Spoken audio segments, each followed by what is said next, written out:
Welcome to the vlog. If you're watching this on our other channel, the Scorpio Scriptures podcast, I recommend you subscribe to my new channel, Spiritual Boss, where I go over more of my teachings and we'll be making more of these vlogs. Before the vlog begins, as I'm editing it right here, I want to mention that it is 6 hours long. Yes, it's very long. It's just jam-packed with information. And many people have been following me for years. I think some people have been supporting me for over 5 or 6 years. And this vlog is a way to really give you insight into my mind and my life a little bit as a shaman and just show you the life. I know a lot of people want to live their dreams. I know a lot of people want to be more free. And when I was younger, I wanted to be free in this world, and I wanted to do something that really impacted people. So I'm very happy to be doing it right now. Obviously, I can't show you all the work that I did here as a shaman. I deal with very heavy and very deep client work. So in this vlog, I went to visit some clients who needed my help, right? From all the way across over the world. So it's definitely something very serious. But I got to see some of my old friends, visit my hometown, and hang out with my family and see my newborn niece, which is very exciting. So this vlog is something really special to me. It's like I'm living my dream, and if that inspires you, if that motivates you, then I've done my job, right? So there are going to be timestamps below that will show you, and I'll be editing it here to put in timestamps in. Shout out to you if you watched the whole 6-hour vlog. Bring it in here. You're a homie. Please don't stalk me. Please don't become a stalker. But I appreciate the watch time. So enjoy the vlog. What a nice night it is tonight. It's lovely, isn't it? I'm going home to visit my newborn baby niece. I'm very excited. I got this in Korea. Look at this. Do babies play with these things? It's a flying squirrel keychain. I think the baby will like it. Now, originally, this was actually for a friend. A girl I was interested in. But she was acting a fool. So I thought, you know what? I'm gonna give this to my niece and not you.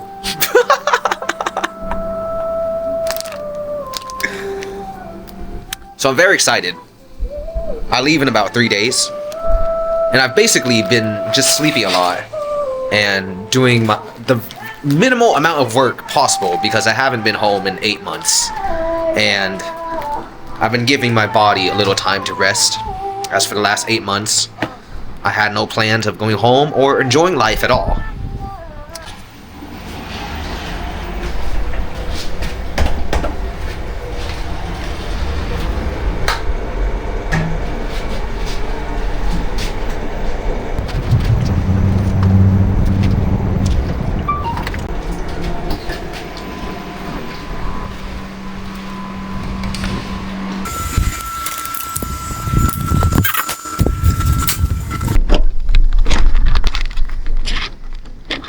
Do you like the views? Do you like the views? Very cool, huh?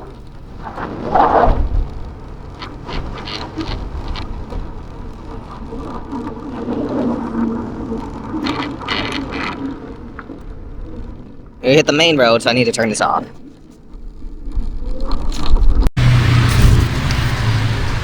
So we stopped here at one of my favorite stores. Got some eggs for tonight. Need some protein. And as it's super hot, we get some Aquarius. So I need to go to the ATM. And I need to go to the pharmacy. Then I need to drop this thing off. So let's get back on the road.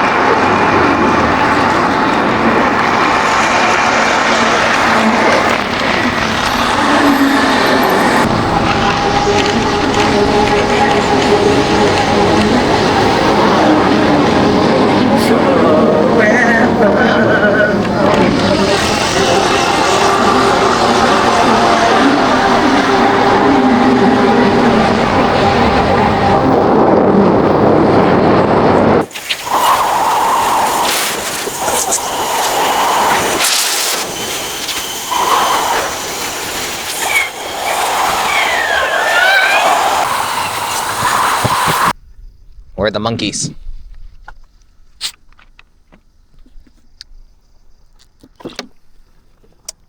Would you look at that?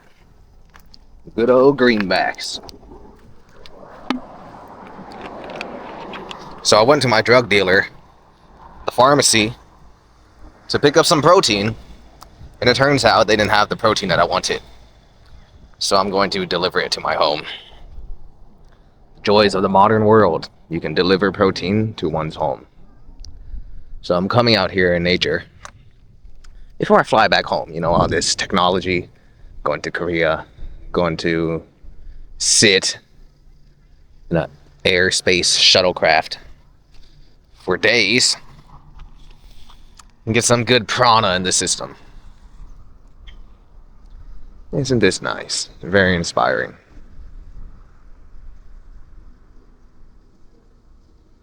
So right now, if you're watching, we're in Da Nang, Vietnam. It's a great place for pretty much almost everyone I meet that is a nomad that actually lives here. Either does sales, stocks, or is an aspiring influencer. I'd say if you do sales and stocks, it's a good place to go. If you're an aspiring influencer, it might be a bad idea for you to try to come to Vietnam and do that. But who am I to know? If it's your dream, go ahead and do it. I'd also say if you are a successful influencer, it might be good for you. Sure.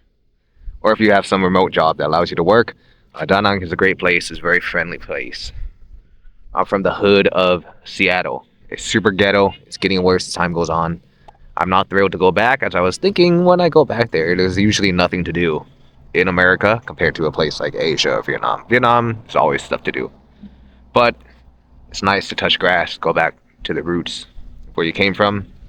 Drive my car again. Sure, have fun. If you leave like America and you don't work there, there's very little things to do because America is all about working. You want to go to America to make some money, go and make some money, go work, go drive Uber, go get a job, go get a trade, do your thing. The rest of the world doesn't function how Americans function. Americans are the crazy people of the world, and that's why I'm here. Because I didn't want to be there, but I'm still at my... You can't take the American out of the American, bro. It's always going to be there. It's always going to be there. There's always going to be a little bit of hood. It's always going to be a little bit of ghetto. It's always going to be a little bit of the entrepreneurial spirit of freedom in American. It's in our blood. It's in our DNA. Whatever they put in the milk and the water is gotten into our system. So, I am American. Captain America. You see this? This is my Avengers helmet. I've been playing a lot of Marvel Snap recently, and I've been watching the Avengers. I realized in the last...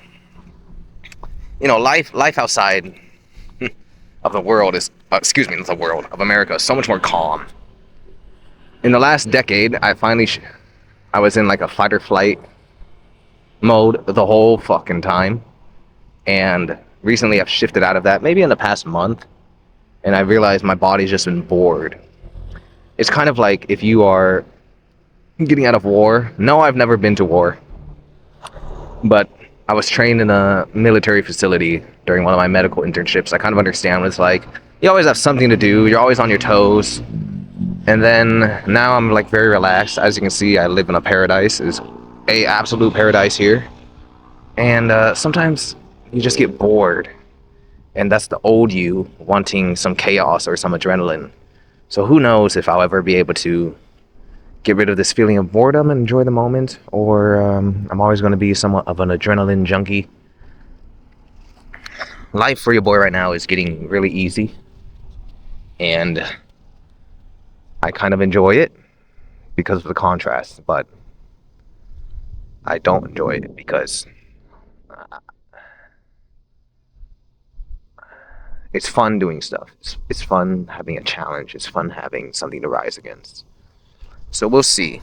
When life gets easy, when business is going great, when things are going great, when the ladies are not giving you a headache, and everything in life seems to be lifing, right? Perfect in the moment. That's not the time to rest on your laurels. That's the time to fucking kill it. That's the time to double down and go even harder. because these moments, life comes in ebbs and flows, 12-year cycles. Life comes in seasons. When you hit the summertime of your life, you want to enjoy it, but don't forget what you planted in the winter. Don't forget what you planted in the spring. You gotta keep on going, man. So it's getting easier right now. Part of me wants to become lazy and just enjoy the fruits of my labor and go hang out with a bunch of beautiful ladies, which is, that's always a treat. There, ladies are always going to be there. But if you have some work, if you have a mission, you have a passion, you have a purpose, no matter what you gain in life, there's nothing is ever going to replace that satisfaction you get from living out your purpose, from fulfilling yourself. And that's just the way it is. That's just the way it is. Take it from a guy who's done many, many, many things, who's met some beautiful, beautiful, beautiful, beautiful ladies and had a good time with them. Enjoy the finest foods, do the stupidest things, the stupidest amounts of money with the stupidest friends that you can ever have.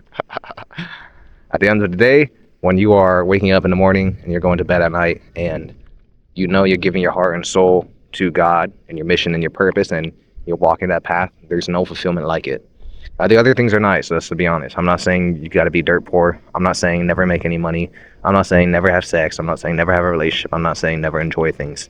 But those things are just the cherry on top of the fulfillment that you get from the base level of living, which is through God and walking from the path back to God and home to heaven. That's all it's ever going to be. We may fall short of God's glory at times, but the consciousness of Christ, the light of Christ, the path and the template for us to walk is there. So it always leads back to that. And I can say that as a man who's pretty much enjoyed almost everything. Like, no matter how difficult it is, I've not slacked off in the department of pleasure in life. And I would say it doesn't feel the same feeling that most men are trying to fill. Most men are trying to fill their lives with beer, pornography, lust, drugs, some egoic pleasure, conquering others, competition. All those things fulfill you to a certain point. But there's only one true fulfillment, and that true fulfillment always comes from God. I've been on this path for a long time. I'm not just saying this as a shaman. I'm not just saying this as a spiritual healer. I'm saying this as somebody who experiments with the cosmos and the experience of life. And experimenting with the cosmos and life, I found that no matter how much I gain in the material, the soul always gets something. And that's peace of mind, that's safety, that's real love. When you look in the mirror, I'm proud of you. I'm proud of you. I'm a son of God. I'm a champion of the Creator. And you see that and you can feel the love of God emanating from yourself, from your pores, from your heart. You say, oh, God is proud of me. Is God proud of me today? Am I proud of me today? Those are the things at the end of the day that are really going to push you forward through the struggles, trials, and tribulations in life. But not only that, but give you a direction to go for when life is easy. So you're going to see right now, life is going to appear very, very, very easy for me. It was because the last decade I spent in war. But even then, you see, the glory is not for mine. The glory is never mine. So all praises to God. All praises to the one Most High. So I've enjoyed my last 8 months here in Asia. I've been 14 months away from home. Not even 14 months, about like 3 or 4 years in Asia. But it's been 8 months in linear time since I've been home. But I spent this last 14 months in solitude, away from my healing facility, away from my staff, away from everything, just detoxing from the last prior 9 to 10 years of abusing my body, letting the cortisol out of my system, and just so if you enjoyed this, if you enjoyed this content, you should go to spiritualbossglobal.com. Much of the value that you find here will be amplified times 10 over there. So let's say goodbye. There's no monkeys here. Say goodbye to Asia for a few weeks, and let's return home and go visit my lovely baby niece. Very excited. Alright, so everything is ultra messy here, don't mind. My supplier just sent some good things through. What do we have here? We have a tongue cleaner. Hygiene's important. Some protein. And some more protein. Vietnam makes some delicious plant protein. And I much rather drink Vietnamese seeds, pumpkins, rice flour, and peas than drinking American dairy. 2 tubs of protein. Coffee. Throw in the coffee. We also have the album that I bought in Korea. Baby Monster's first mini album. I love this art, man. I love this, just pulling this out. It's sealed quite well. I love this simplistic art and graphic. So this is Baby Monster. I kind of like them still. Their new music I'm not such a fan of, but this was 26,000 won. I totally got scammed because when I went to a different store in Korea, I think I saw it for like 18,000 won. I was like, whatever. So I enjoy K-pop. I've enjoyed K-pop since I was a youngster. And it was cool. Look at this CD. This is sick. I know y'all kids don't know what this is, actually. This is called a CD. You put it in a CD player, and it plays music. Like YouTube, but in a disc. It's like your iPad, but in real life. And instead of Wi-Fi, you can listen to it with this. Like a memory card for music.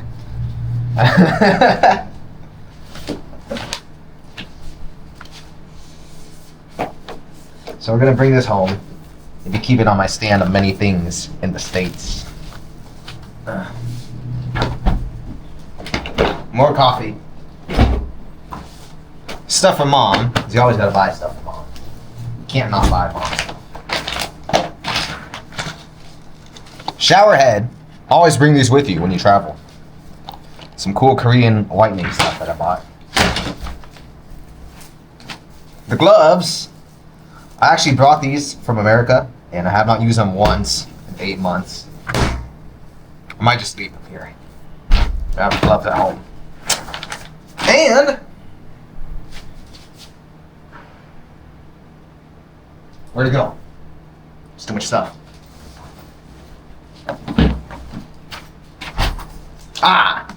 Some snacks from my dear friend Master Height, who loves exotic food. We have some European import chips, some Sprats from... Better not pull me over at the airport for this. Latvian Sprats. And sardines from Ho Chi Minh City. And of course, you know Jay, everywhere I go, I have a pre-workout with me. Sometimes you gotta go. Sometimes you need some pre-workout. It's life. Take this all black everything with you.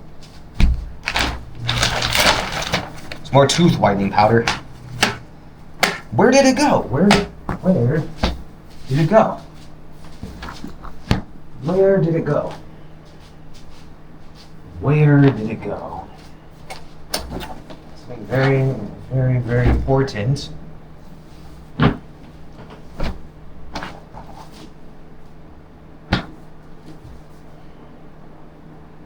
How does this happen? You ever just have something and then it vanishes? And then it shows up randomly.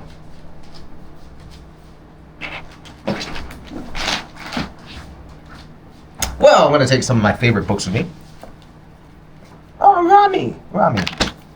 We have The Holy Grail of Orgasm, Think and Grow Rich, and U Squared. These are 3 books that I read very often. I enjoy Quantum Leaping, Think and Grow Rich, and Holy Grail of Orgasm. Those are the 3 things that I do quite enjoy very much in my life. Ah, yes! And if you have not gotten this on Amazon, Master Level Alignment, How to Enter the Universal Flow of Abundance. This book, I wrote this book, I think I was 26 or 27 when I wrote this. It is a really good book. My mind may have been at my most ambitious and sharpest at this time, where I was hungry for success. When you get that success that you desire, that hunger kind of goes away, and then you create from a different space. So this was definitely created from a space where it was like do or die and my life depended on it. Now that my work is not really do or die, I can kind of be more authentic and less pressure to be excellent. So you're seeing a much more relaxed version of Jay than this guy here. But sometimes you need that as a man, right? That killer, that top level, that executioner, that performer. That is the version of me that wrote this book. Look at that. I even have a quote from one of my mentors, Brandon Carter. Discipline. What is discipline? It is the ability to do things whether you feel like it or not. However, discipline is for amateurs. Because if you need discipline to do things, right? You're actually a freaking amateur. The great person can do things until they cannot mess it up. There's no way to make yourself more disciplined. You can only be disciplined when the time to be disciplined arises. Oh shit.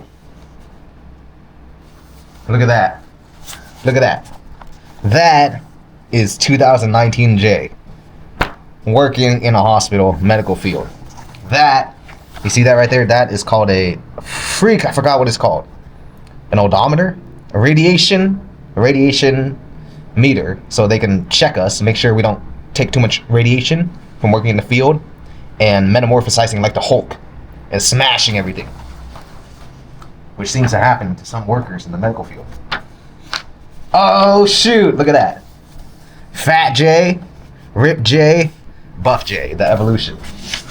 And look at this. This is Jay and my chiropractor, Dr. Donovan. So this book is quite rich in history and really helping you spiritual awaken in the modern world. But there are a lot of people that have helped me become the person that I am today, and I pay a lot of homage to them in this book. And it is a fantastic spiritual book.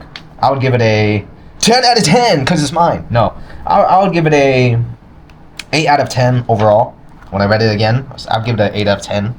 The delivery is quite deep. For what it was designed for, I would give it a 10 out of 10. Because there are not books that are designed for what it was created for. Which was in the modern day age, in the millennial age, in the time of right now. Walking the path of spiritual awakening right now. In the time where we have iPhones and all of these new neurodivergent ADHD problems, this is the spiritual awakening book for the current present time that we live in. So 10 out of 10 for what it is, 8 out of 10 when I read it again. But for exactly what it is, for people who are trying to have a proper spiritual awakening and entering the universal flow and manifesting powers in 2025 and beyond. 10 out of 10. There are no books that are created for this. Yeah, books like the Bible, they're much more better written. But right now, in modern day, this is the thing. This is the thing. And that is what my work is for. Some of you guys may think, this dude's unprofessional. He talks too much. What is he talking about? I am a shaman who walked the path of real traditional spirituality in the modern day and giving you the information that will help you navigate this modern world. Some things may be offensive to the teachings of 50 years ago. Some things may sound immature, or the delivery may be different from what we learned 100 years ago, 50 years ago. But to convey such information in today's age and to navigate the terrain, the technological terrain, where the age of Ultron and all of the machine, AI, robot, demons, and reptilians are here, it's much different than when our ancestors used to sit in the cave and stare at the wall. To be a spiritual person today is much more difficult, because to be present, to focus, to manifest with all of these distractions around is much harder than if you sat in a tree with a candlelight dinner and the quantum realms from the universe came to you. So this is great for that. Crackers! This is for hype. Vietnamese crackers to eat with the fish. Why I am giving him this is there was a period where I was eating this every day for like a month to actually heal my gut. Oatmeal and sprats and protein was Jay's diet. And This is probably the best thing I've had in Vietnam. European fish. It's really good. It's really, really, really good. Do you see it? You see that? Yeah, I don't want to open it right now. It just doesn't leak enough. An egg. I have one egg left. I think that's everything. I never traveled so light before. Most of my stuff is staying right here. Ah, yes, yes. Can't forget, for our baby niece Zoe, she gets the little squirrel. I mentioned already, this was for a friend of mine, but my friend was being a brat. So, I've decided to re-gift this. One day, I'm going to talk to her again, and I'm going to show her this video and say, you know what, that squirrel was for you. And one day you guys are going to see. This is the most important thing.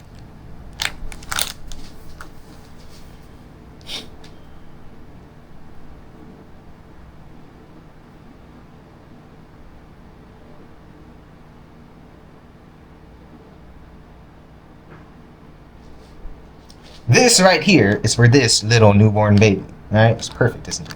That is the most important thing of this trip.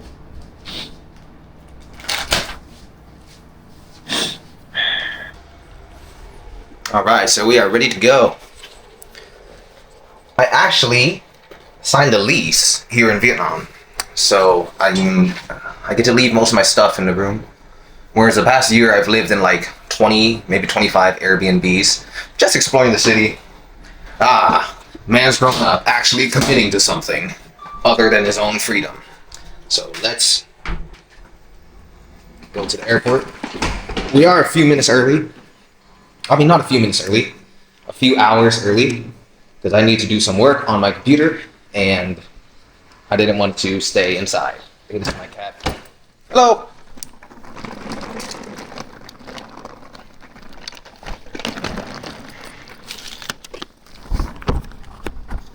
It's okay. It's too big.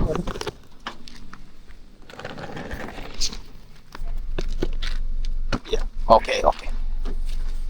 I sit back here. It's okay. Oh yeah. Thank you. So we're here at the airport. I am getting some pho in a restaurant. I feel like a secret agent here. And look, there's a little baby on the floor. So I have about 3 hours extra time waiting. So I'm gonna do some work with my clients. I have a lot of clients actually, but I don't. They just kind of pop out of nowhere. I don't really advertise my services anymore. If you want to work with me, you should go to spiritualbossglobal.com and maybe watch some more videos, get to know me, and you can learn many, many things. When you are able to combine minds with somebody who knows the occult secrets of the universe, you can manifest just about anything with the right willingness to be coached and learning your own spiritual lessons that come with it. So I am going to do some work here and just enjoy my time. Is that my food? No, it's not my food, but the food here is really good. It's been like 2 months since I came here. I'm starting to know the menus, starting to understand. Your number one customer is back at the airport. Here we are. Hello, little baby.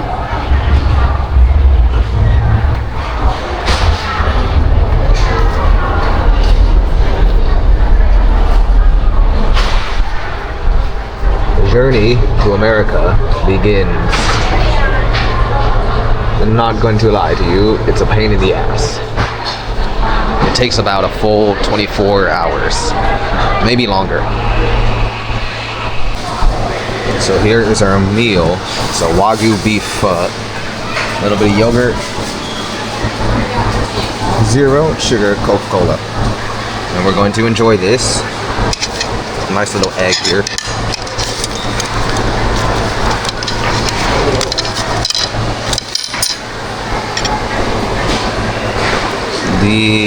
Delicious. Oh yes, we're going to enjoy this and enjoy our few hours that we have left here.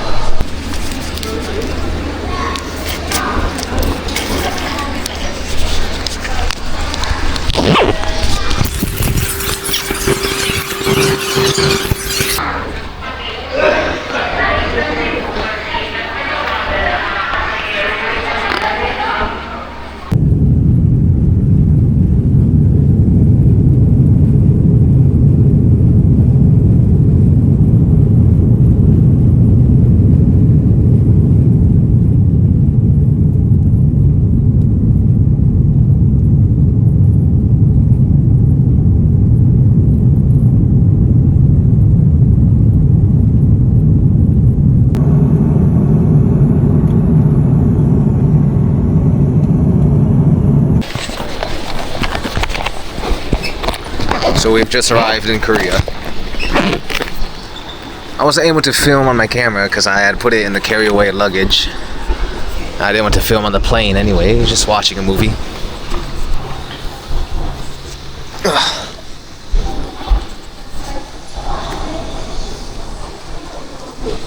So it's like 6 in the morning, and I have like a 8-hour layover. That's how it is when you're traveling very far in Asia. So I'm going to spend the day shopping. I love shopping in Korea. They have a lot of cool stuff. And they have these really good almonds. You ever had these HBAF almonds? And coffee.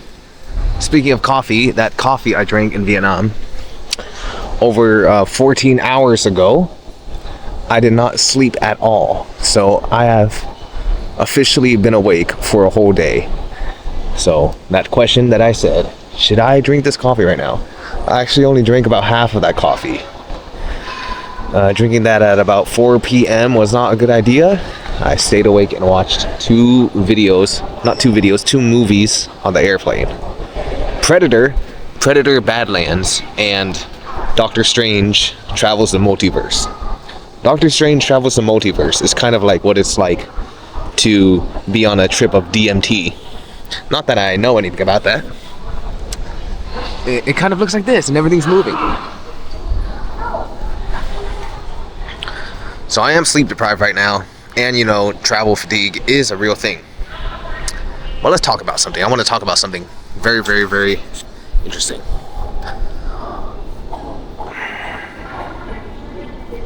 I like flying. I don't like flying, but I do like flying. Because it takes a lot of energy, and you can't really do anything during a flight, especially one. That was only a 5-hour flight. Next, we have like an 11-hour flight back to America. That's a long one. However, when you're in the sky, you think differently, right? Because you're pretty much traveling through a different plane. You're in the air, and the frequency of the air is very different.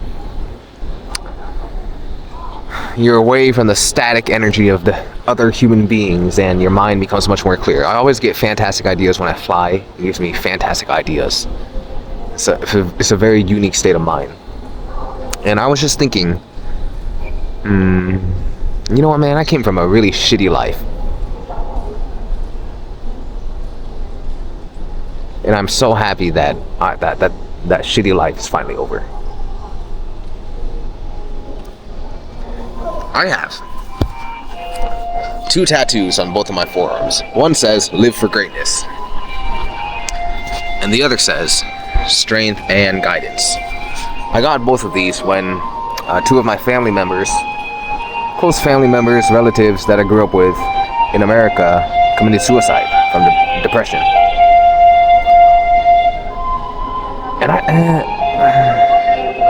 where I'm from, I didn't know it was like ghetto and depressing until I grew up and continuously shifted my frequency. But I know a lot of people who took their own lives, and I know a lot of young people who died. Right, this year I turned 31. None of those people that I knew that died at a young age lived longer than 31. They mostly died in their 20s, and it's really, really depressing to think about. I have a mentor, my business mentor. His name is Brandon Carter. And he said something a few years ago when I was really, really, really in the trenches, really working, really learning the art of freedom.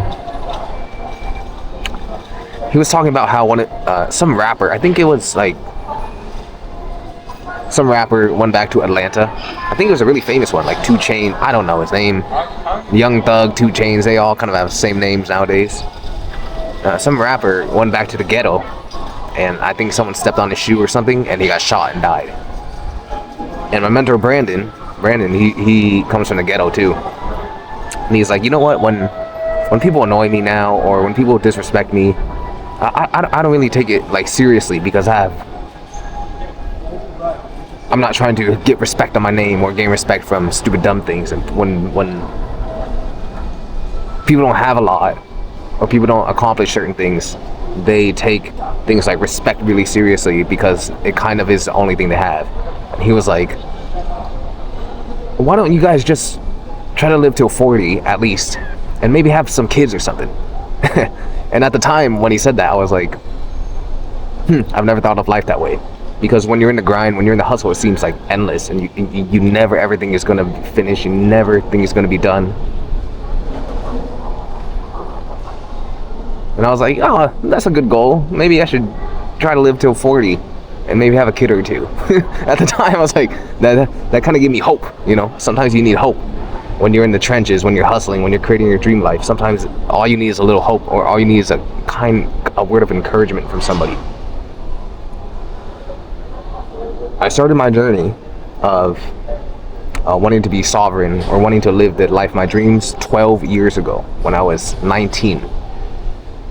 I went to community college, and I went to pre-medical school, and I was in the workforce for around a total of 5 years. 19 to 24, I was in the education system in the workforce, and I left. And then from 24 until now, 31, I can really just look at my life and go, oh, it's finally over, it's worth it. I'm in a different phase of life now. Now I can do what I actually want, which is make videos and just have a little fun. And not only that, the last 14 months of my life, I've taken time to myself as I became a shaman, as I became a spiritual healer, and as in those past 10 years I did not really take any breaks at all, really enjoy anything.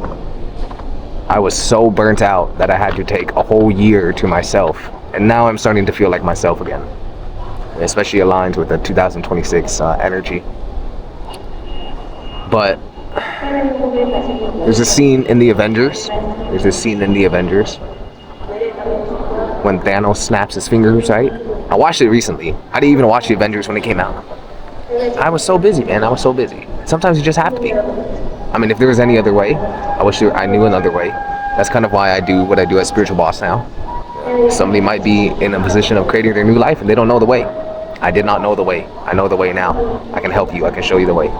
But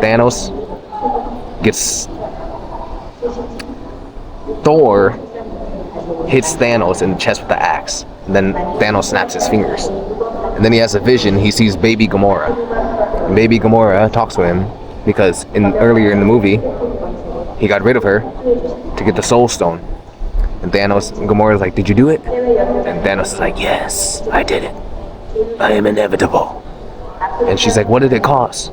It's like, it costs everything. And some people understand that. Sometimes it costs everything. It costs everything, man. But you know what? This is great. This is so awesome.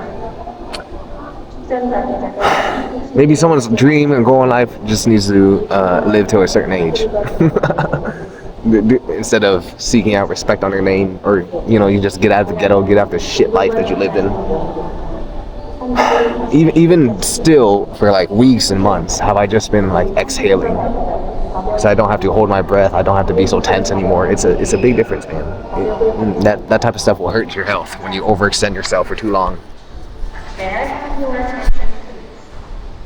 This is the announcement for customers. You don't sleep and drink a lot of coffee. So see, we're so early. The shops are not open yet. Only the coffee shop.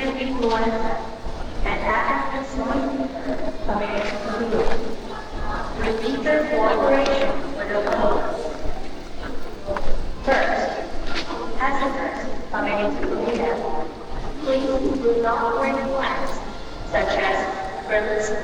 You know, in pre-medical school, they'd always tell us stuff because the grade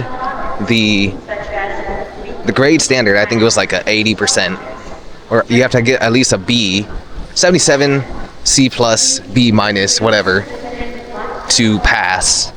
And they would go, when you have service from a medical professional, do you want them to know 100%, or do you want them to know 80% of the procedure? And that's kind of what I think about what I do now.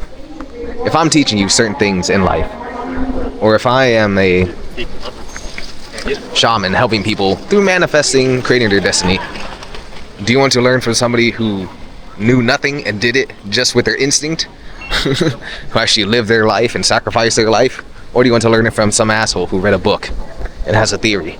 Those are things you want to think of. When you walk the walk and you talk the talk, people will know. Do I walk the walk and talk the talk? I didn't choose to. Life made me. And yes, let's leave that. Now, you can tell the sleep deprivation is kicking in. I was just walking around aimlessly. I want to brush my teeth. I'm going to be honest though, I miss Vietnam already. I've only been gone for about 4 hours.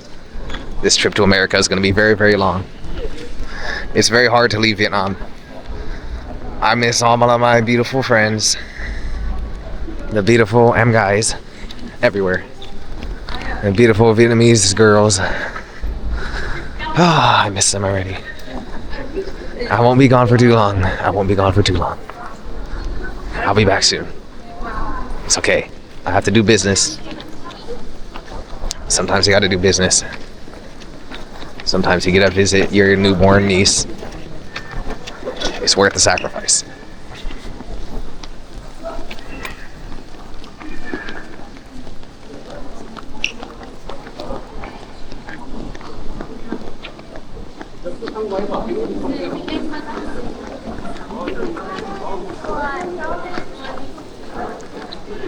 Now, if there's one thing about the Korean airport, is it's freaking huge.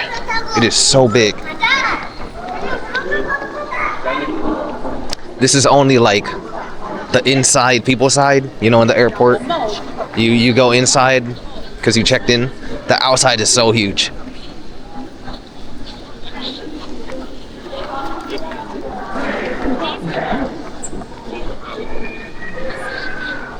Too many beautiful unis here. You know,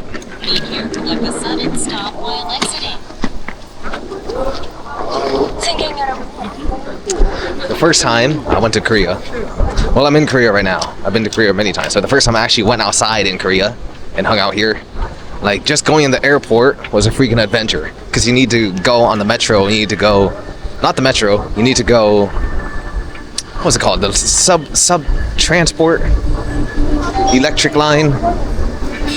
Like, dude, Faker. Are you Faker, bro? Faker.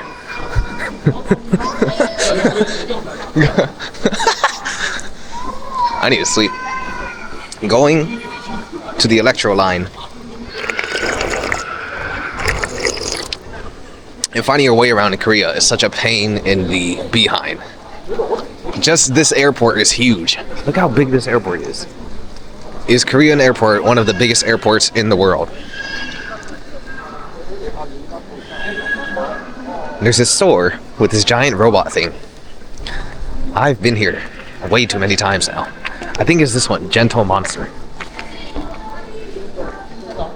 There's the Gucci stores. And then there's, here we go, the giant robot thing.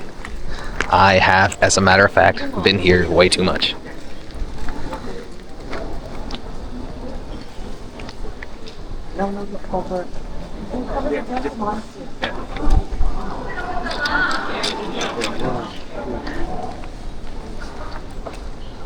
So we went from the ghetto life of depravity and hopelessness to being a regular at the Korean airport, where I now know and remember the layout of it. I go here like taking the bus. What a shift in life. I thank God every day. I thank God every day. It is truly, truly, truly, truly, truly. If God If it isn't your sole purpose to suffer very much, know that one day that suffering is here to serve as contrast for the life that you'll experience. I am now experiencing that life and the contrast.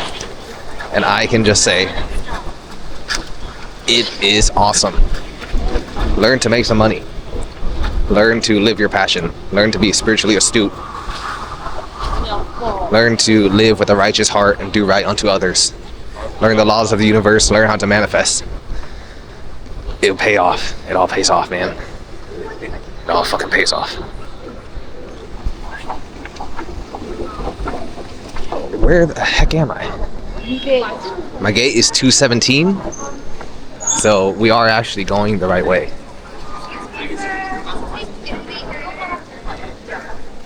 249, 291. So we're walking by 100 gates. The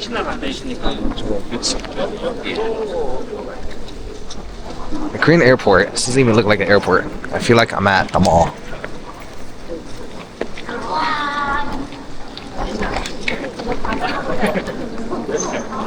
How I know the layout is whenever I go to Korea, you always have a really long layover for the connecting flights to America and whatnot. So sometimes I'll be walking around here for like 5 or 6 hours, getting in the cardio. Down here we go out, and then you can go outside, and there's a temple. You go further. And then there's a whole bunch of... It's a place you can sleep and shower somewhere too. Alright, that's enough filming right now. I feel kind of uncomfortable filming at the airport. So here's a place I was talking about with the temple. Am I in the wrong place? Last time I was here, I swear there's a temple. I might be on the opposite side of the airport, but only... Oh! It is so nice to get some fresh air. Good old Korean air. I feel smarter already. Korea actually has fantastic air quality compared to Vietnam. Is very humid and hot over there. Korean air is nice in the mountains. Oh my god, a tree. Nature finds a way. Oh my god, this is so fresh. Holy shoot. Wow. So it's like 6 a.m. out here. 6:30, 6 a.m. It feels good to breathe in some fresh air. Oh, holy smokes. I was in the gift shop earlier, and one of the ladies, it was like 6 in the morning, and she's like trying to sell me cookies, telling me how great the damn cookies are. I'm like yelling. I'm like, I bet you are the one that nobody else likes. Like trying to get me to buy these cookies. I was like, okay, I get it. They're good cookies. I'll come back later. I'm here for a long time. She's like, you want to try the gingerbread? You want the matcha one? Or you want the strawberry one? Or you get the triple pack? Only here in the airport. We don't sell anywhere else in Korea. Like, yo, I'm in the airport. I'm not going anywhere else. I'll buy it if I want it. Stop talking to me. It's too early for you to be screaming about cookies in the morning, woman. And then when I left, and I went to look at the alcohol, some ginseng alcohol. I actually might buy some of that ginseng alcohol for my dad and myself. I don't like alcohol, but hey man, I had some ginseng alcohol shot. I went to a barbecue place in Korea, and the lady gave me a free shot of their real, like, in a tub ginseng alcohol. Wow. It was very, very potent, very, very healthy. I drank it, and instantly, like, something in my neck cracked. Like some like a knot cracked instantly. I was like, that's some real good stuff. But I went to look at the alcohol after, I said, okay, thank you, Ajima, thank you, lady. I'm not buying cookies right now. And she started advertising the cookies to someone in Korea, and it was so loud. And I was looking around, and all the workers are like looking at her. And they're like, Ajima, it's way too early for you to be screaming about the cookies. We just started our shift. Calm down. So that was my experience. It's always the cookie ladies. Every single time the cookie ladies harass me here at the stores. And you know what? Last time I bought some. So maybe their tactic works. That cookie did look really good. $20 for a box of cookies. It better be good. Golly. Let's walk around here. There's some nice grass. I might go cut some grass with my dad. We go outside. It's been a while since I did any real physical work. It's all wet. Korean grass. I smell the Korean grass. This is actually, whoever cut this, cut it really damn good. And like, the edges, right? They're trimmed pretty well. Actually, no, they're not trimmed pretty well. But the edge is like spotless. There's no residue. And the cut is flawless. Like, where did you bring in the lawnmower, bro? This is in the airport. It's quite talented if you think of it. To bring the lawnmower in here from somewhere through the elevator. And you cut this. It's quite the flawless cut. I give it a 9.9 out of 10. There's a point missing. It's improper edging. Look at that. No.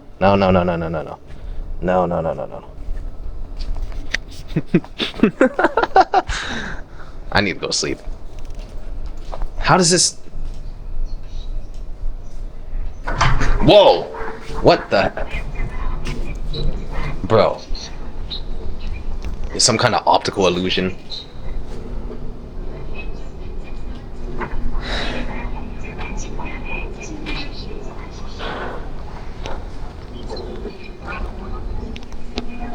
Tell me you wouldn't look at this and think that this is a revolving door. What's the point of this? Why doesn't this revolve? This is an optical illusion. Is this for the lawnmower? I'm very confused. I need to go sleep.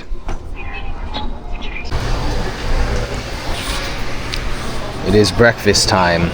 I really wanted 7:30. I really wanted a cheeseburger and some fries, but it's kind of early to eat something so heavy. So I got some kimchi, beef bulgogi, and whatever soup. Kimchi soup, beef bulgogi, and rice. And you're gonna take your multivitamins. Korean food is really, really great on the guts, as long as you're not eating a whole bunch of crispy chicken burgers and french fries in the morning. It does sound good. I may have to get that later for lunch.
So it's about 2 more hours until I fly back to America.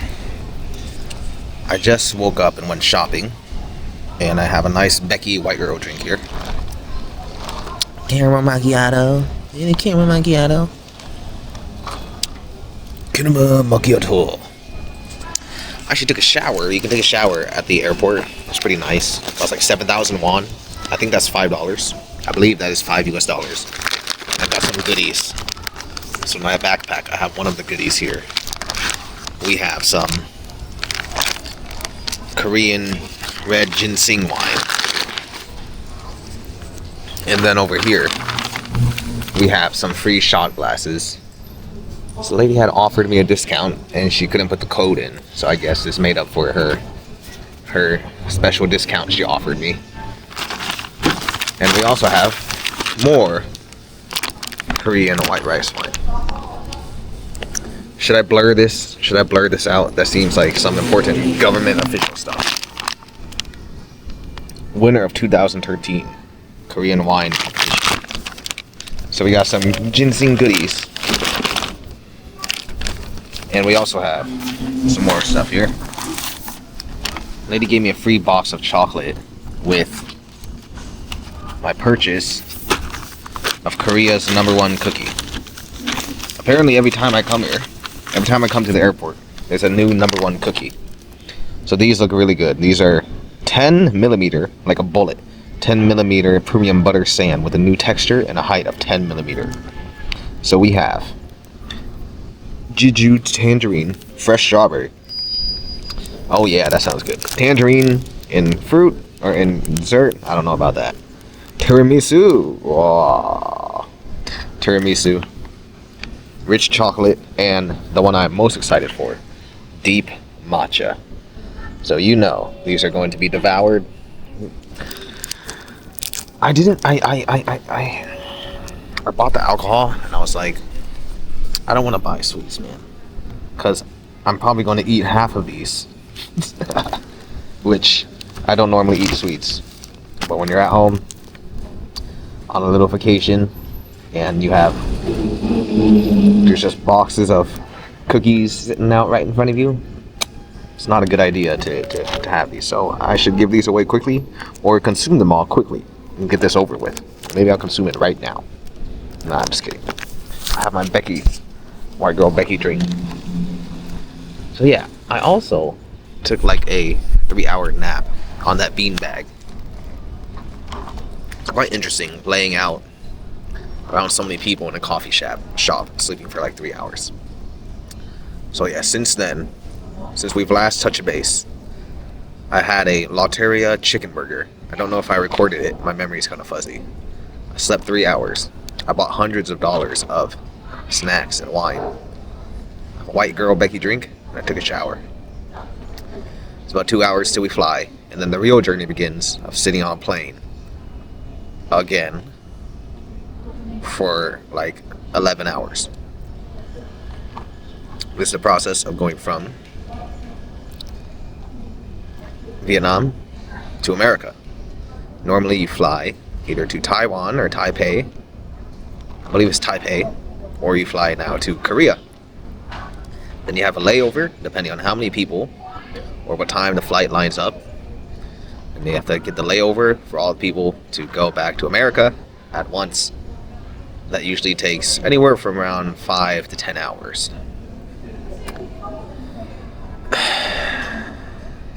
So I couldn't sleep on the plane from Vietnam here because I drank that Vietnamese coffee. I just got some sleep, now I'm drinking some coffee. I'm in a weird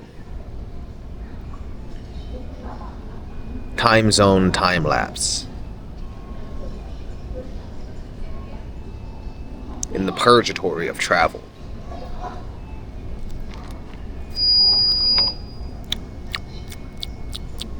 Thinking about life.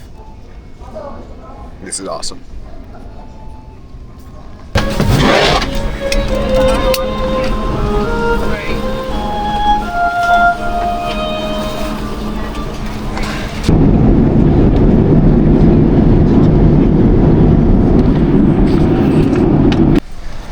And we are officially here. 8 months away from America. Part of me dislikes America, part of me enjoys it because I am Born and raised in America.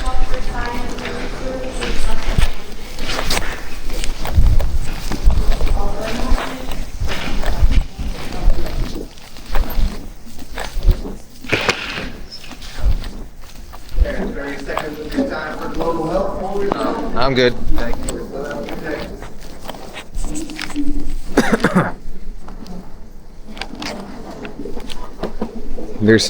There's police everywhere, because that's America. Let me get outside here. So back here, Master High is gonna be picking me up.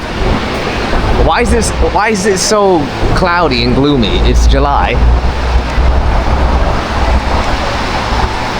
For those who are not American, welcome to America. Does it look like what you expected? America is quite a soulless place. It's quite depressing. But we have a lot of cool cars and we have a lot of money. So that is the American way. We have an excess of everything material, especially inflation and taxes. And we have a low level of base level spirituality. I miss seeing beautiful Asian people everywhere. But hey, I'm only here for a short time, so let's do what we gotta do. There are many things I need to do while I'm here. One thing is I want to go to work with my father and hang out with him. Another thing is I need to visit my niece. Another thing is I need to collect some stuff for work. Collect some money, of course. I want to just come here for fun. Every time I come here, I think about how long it'll be when I come back here again. Because it's not my favorite place to be. Vietnam life is just so much more lively. But there are true benefits to being American and, and living in America. One of those is Americans are crazy people. Now let's wait for my homeboy, Gangsta, to show up, and I kind of want a steak right now.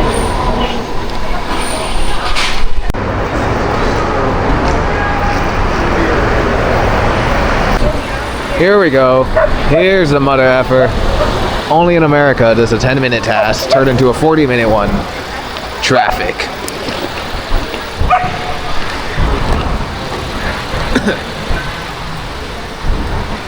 You guys like my car? I pretty much give Master High my car while I'm gone. What's up, gangster? What up, what up? Long time no see. Long time no see, man. Say hello to the vlog. We can't show High's face. He's a legendary faceless master. I'm gonna blur it out. His reputation is too large. The machete is doing well, I see. Yes. And the knives in the vacuum.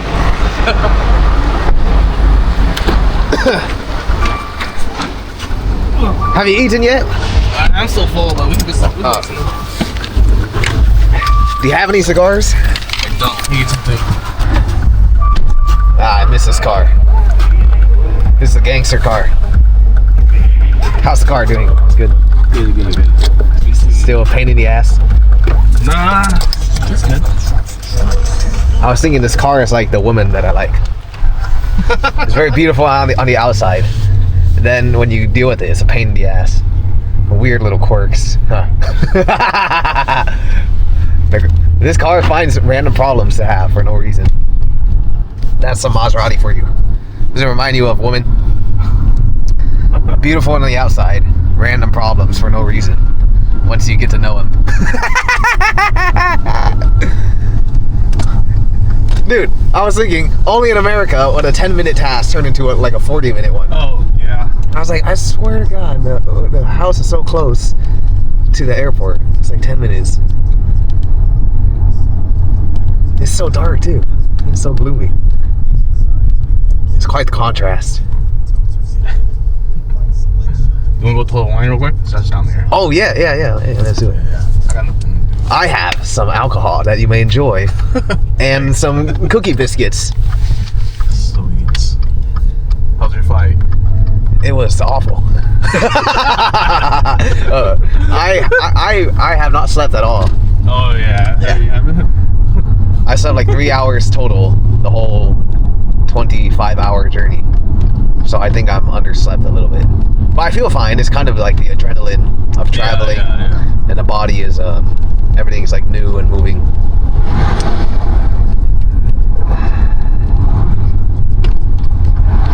Everything looks exactly the same. Yep. Yeah. It's been 8 months since I've been here. Everything looks exactly the same. Dude, in 1 month in Vietnam, you go back, everything looks different. Like, every month is changing. So Vietnam is changing at such a rapid rate. I think their economy is growing at like 7 or 8% like a year. Oh yeah. Yeah. I think it was like 12. I think with the GDP when it was like Yeah. 12. Yes. It's booming right now. Whereas America's already big, but it's not booming. I think it goes up like 2% or something a year. So Vietnam is it has its quirks. So like when you stay somewhere long, you forget about the things that you appreciate. Yeah. Like when I came back here, I waited for like 5 minutes. I was like, dude, I have not waited 5 minutes for a car. Like, you don't wait for cars in Vietnam, bro. Yeah, They're in abundance. Even your food. Your food, yeah, food, car, bike, taxi, it's there in like 30 seconds. I was sitting here for 5 minutes. I was like, oh my god, bro, this is so long.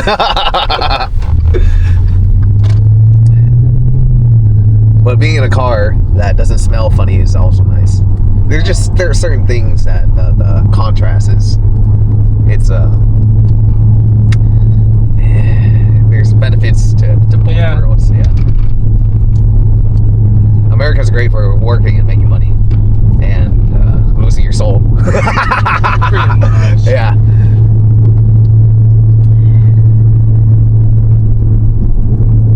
Yeah. America's a fair country. Yeah, everybody gets to lose their soul in America. And everybody has the opportunity to trade their life for money. Yeah. In Vietnam and other countries, the opportunity to get rich is much less. But you still keep your soul.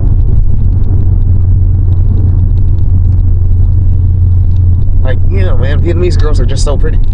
The people in Vietnam look so much healthier than people here. Oh yeah. Yeah, like their skin looks healthier, and they just look like they actually look happy.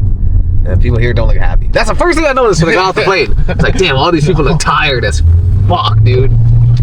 Like, you get out the plane, and the Korean ladies say, "Kamsahamnida, thank you." They're all smiling, and then like the Somalian workers and the Asian workers are in the back waiting. I'm like, dude, these people look so exhausted. Holy crap. There's one thing they don't tell you about America. Everybody's watching the video. You want to come to America. You are going to work until your soul is drained. It's different than working in other countries. There's more like camaraderie. Yeah, there's no that here. Working in America is it's not like you have camaraderie and good coworkers. You generally, it's like you're held together by these invisible chains. Like in Vietnam, everywhere I go, all the workers are friends, bro. They just have this like camaraderie and relaxedness to it. Whereas in America, you're kind of like, oh man, if I mess up, I might lose my job and lose everything. Yeah. Yeah. The average person, if I mess up, I might not be able to pay my rent, so I better act well.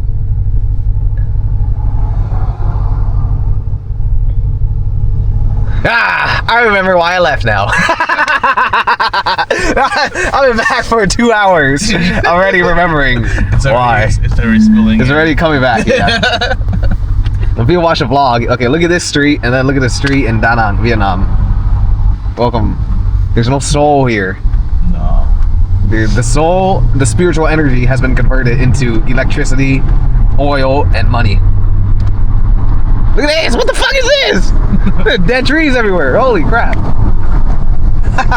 And we're not in the ghetto. We're in a pretty nice area. Yeah. Welcome to the PNW. Wow. I feel like my brain moves about 80% faster than everything here moves. Yeah. Everything here is so slow.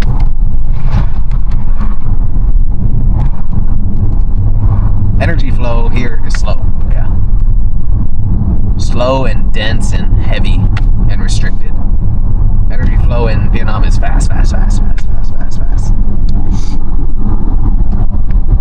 you messaged me. You were at the entrance. I was like, how did this guy just get at the entrance? And then he's gonna be stuck at like 10 minutes when it should take like 30 seconds. They converted everything to that one lane. Ah. Yeah. Whoa, look at this view. Yeah. It's a warehouse, dude. Oh shit, they built that here? All my Vietnamese friends, they want to come to America, come watch this vlog. You know, it looks so nice. Oh, that's a huge warehouse. Huh. A warehouse or what? Just like people? No, I think it was where Amazon holds their stuff. Ah. Yeah. You see all those dock doors where trailers reverse in? Yeah, it's similar to the post office. Amazon facility. Yeah, something like that. People that are watching, Master Hai is one of our best healers and probably the best healer you can probably find online on the YouTube channel. So I highly recommend you work with us. And the reason why we work mainly in Asia is spiritual healers, they don't really have an environment to thrive here in America. Not saying you can't, but the energy in the soil of the land is much less compared to our home country, which is Vietnam. In Vietnam, the babies have more spiritual powers than many normal spiritual people here. Right? Like, it's just how it is. BioLife. Plasma services. It's when you donate your blood. Ah, you can become a Resident Evil zombie. It's where they harvest the stuff for the billionaire elites. What is it? A Jaguar in front of us. Yeah. It's a nice car.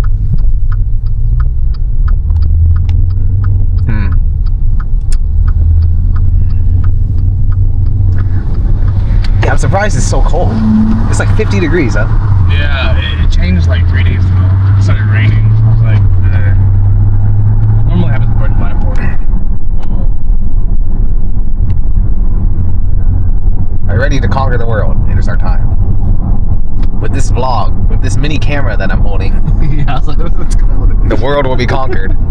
The DJI Action 5 Pro. This device will be the portal to the new level of spirituality. What is this person doing? I don't know. Maybe he's asking for directions. He's asking for directions. Yes, welcome to America. First thing you get is road rage. What the fuck, man? Oh, what's up, man? I'm contemplating on getting one, but I can't. Oh! Yeah. So, I mean, how do you like it? It's like a beautiful woman that's a pain in the ass to deal with. That's a good way to put it. The longer you know her, the more problems she has. But everybody goes, oh damn, you got her. That's exactly what it's like. It's about getting one, man, but I love the sound. Oh, it's But from what I hear, the maintenance might be a little high at times. I don't know. but What the hell? What do you it's like a trophy wife. She gonna give you a headache. You know what? I see why you got him with you, bud. Hey, thanks, you guys. Yeah. Alright, I forget the road rage. This is we just had a rich car guy conversation. I was like, is you lost it up? That's funny. My manifesting powers are off the charts. Even in America, you meet people at the same level. Well, I'm not saying there aren't Americans on a high level, but the American population is fixed at a certain frequency, which does not serve the benefit of the people. It serves the benefit of the elites, or whatever people call them, reptile people. I don't know. What do you think? Illuminati, reptile people, whatever they're called, right? The companies. Like, I always use Vietnam as an example because it's so good. The Vietnamese country is set up for families to be happy and succeed. It's not like that here. Let me turn off this vlog before I say too many things.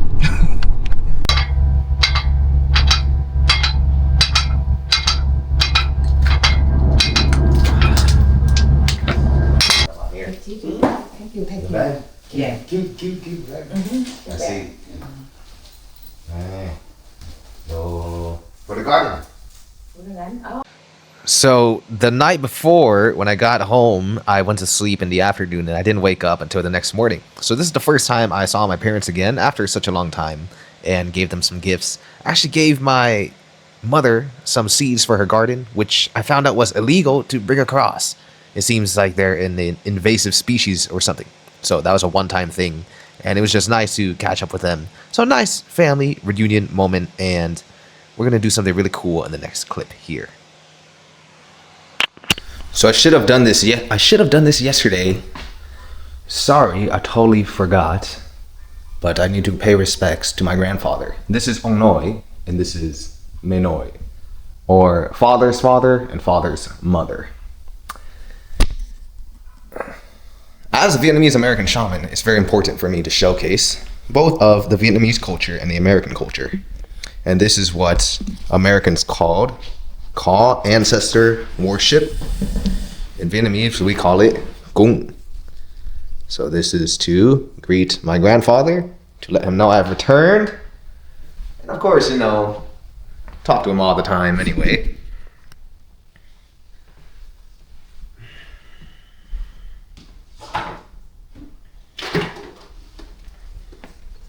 And behind, can you see that here? Behind here we have Kuan Yin. What religion is Jay? What religion is Master Jay? Not Buddhist. I'm not religious. I am a spiritualist. It's a little different.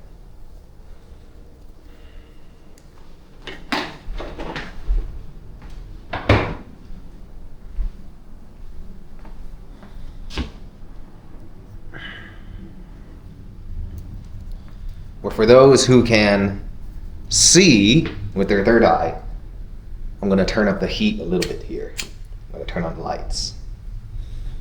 Also, I spoke to my mother. I saw some photos of my niece. We're going to visit her later tonight. I'm very excited. My niece is a indigo crystal child.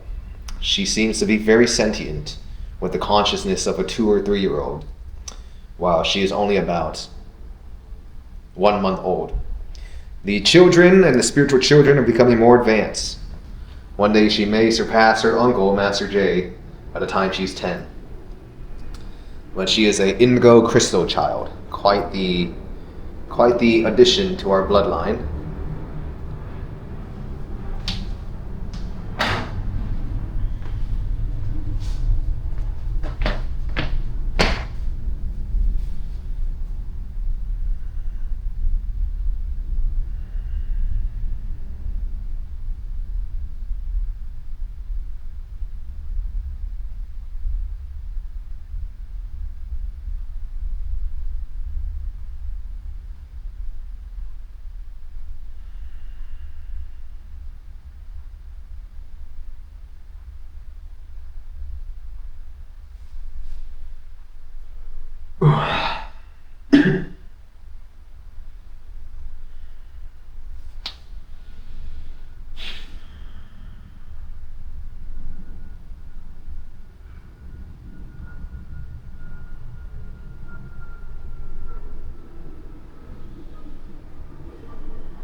Sorry, I'm quite jet lagged.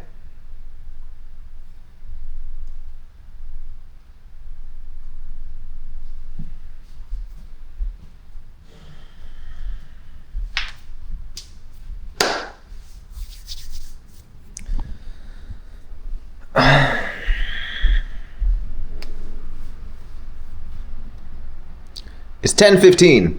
Been awake for 5 hours. It's great. Look at this. I'm watching Shea play. She is a great tarot reader. And Marvel Beach Bash new season ends in 2 hours. I'm very excited. If any of you guys play Marvel Snap, we should link up. Done with work for the day. Not really. Shouldn't be working so much anyway, but it is what it is. You need to do what you need to do. And 2 more hours. And I have an Amazon package arriving soon. A little gift for baby Zoe.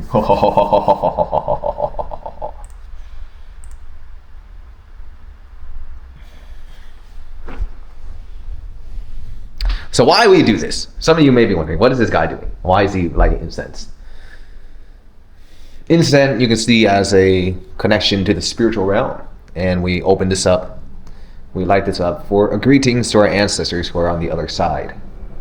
Vietnamese spirituality goes way back. And ancestral worship has always been a thing. My father has a picture of his father. And my mother's father, my Ongwai, my mother's father, is at her brother's house here because sons, if I'm correct, sons take priority when it comes to these matters. Also, this is where it all began. 3 or 4 years ago, Scorpio Scriptures podcast was created. Then our healing facility was founded. Then we got attacked by Becky, and now we are reborn as Spiritual Boss Global. So welcome back to another episode of the Scorpio Scriptures podcast. I'm your host, Master J. This is where we talk about astrology, all things Scorpio related, and the expansion of consciousness. Now today, we're going to expand on the consciousness of... Here is my first book I wrote on spiritual awakening, master level alignment. Have I already spoke about it? This is a old version of the book, because it says Master J. Lee here. In the updated version, it just says J. Lee. So you can get this on Amazon, paperback, or I should have the ebook linked in the description at this time. However, I think when it comes to books and when it comes to purchasing things, holding a physical copy is much more meaningful and much more personal. And just having things in the physical is much, it's just, there's something special about it. So here on Amazon, when you go on Amazon, you have an option to do the glossy print or the matte finish. Personally, I like the matte finish much more. If you're going soft cover, you see how this looks. It's very nice, right? And the glossy finish is like, it looks kind of like cheap. The matte is very nice. Same with this one. We have the hardcover one, or I have the hardcover one back in Asia. Who is this guy? Who is that guy? A shout out to my man Adam. This is one of my friends, Adam. I believe his website is tantrika.com, or his family's website is sacredlemuria.com. I work with them. They're fantastic alchemists, and they work in synergy with the healing that we have. So a lot of the healing that we do is spiritual, but when it comes into the physical or spiritual healing supplements, substances, formulas, elixirs, these guys are the best in the world. I would like to have Adam. He also lives in Da Nang. I would like to have Adam on one of our future episodes, vlog, podcast, to talk about what he does and to help you guys get some of the flippin' best supplements. They do what is called phytobioalchemy. Now, I know nothing about that, but I know it is extremely difficult, and with the products that they create are incredible. I would love to have Adam on sometime in the future to talk about what he does, because he has made some life-changing supplements, and I wouldn't even call them supplements, life-changing elixirs and tinctures and potions, or for myself, for my clients, and they are without a doubt the best in the world. A cure for almost, I'm not going to put words in their mouth, but they're amazing. They're amazing. I would love to have them on in the future. Is that all? Is that all? I'm hungry now. I need to eat.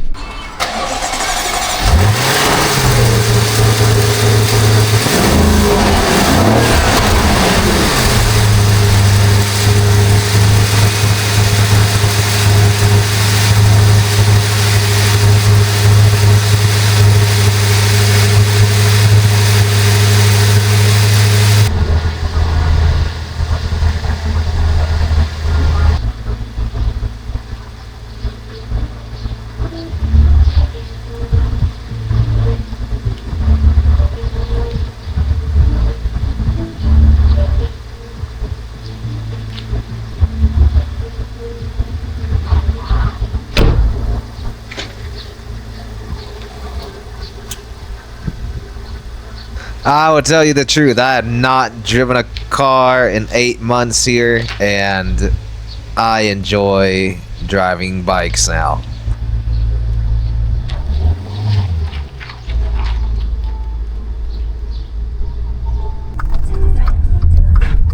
So I'm going to the coffee shop, because that's what I do every day. Go get some coffee. And the coffee shop is basically my office. I don't like to work at home, even though I can, because it's kind of a energetic thing. I prefer to leave home, and I prefer to leave work at work.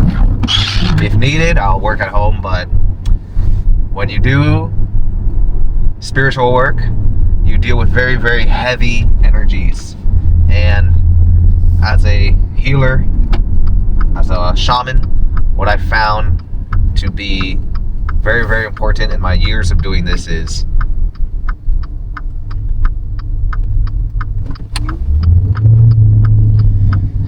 you got to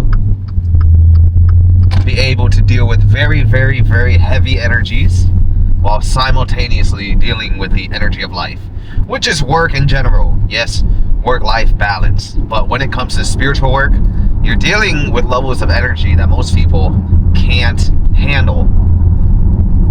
And that's the reason why spiritual healers do what they do. We work with very dense or very heavy energies, and we help people digest it through to bring them back to the light. And when it comes back to the light, yeah, you gotta detox, or you got to set boundaries when it comes to these things. So one thing I do is I make it a rule to never work at home. Even if I have one client or one email to check in, I'm not going to just sit in my house and do it, or sit in my home and do it. I'm going to go somewhere so I can leave that there, and then I can continue that at another place. It's a separation of the mind. There's time for work and there's time for play. Just because you can work at home doesn't mean you should work and play at home. Personally, that's how I feel. So I'm gonna get a coffee. It's been a while since I got a American coffee. I'm gonna get some white coffee. Do you guys in the foreign lands know what white coffee is? White coffee is my favorite. Now let me focus on the road and turn you off for a little bit. Here's our Becky drink of the day. So enjoying a nice little workout here. How's this angle look? So it's clear that nobody's used this in a very long time. Balance the scales.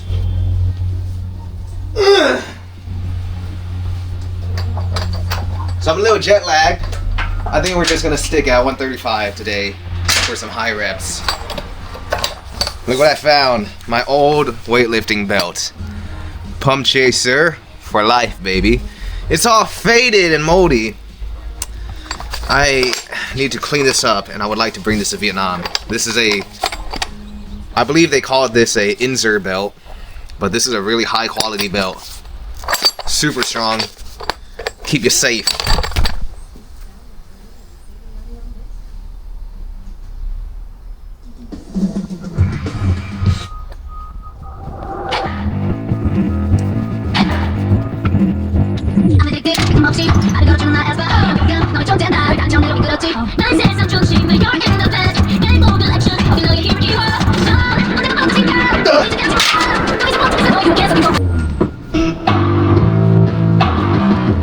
This be a cool shot.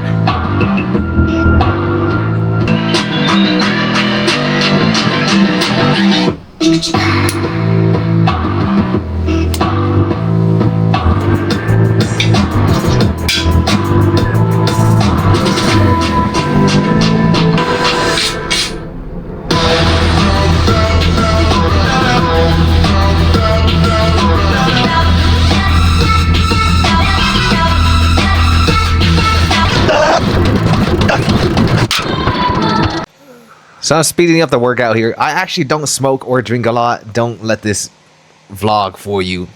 I used to, because I'm from the ghetto. And this is a really light workout. I have not done a real serious workout in a long time. But you know, you jet lag flying. Welcome to Spiritual Boss Global. if you enjoy the content here, I would invite you to check out spiritualbossglobal.com. So normally, I like doing bodyweight exercises at times, and I haven't really worked out, exercised for real, in a very long time. Maybe 2 or 3 months since I've had a really good workout. But that might just be life. That might just be the demands of life. There always seems to be something taking priority over my training. Because I am fatigued. These damn planes.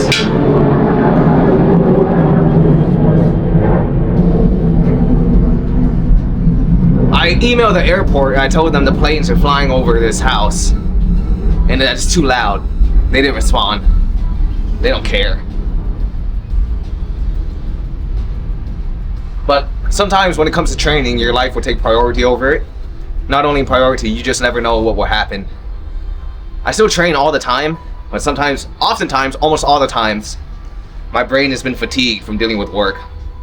As we run Scorpio Scriptures Healing Clinic in Asia, run the Scorpio Scriptures Healing, and now Spiritual Boss Global and all the staff that we'll have working with us, and then making you guys service, making you guys clients. The work is quite simple. All work is quite simple at times, but it's just the demand on your brain and managing your energy.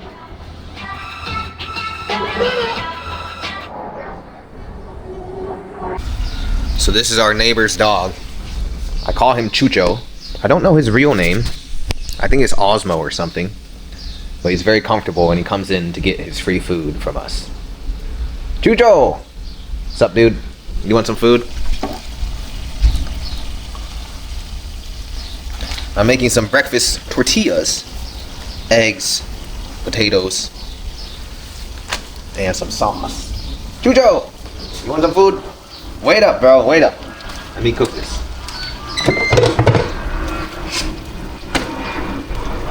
I have not seen you in like a year, man. You look a little skinny.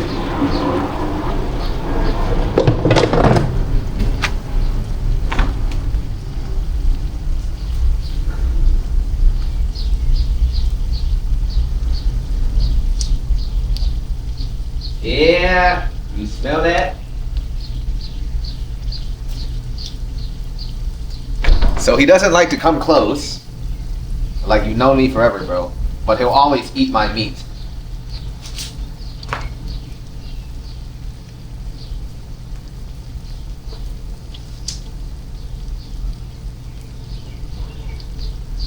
There you go, man.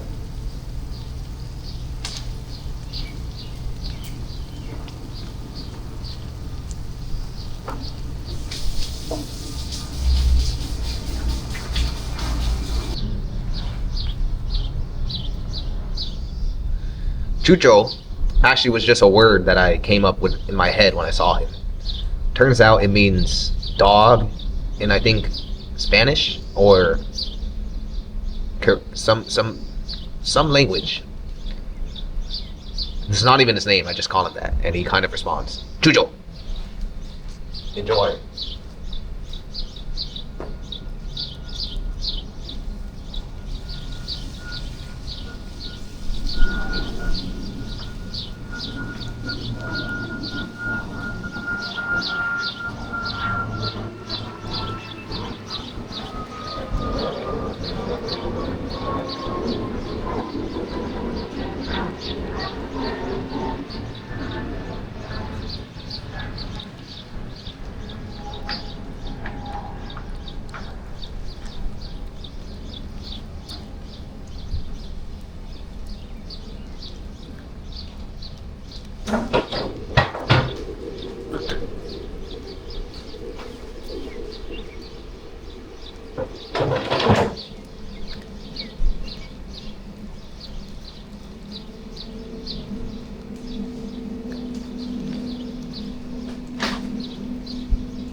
He knows.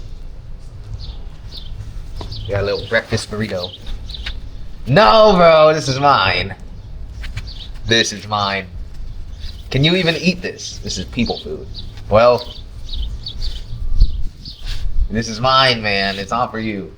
You get the meat. I think the barbecue meat is much better for you and tastes better.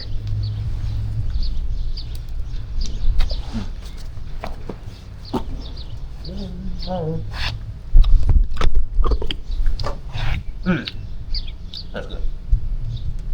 I don't think you'll want this, dude. That meat is way better. He doesn't even eat the meat.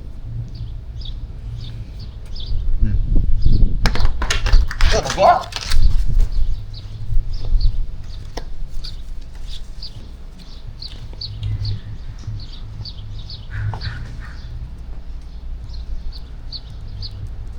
You're a fool, man. You don't want this. You don't. You're not gonna like it. Eat the meat, bro. Trust me, it's way better. What would you choose? An egg and potato breakfast burrito, or some barbecue Korean beef short rib?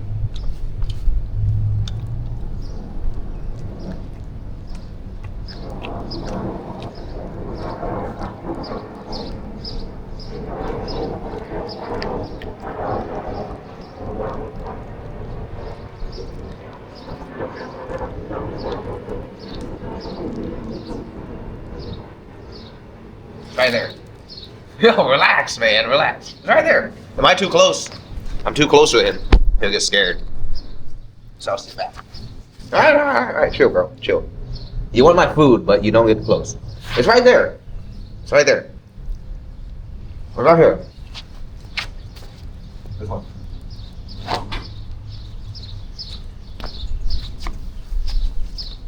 Yeah, man, you can have it. You can have it, bro.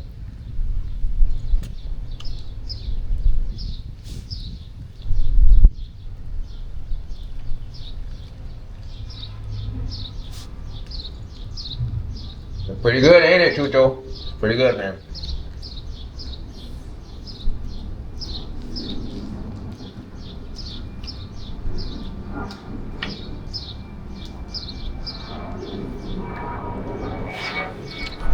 Alright, he's still here. He ate. But Chucho's still here. He ate all the meat I gave him. He knows I spoil him because I like dogs. I like animals more than I like people. I've always loved animals. When I was a kid, if you asked me what I wanted to do when I grew up, so I wanted to be a zookeeper. Have some burrito. Animals are just cool. I like this dog. He never lets us come close because we're not his owner. But we have a symbiotic relationship. He cleans the scraps off. I give him food, right? And he guards the neighborhood. Make sure no other dogs come in. No raccoons come. You see the size of this thing. He's a vicious animal. He'll fight off any intruders. So he's the guardian of our he's the guardian of our neighborhood, the vicious attack dog. And in return, I have to pay him food, or else I gotta pay up. Ain't that right, Chucho?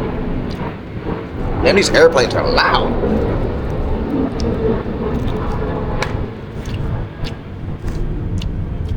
Chucho!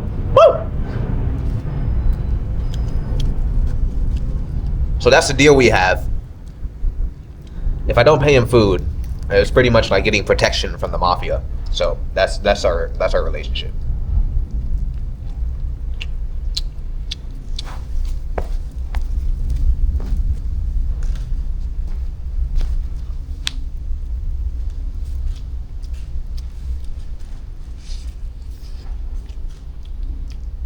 It was good, huh?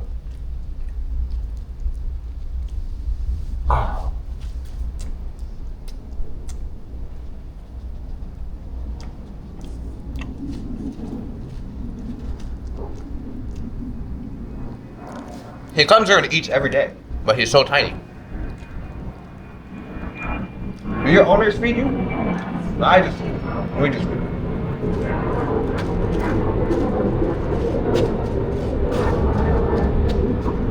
Let me see what else I got for you.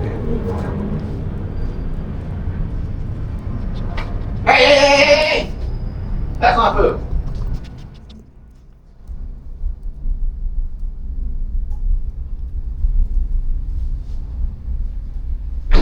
Wait.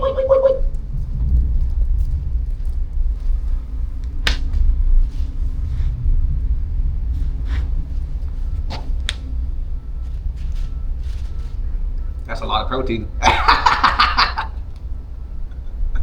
thought he was gonna eat with me. No more for you, bro. No more for you. What? We're feeding the neighborhood guard dog. If we don't feed him, he's gonna come and jump us. You want to egg Doritos?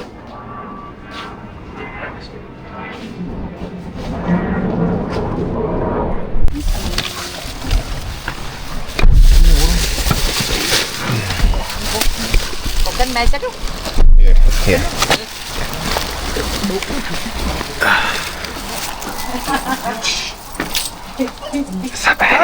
Hello. Anh Linh ăn chả, anh phải gọi anh có chả ăn không biết. What's up, Daddy? What's up, man? What's up, Daddy? Hey, Daddy. You remember me?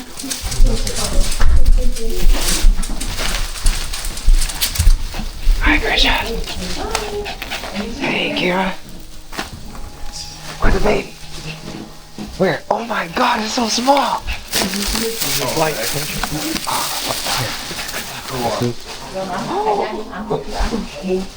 God. Hello.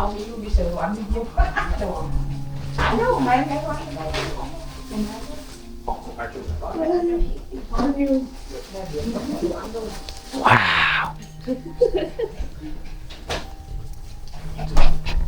Hello, Zoe. Oh my God, Maddie. Wow.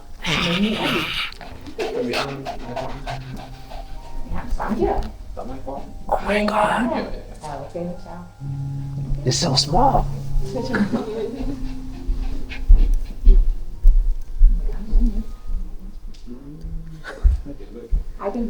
Chuẩn bị. Look at this. Look at this. It's for Zoe. Oh.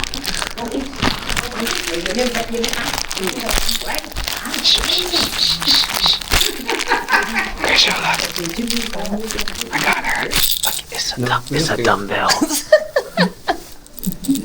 It's her first dumbbell. It's 3 pounds. You see? There you go, Zoe. Okay. There we go. That's yours.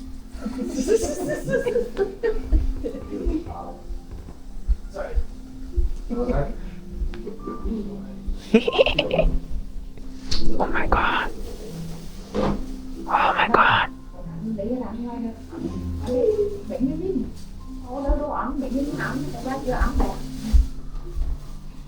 It's so small. Số số một xin chỉ được 2 cái à?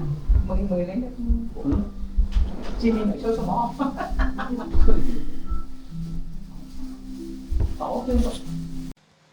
So, this is not medical advice. Don't take this as medical advice. Don't take this as any disclaimer. This is not medical advice. This is just me bonding with my niece and helping her out with some energy flow, some somatic release, as she had little tummy issues. A little baby had tummy issues. But it was nice for us to bond. And right when I held her the first time, it was a very natural connection. We definitely come from the same lineage and the same stock. The more I look at her, the more I see she looks like my brother and my father very much. And she is quite the personality for a 1-month-old baby. So this is what you're seeing here. Just me ironing out some energy and helping her just be comfortable.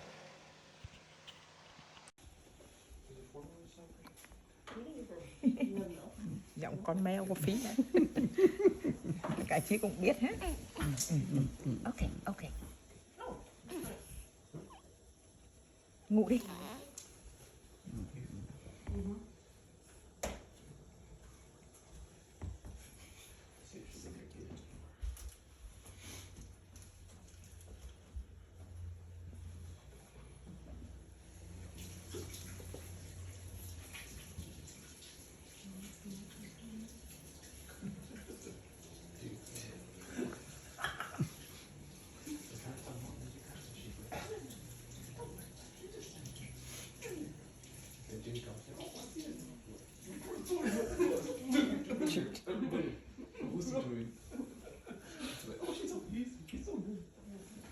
Quả tẹ mẹ ly nước sôi hả?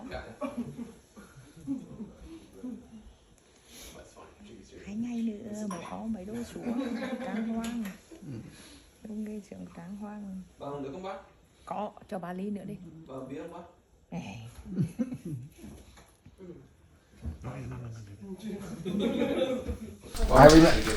I remember you. Okay.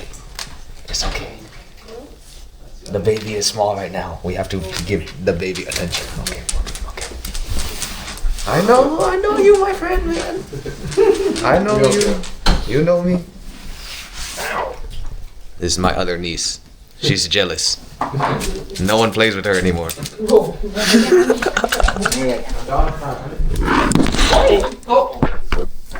I'm just kidding.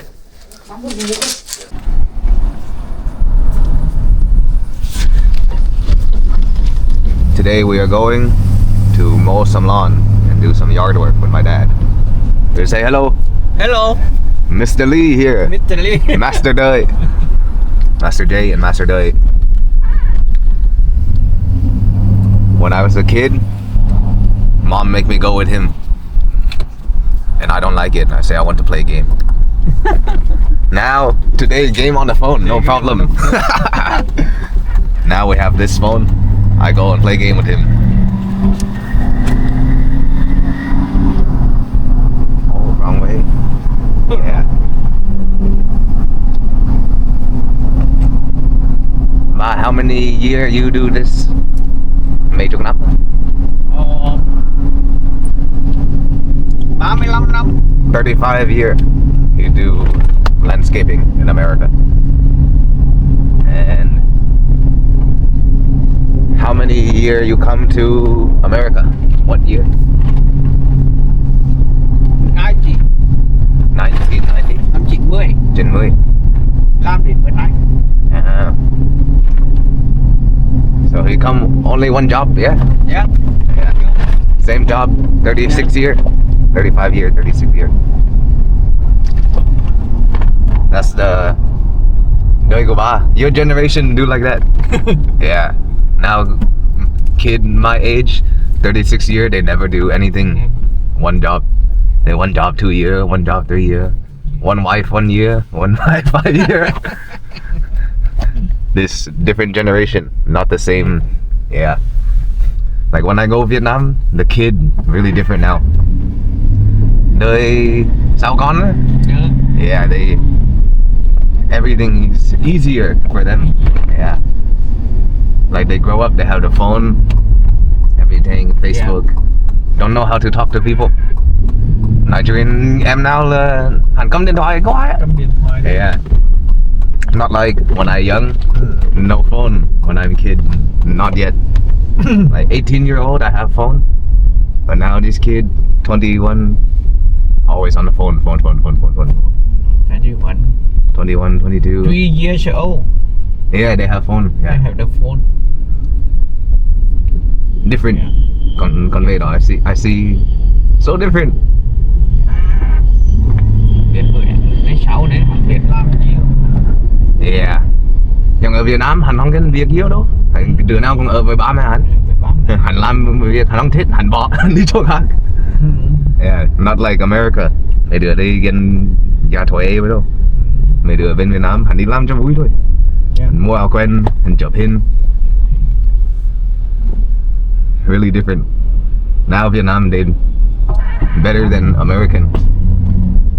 Việt Nam cuộc sống nó dễ. Ở cái hồi sống đó nó lại mù vờ đi buôn bán cá đấy chứ là đủ sống rồi. Yeah, bà cả coffee. Vậy là đủ sống. Yeah, Vietnam life very easy. Less stress. Not stress like this. No stress. No stress. Only very safe life. Safe life. Yeah.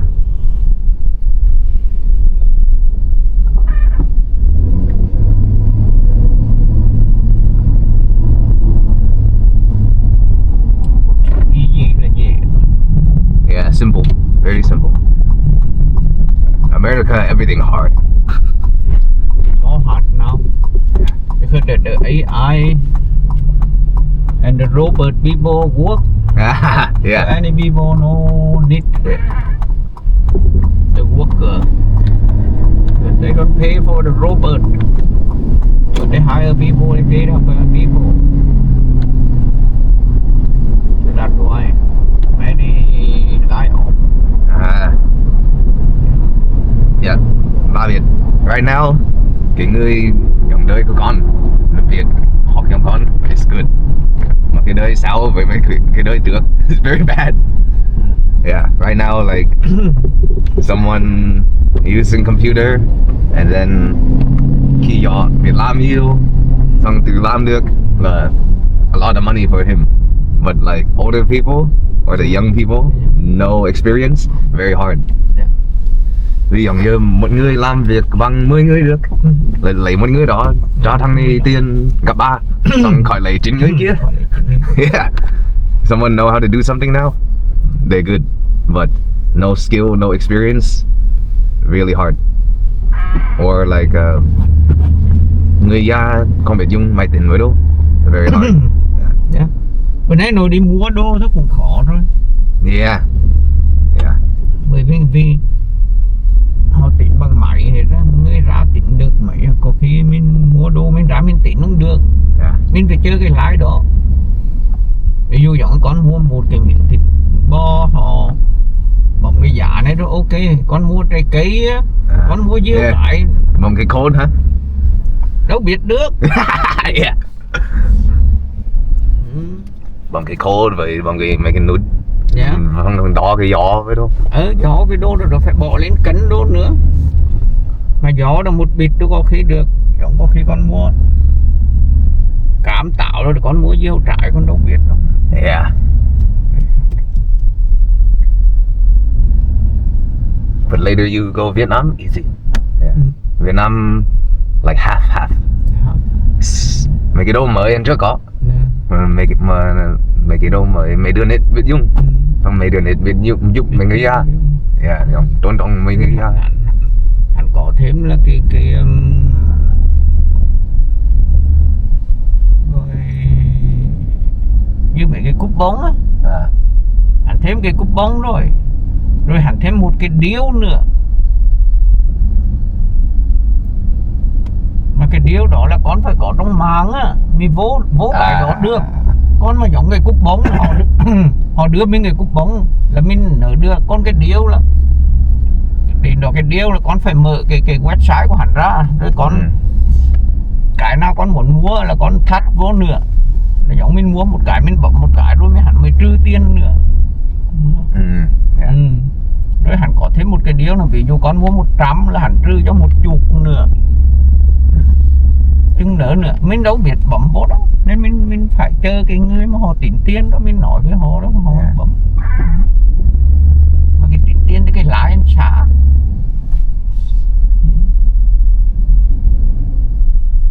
Hắn làm đủ kiểu gì cho mấy người không mình là đến mua này khỏi tính tiền. Hỏi tự tính.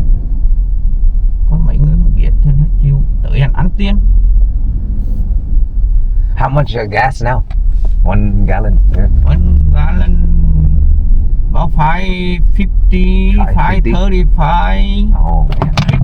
Between 550 to $6. Wow. Con phải theo cái tram xăng á. Chứ có ship quấy là rẻ nhất, con mấy tram khác là hẳn cao tiền.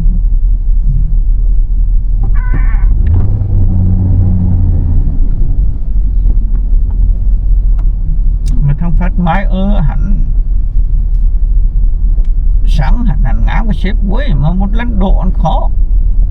Đợi mà cá thẻ vô là phải đứng chơi cái người trong đó hẳn bấm cái nốt vô đó. Hẳn cói xong hẳn bấm cái nốt vô mới hẳn cho độ sang. Con mình trả thẻ không đỡ được. Here we are, my good old friend. We're here in West Seattle. We only have one today. That means it's a light day. Hello, my old friend.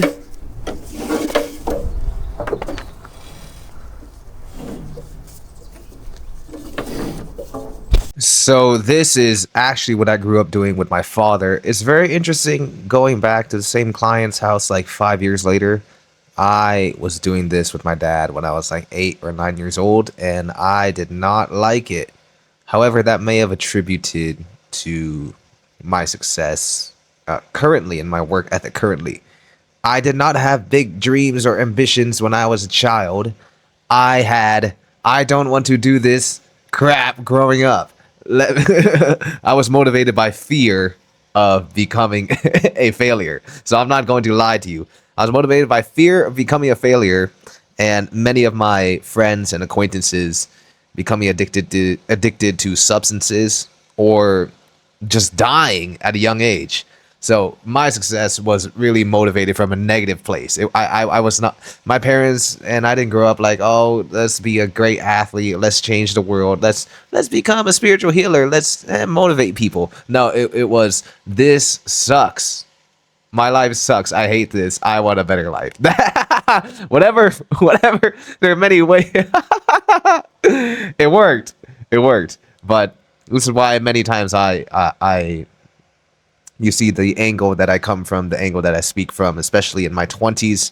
My 20s was even worse. So my 10-year-old to 20-year-old life was terrible, and my 20-year-old to 30-year life was even more terrible. And now my 30-year-old life is actually starting to be good. So sometimes as a human being, you got to put in about 10 to 20 years of grind and hustle before you really start to get to enjoy things. And my parents started me at a young age. It wasn't even by choice. I was forced. I was shamed as a child. It said, no video game. You go to work with dad, you know what it means to struggle. And so that's looking back, it's funny. And mowing lawns now, right? Like just hanging out with my father. It's like entering an old world. But I remember when I was there as a child, I hated every single moment pretty much of my whole childhood. And most of my 20s was full of depression and rage. So if I can get out, why can't you get out? So yeah, and we do this. So my time back, hung out with my father. Probably half of my time I spent just working with him and hanging out with him. So I only recorded this once. But, you know, if you ever see people do landscaping, they go at about 6 in the morning and they come home whenever they want. So this is what this is where Master J came from. We're not privileged. I'm not privileged. I was not. Yeah, man. Yeah, the life was just shit growing up. I have no better way than to say it. Life was all shit. It's full of depression. It's full of drugs. There was no hope. There was no happiness. I had to find ways to manufacture my own positive happiness. So, yeah, this was my childhood. Now the difference now is when I come back, I'm much stronger. The machine is much lighter. Oh my god, man. My school. Old school. 2014. Graduate. Oh my god. 12 years already. Very fast.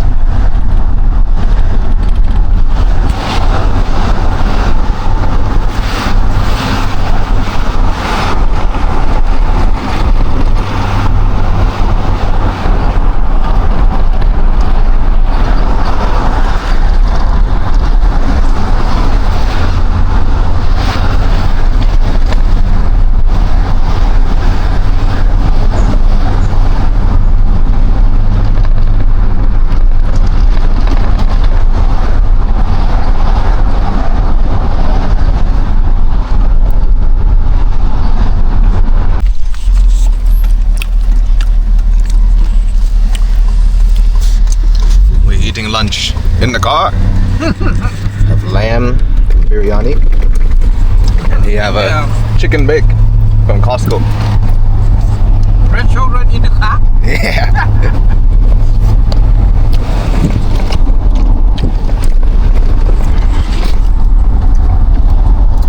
Hey, Baso, I have a question for you. Some people, they watch me, they want to learn like how to make money or do business. But you do business 36 years. If you talk to young people, they starting work or game, what do you have some advice for them? When they do like a new job or they want to do something? Yeah. You know, I tell some people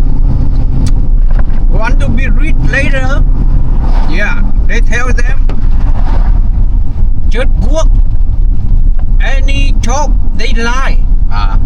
Yeah, they don't care, no care the money, but they love the job. And they work not to look back right away. But when they turn to 50, Yeah. and you need to look back, that's how you feel for that time. Yeah, because you work, you look back, nothing. But you work, you like the job, you don't care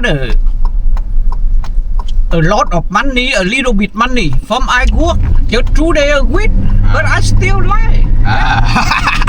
Yeah, okay, I have the money. Yeah. Yeah, but they love the job and they work, but no look back.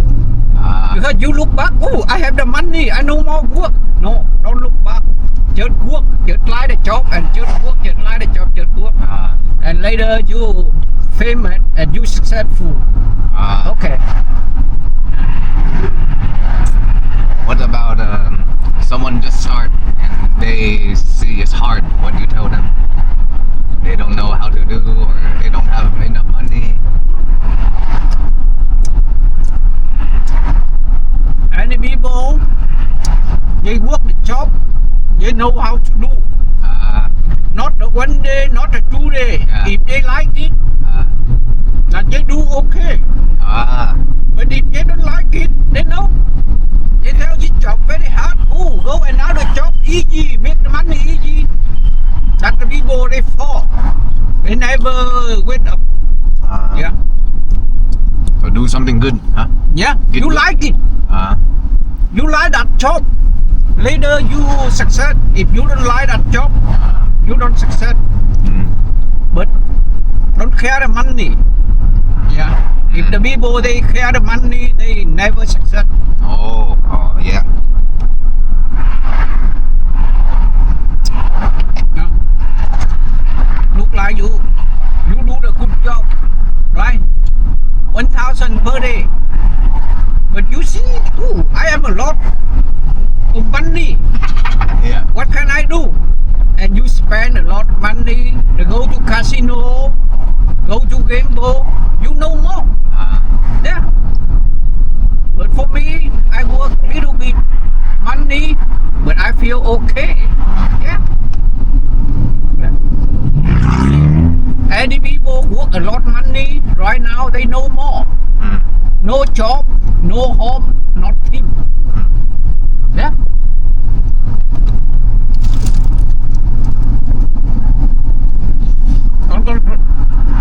Con quay không? Yeah.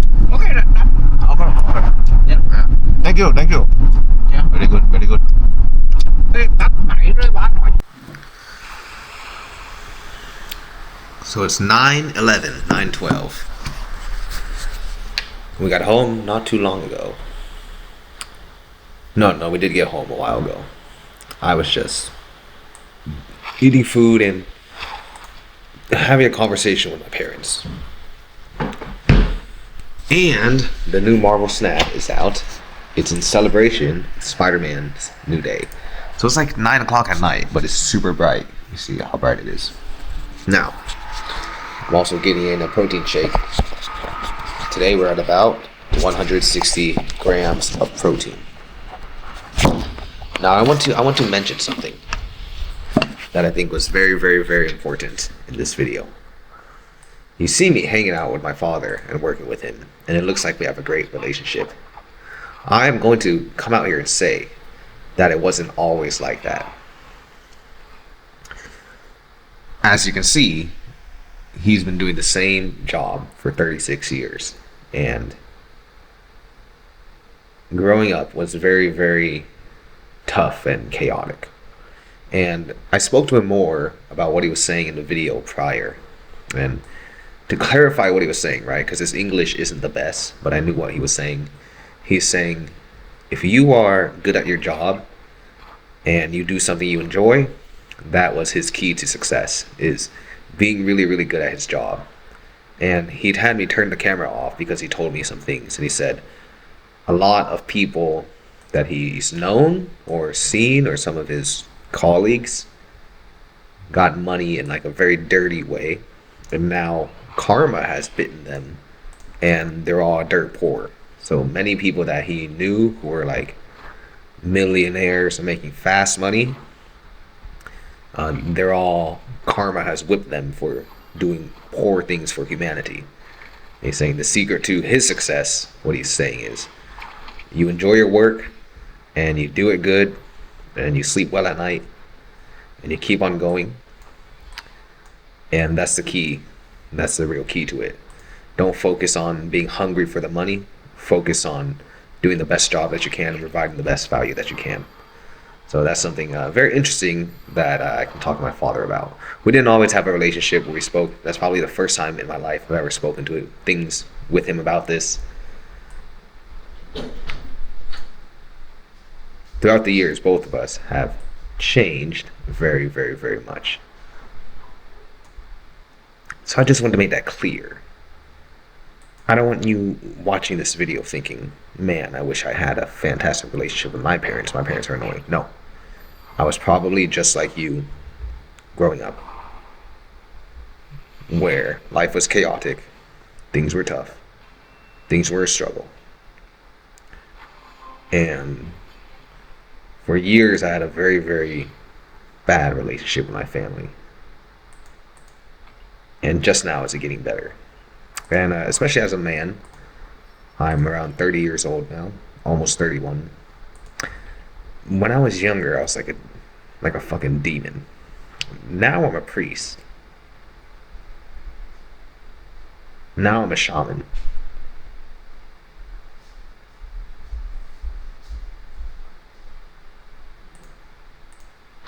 But I wasn't born this way. And that's part of life. You go through phases. Look at this. I have my old samurai sword. Master Hai, one of my disciples, was the first one to ever get stabbed by this sword. And he actually did get stabbed by it. And he said he got an infection. It was well deserved. He was being a moron. Ay. But my point being is, whether you're in a situation right now where your life is shit, or things aren't how you want them to be, have a poor relationship with your family, poor relationship with your loved ones, maybe a poor relationship with yourself, those things can really all change. And no matter who you are, especially if you're a man, right? Men go through many, many dark times in their life. I'll say it again. I went through, the last decade of my life has just been a dark time, which was my late teens to my early 30s, all of my 20s. And it was total shit.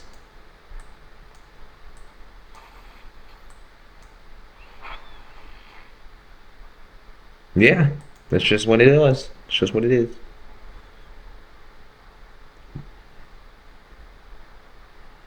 But I don't want you sitting here thinking this guy comes from a silver spoon, or wow, look at this fantastic, perfect life, and look how happy everything is. Happiness is earned. Happiness is something that is cultivated within. It's a decision to smile, and it's a decision to have optimism, even in the darkest times of your life. And then when the contrast of life comes and kicks in, you see, when you get through all the shitty parts, all the negative parts, then you see yourself happy from the contrast. There are many people with more than us. There are many people with less than us, right? Everywhere in the globe. But happiness is a real inside job, isn't it? It is, my friend. Now say you want to earn some money. What my father said is correct, but he and I have different viewpoints, because obviously he's from a different generation and he's made money through doing business people to people, right? Before the internet was around. Me, I've made my money on the internet. I work on the internet. I'm not going to lie to you and say I do any other way. That's pretty much how the world has gone now, right? It's pretty much what the world is moving into. What a father said is correct. You got to do something that you enjoy. You also got to do something that you are good at. Providing value for humanity is what we both agree on. You find something that you can love, you can provide value on. That's a key part. Oh jeez, I'm looking at my game here. Did I just lose? I can't play this game and talk at the same time.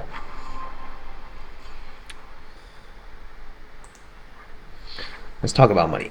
Money is a very important thing. Making money, being successful, is something that all human beings strive to, unless you're born rich, right? There's Bob Proctor's book, You're Born Rich. And then there's actually being born rich, where you don't even have to sweat money. There are people who can get millions of dollars or 50 grand just wired to them from their family. That's not you and me. You and me, we need to learn how to make money.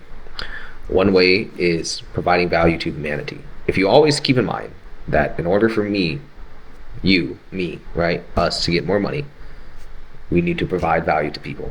That's really the base of it. Certain people do things illegally or harmful. They get fast money because those products are risky and they're high value. iPhone, high value product. Everybody and their baby mama has them, and Becky has them. My friend at Tantra, Adam, high value products. I have his bronchi and sinus clear here. They make some fantastic stuff. Value comes in many forms. The video that you're watching, I would aim to make it valuable for you, right? I want it to feel like success is possible, man. Winning is possible. Living the life of your dreams is possible. That you can do these things. That there's a guy right here who wanted the life that he wanted, and he lives it right now. And you sweat and you bleed and you work for it and you manifest it and you focus on the vision and you have faith and you don't stop and you stay dedicated and you can have it. Is that valuable?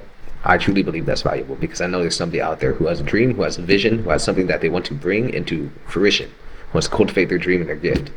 And I'm telling you, man, you can do it. If there's any single thing that you see on Spiritual Boss, it's always going to come back to that main message.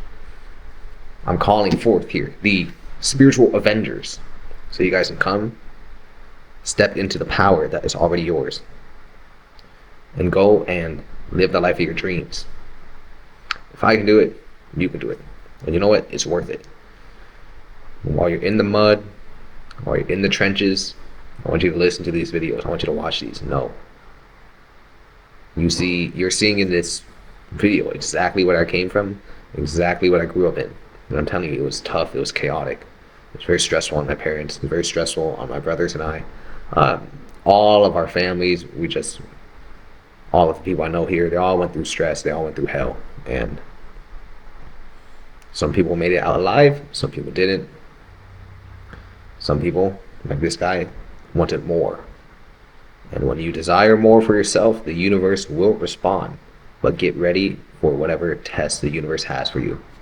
SpiritualBossGlobal.com will arm you and help you on that mission and on that vision that you have. But it's just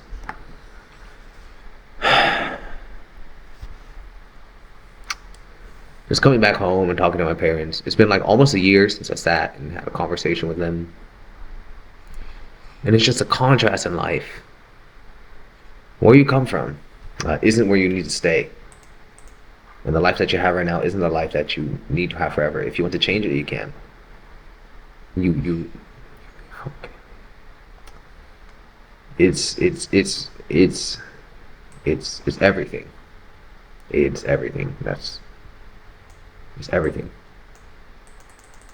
What's the cost of your dream life? What's the cost of your passion? What's the cost of your purpose? What's the cost of going to sleep at night knowing that you gave everything you could to life? And what's the cost of that dream, that mission that's inside your soul, and bring it to the forefront? What's it cost? It costs everything. It will cost everything. But it's going to be everything. It's going to be worth everything.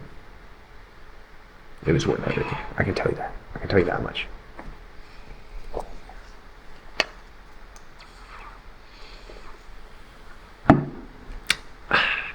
It's good puppy.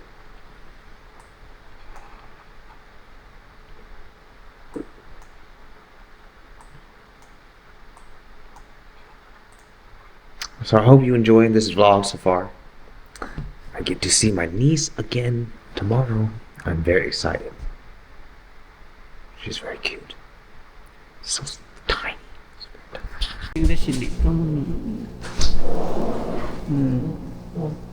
Ông muốn gì anh? Con này sợ quá. Shy. Mắc cười. Chứ à? Yeah. Hả? Con chó. Trộn mắt cười anh. Yeah, I mean, the eagles are. Con gió, con đi đi. Yeah, con vư. Yeah. Con chó. Cái này cái mù nữa. Đôi Muốn đi thèm ăn đâu. Broccoli điện có cái luyện lẽ đó đi. một cái broccoli là lâu lâu bắt thành một cái. Con các bạn ăn bóc ít thôi không? Con chó ăn gì nữa? Nó hành dẻo để chút nước mát. Hành phả, hành dày con. How do you say breed, Jimmy? In English? I don't know. Baby, hành việc hành tự là hành chôn đó. Ngủ. Yeah, the dog breed always eats each other. Ngủ say xỉu. No, I gotta eat dinner.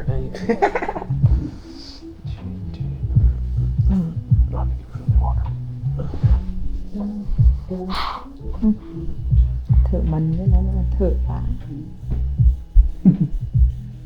Thử giống người lớn á. Đó là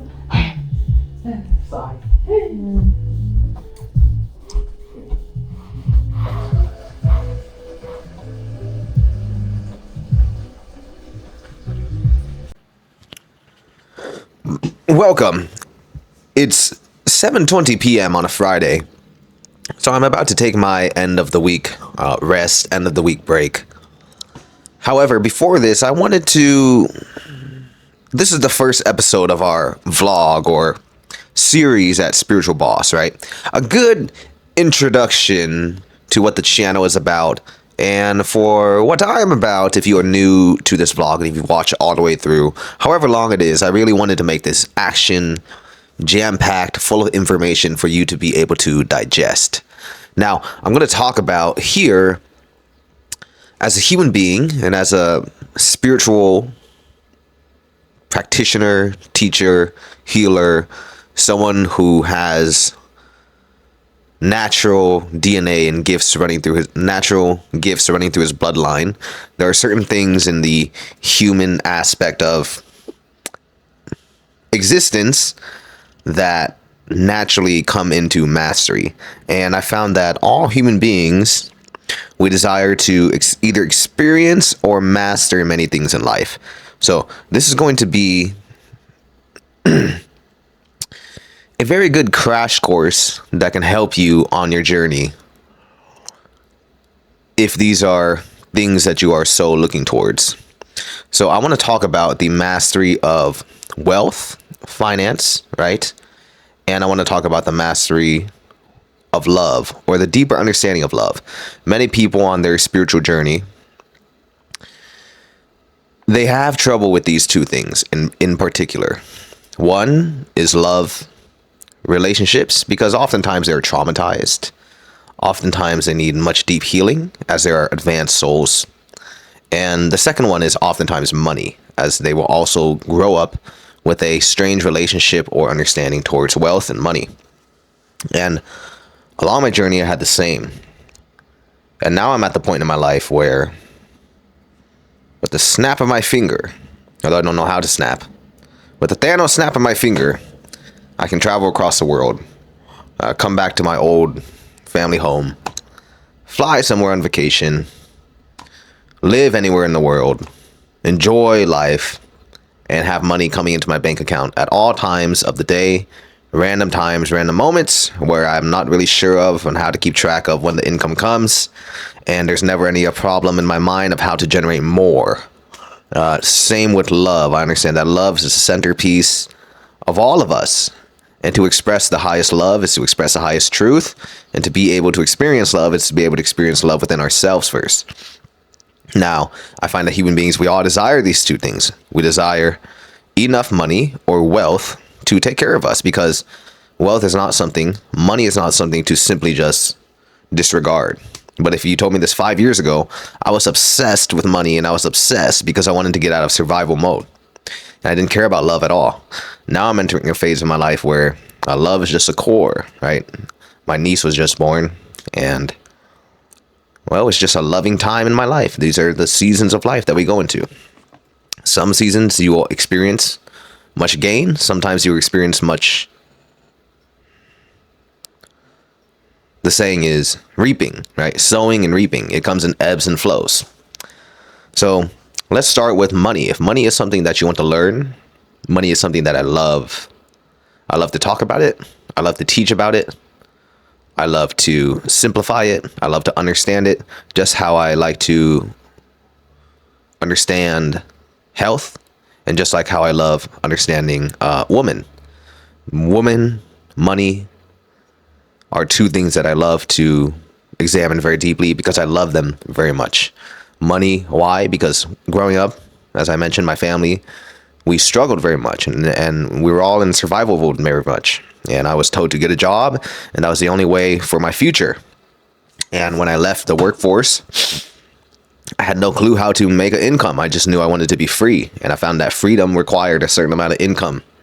And so the past decade, I've learned how to pretty much generate an income from nothing but the knowledge that is in my mind, which Joseph Rodriguez, my good friend Joseph Rodriguez, he talks about the state of flow and just existing to get paid, which is very possible. I highly recommend Joseph's book, The Direct Pathway to 1 Million. I found that everything that I read in his book is pretty much things that almost all people find on their path to generating income from their journey of self, the entrepreneur journey or the spiritual boss journey, the journey of leadership, the journey of stepping away from the traditional 9-to-5 and creating an income. Excuse me, I'm going to get a drink. I have this here. Sparkling, what is this here? Sparkling lemon strawberry apple cider vinegar beverage from Trader Joe's. Organic. Whatever sells in America, right? How do you have organic sparkling water? What the hell is the difference? This better not be alcoholic. You never know if a drink is like alcoholic in America. They all kind of look the same now. Now let's get into money. And I'm not going to be the one to say you need to quit your job. Fuck a work. Working for money is stupid. No, I'm not going to say that, because I understand at times of life, you need to have a job as a means to an end, or you need to do something to generate income. Right now, I work with my father. Why? Because I am bored as hell here. There's nothing to do in America. I'm on a vacation and I'm just working my old, hanging out with my dad every day. It's not even work for me. It's fun. It's fun talking to him. I haven't seen him in almost a year. But in many ways, right, to generate income, you can work a job. You can double down on your job, whatever the job market is like in America or what country you're from. You can always get hired somewhere, somehow. Unless we're in a recession. Even then, you can still generate income. You can still generate money. Why is that? Because money follows value. And that's the number one law. If you were to learn anything from me, and if you were ever to understand my viewpoint in money and how I literally did not know what I was going to do with my life after quitting my job and a spiritual awakening, to now just living a pretty damn cool life, I do say so myself. It's pretty nice. It's pretty good. Man, it's pretty good. It's pretty good. Just keeps getting better now. Value. Value follows money. Money likes value. Value likes money. Money likes value. Value likes money. Money is value. Money is value. Money is just simply a crystallized form of value. Money is a mean of energy exchange. We use money to exchange for value and goods and services. But oftentimes, on your journey, especially if you're a spiritual person, you might fall short in the bank. Yeah? And then money doesn't just become value for you, right? For goods and services. It becomes a means of survival when you can't pay your bills, when you can't pay your rent, when you are struggling with what to eat and you don't know what you want. You don't know if you can afford certain things. The bills come and you're in a negative money. You make $2,000 and your bills cost $2,500 and you're stressing out. That is not when money is an exchange of value. That is when money is a scarce resource and it controls your life. So, but understand that to break through this, all you have to do is provide more value to the world. And yes, it is that simple. Yes, it is that simple. Yes, it is that simple. And everything else is a need of the mind to be purified and conditioned. Because naturally, as human beings, we are expansive, we are resourceful, we are abundant, we are beings that exist in a state of flow. And anytime you have this belief that money is extremely hard to make, you're basically saying that I am blocked off from the flow of abundance and it makes me angry, is what you're really saying. We purify the mind, we purify the mind, we purify the mind, and shift our beliefs. But I'm saying this to you, not to talk to you in a derogatory way, or to say you're an idiot, you don't understand, right? I'm not saying that, because it's not your fault if the programming in your mind of money is scarce and difficult, because it wasn't mine. Asked me 5 years ago, and I was very stressed, and I was very tense, and I was very obsessed, and I was always angry I didn't have money, and I wanted more. And as time shifted and my perspective shifted, as it does with many people, we see that money is everywhere. We just weren't tapped in and tuned into its frequency. This is what I call the wealth frequency. You can get this deeper level program in the link in the description, but I'm going to go pretty deep here. If you want to learn more, you can purchase it. It will help you. Purchasing things, exchanging value for things, it does something to us psychologically. Every single time that I talk, and I know this for a fact, I'm not saying this to brag. I know who I am now. I understand the value that I bring to the world. And I understand the level of information and knowledge that I'm able to share. Every single time that you see me talk and sit in one of these videos for 30 minutes, for 40 minutes, for an hour, if there was a price tag on that and somebody purchased it for $100, they would listen much more. Because anytime you exchange energy for something, it does something to us psychologically. This is something that I saw on Lewis Howes and Bob Proctor's The School of Greatness interview. And Lewis said, it was Lewis or Bob. Rest in peace, Bob Proctor. Lewis or Bob, he said, the more you pay attention. And that's very true. The same with Earl Nightingale, the Dean of Self-Development, one of my favorite people of all time. He said, human beings, we take for granted things that are the most important for us, which are things that are free. Because the flaw of the human psychology is that we only value things of which we pay for. But the thing that will generate the most value in our life is the most important are the things that we got for free, which is oftentimes our family, our loved ones, love, our mind. Everything else can pretty much be replaced in material value. The human flaw is that, psychological flaw is that we value things of which we pay for, and the most important things that come for free we don't really value. If one can understand the workings of their mind, if one can understand the psychological tricks of their mind and not be run by their mind, but begin to see things and change things and operate on a different mode of operation, they will begin to be able to attract pretty much whatever they want. And one of those things is wealth. One of those things is money. You can clearly sit and see right now that I'm just comfortable. I know money always comes to my bank account. I know life is great. I know life keeps on getting better. Years ago, it was not like that. I was very stressed, very tense. What shifted was the discomfort caused many health issues in my mind. And I said, I don't want this anymore. And I want to be like other people. Why do resources, why do income, why the happiness, why does the love flow to this person, but it doesn't flow to me? And what that comes down to, what that boils down to, is purification of our own mind. The way we view ourselves, our self-image, what Bob Proctor called paradigm. What we can also look into is deep seated beliefs, traumas. This is something that I work with people very, very deep. We see the deeper we examine what we believe about the world, is the deeper we get to know ourselves, and the deeper we get to know our true selves, which really comes from a state of effortless flow and effortless living. Money is all around you. You are living in a house. You are going on the internet. Every time you scroll on the internet, you see things that connect on the world. What level of film, what level of camera was that filmed on? When you see people driving cars, when you see people on boats, and when you look at all of the videos and how much money in production, how much money is circulating every time you open the phone, you are looking at millions and billions of dollars of industry. But why is it? What is it that separates us from just getting a tiny bit of this? And what this thing that separates us is the stream. It's a stream.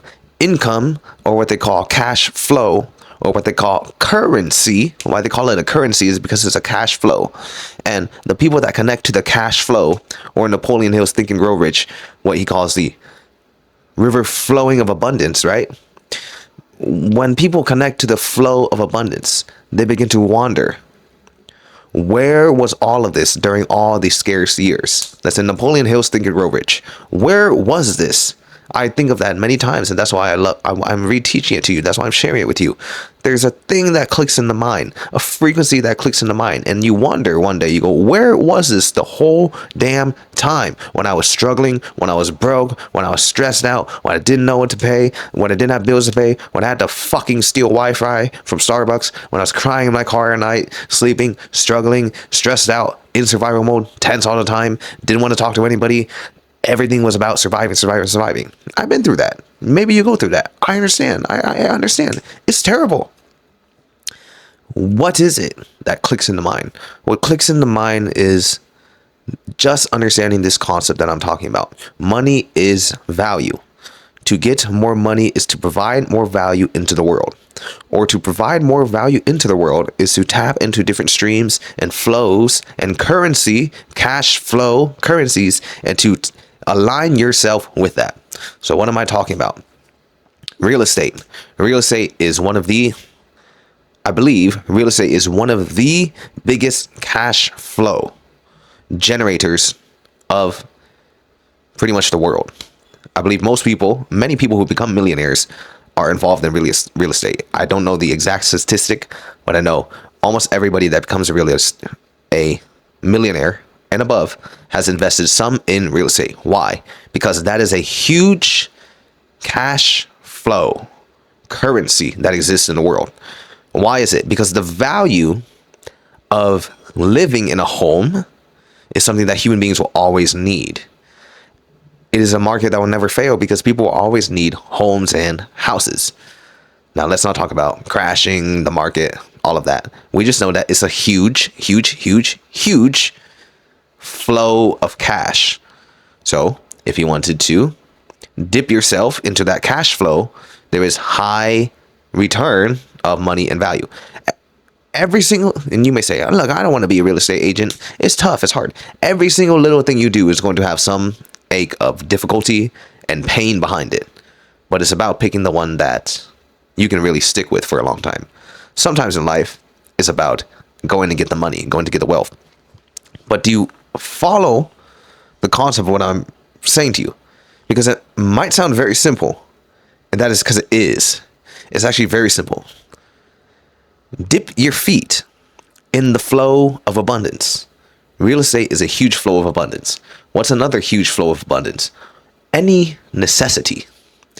Any necessity in humanity is always a huge flow of abundance, a huge flow of energetic exchange. That energetic exchange is oftentimes used in money.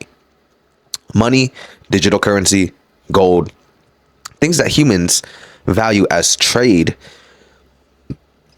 and is agreed upon value of trade will have cash flow, the river of abundance, real estate, cars, vehicles, food, always money in these markets, always things being exchanged because they're needs. Human beings not only value these things, but they need these things. Transportation. Now say you get the concept now. You could do any of these things to make some money. All you have to do is tap into it. What does tapping into it mean? Tapping into it means understanding that exchange of value, understanding that market. Once you understand that market, you do what you need to do to get inside it. Do what you need to do to get value with it. But you now have a new channel or a new link or a new frequency that is connected to you in realm of money. Does this make sense? Now, simple, yes? Simple. Now think of this. You are this vessel. You are this core energetic frequency, and there are many cords attached to us all the time. You're attached to this video, which is connected onto what? It's the www, the World Wide Web. That web is connected to my account.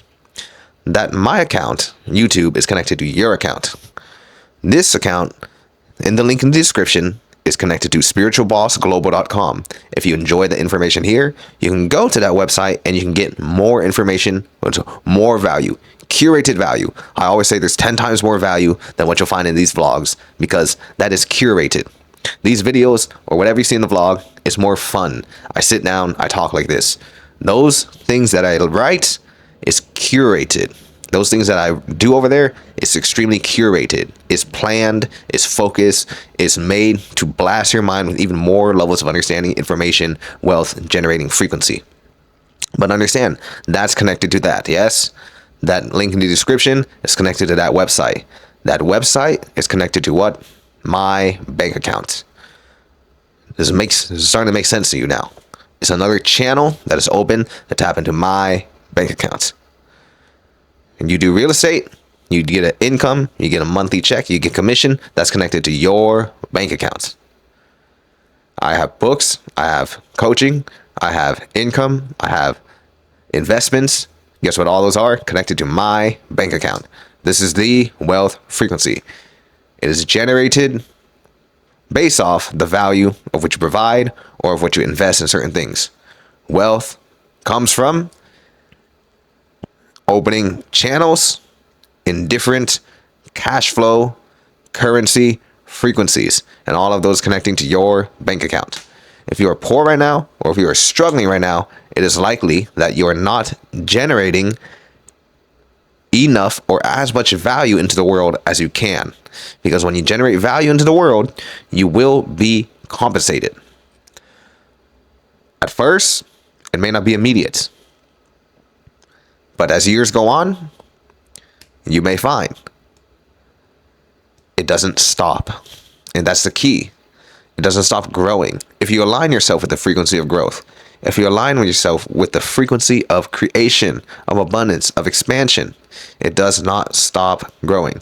It only stops when you allow your mind to be limited by what you see in front of you.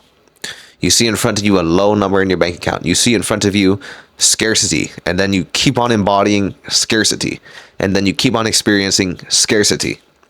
There comes a switch, the wealth frequency. There comes a switch, the wealth frequency. You understand that money is an exchange of value, goods, services. To increase the amount of money or wealth that you acquire is to increase the amount of value of which you provide into the world. This can come through real estate. This can come through your job. This can come through driving Uber. This can come through selling digital products. This can come through dipping your feet into many different streams, exchanges of value. And all of this exchange of value goes back to your bank account. Your frequency can open many cords and connect to many things. Most people that don't have enough money or are poor are only connected to one thing, or maybe even zero, and yet they wonder why. There are many ways to get the income into your bank account. This is to align yourself with the frequency of wealth. To align yourself with the frequency of wealth is to understand I must enrich the lives of others. You must enrich the life of others. You have to get it out of your head if you have the idea that money is evil, that money is not important, that you don't need it. Why? Because the people that make the most money provide the most value to humanity. That is why a spinal surgeon who goes to school for 20 years, who starts actually working when he's 50 or 55, his surgeries cost millions. Why? Because you need to be trained very well, and that skill is very valuable and difficult. So he is well compensated for it. Money is just compensation for the things you have done. So if you're sitting there frustrated, thinking, I don't have any fucking money, instead of looking at what you don't have, start to look at what you can do. And when you look at what you can do, you shift your mind out of the state of scarcity, and you go, you know what? Let's go get this. Let's go get this money. Let's go create. Let's go do good things for the world. Let's go help more people. Let's go to work. Let's go get it done. You make the world a better place, and you also make yourself better. You also give yourself a better world. It's fair compensation. The universe is very fair in this regard. When there are these spiritual people on the internet, you go, oh my God, please pray for me. I'm dirt poor. I'm broke. I'm about to get evicted. But you know what? I'm not going to work a job because it's evil. I'm just going to manifest the way to getting money because I saw 3:33 on the clock. You know what you are? You are a dunce. You're a fool. What are you giving? What? You're waiting for a synchronistic message. You're waiting for the universe to deliver a message, or the universe delivered a message right here. You just got your answer of how to manifest some more money, my friend. I work with many spiritual people, and that's the number one cop out that I get from them, and it absolutely disgusts me. Oh, I wish I could afford that, Jay. Guess I need to go and manifest some more money. Let me go write this little thing in my journal, and I'm gonna go and manifest $700,000, and I'll get back to you tomorrow. Ah, la la la la la la. You people make me sick. Don't embarrass real spirituality with your bullshit manifestation, new age techniques. Unless you give me proof that what you've done has worked, you've been on the internet for too long, Becky, and you need to actually get your hands in the mud a little bit. And I'm not saying this as a motivation rah-rah speech. I'm saying this as this is what spiritual boss is. We deal with the harsh truths of the world here, but we also understand that we come from a place of love and light. Love and light is not always wishy-washy. Light is purification. Darkness is wishy-washy because that's where you can hide your faults. That's where you can hide your little insecurities and you can hide the truth about yourself. But the light, real light, illuminates everything. So I'm right here illuminating that new age bullshit that I see so often on the internet. You guys make me sick and you make me embarrassed to be a part of you. So there, I am saying I am not a part of you. My name is Master J. I represent the Spiritual Boss Global Organization. I'm a Vietnamese American shaman. I'm not some dude who had a ayahuasca awakening, sitting in a forest vomiting and seeing spirits, and then one day he woke up and decided to go to Burning Man, and now he does hippie as a yoga and does not contribute anything to society because he is above the matrix. No, I still exist in the matrix, but in knowing how the matrix works, you can get the things that human beings naturally desire and not be a POS and be all wishy-washy and superior to other people. As I live in Asia, oftentimes I meet some of these people. They're not so rampant in Vietnam, but I hear that they have destroyed Bali, and I hear that they are destroying Thailand in the moment. Please do not embarrass us real people who practice spirituality while still doing good for humanity. And not just living off the grid because everything else in the world is evil. The world, although it may be filled with darkness, when you run away from it, you are doing no better. You're just hiding in the darkness, masquerading as love and light. Real love and light is strong and pure and righteous. Real love and light can sit and speak to the quote-unquote most brainwashed person, and they will actually see the truth in you. And the truth in you will actually illuminate something in them, no matter how far deep into the quote-unquote system that they are. These are very real things. These are very real things. You would ultimately want your light to be so strong that it illuminates the BS in other people. And how to do that is, well, in the book, The Science of Getting Rich by Wallace D. Wattles, he states, one of my favorite books of all time, in order for man to truly live unto his full potential, man is a spiritual being, a physical being, a material being. In order to excel at all of these things, he needs to get rich on the physical plane. There is, and in that, he will be able to get rich on the material plane. So, unless you want to be one of those guys who goes into the mountain and says bye-bye to society, the best thing you can do for your fellow man, your fellow sister, your fellow brother is to get rich. And in doing that, you will actually enrich the world and you will actually enrich yourself. And you will be able to prove, can I live better when I am taken care of on all planes? Or can I live better when I am lacking in one plane?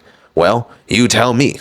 In my experience, the latter is ultimately the best way of existence.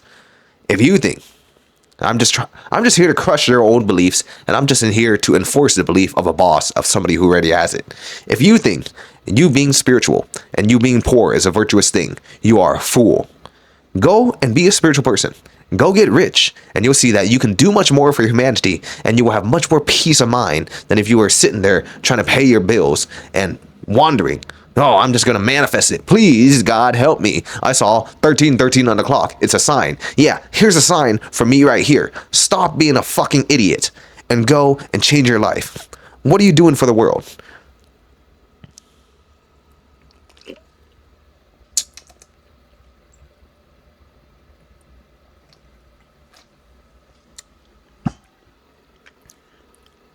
Excuse me. Money is an exchange of value. If you're broke, you are not a spiritual boss. You're either a spiritual boss in trading, or you're some human being who does not provide value into the world. So do not go around prancing on your high tail, saying, oh, I am above that. I've transcended humanity. You have transcended your own foolishness for the day. And you have transcended my tolerance. So be gone. Aye. Now, shall we continue? Money. The wealth frequency. I highly recommend it. Love. What is love? Baby, don't hurt me. And then Michael Hearn. Is Michael Hearn still trending on the internet? The natural titan. Michael Hearn, the best natural athlete of all time. You guys don't know who Michael Hearn is? He's that guy with the theme song. He is a real life, handsome Squidward. I believe he's 60 years old. And he is a 100% natural, extremely dedicated and gifted athlete with 1 in 18 trillion genetic potential to be Michael Hearn. He got buff off of eating goose eggs and duck eggs. Now, what is love? Love. Love is another thing that human beings require. Excuse me, not require, desire. Money and wealth is actually not something that human beings desire. It's what you require. In the 3D physical plane, if you ain't got money, you're screwed, bro. So let's not try to put an argument on that. Let's not try to change the rules of society, shall we? Of the world. Say, I don't think we should have money, therefore money is evil. Good luck, man. Good luck. You're gonna be on the street. Good luck, bro. You wanna opt out of it? Go and get rich. And then you'll see, maybe money does have some value. It's something to be respected. Like food, you have some respect for food. You just look at food as food. You don't go and say food is evil. Water. I don't look at water in this can and go, this can is evil. No, I need it to survive. It's sustenance in the 3D material plane. I'm a spiritual being, yes, but I'm in a physical body. You're a spiritual being. You're in a physical body. You need food, shelter, water, resources. Resources meaning money. So I have a strong opinion on this because you strange new age people who scream love and light are no worse than the people who tell you to take Adderall and kill the stock market. You're two sides of the same coin. Love.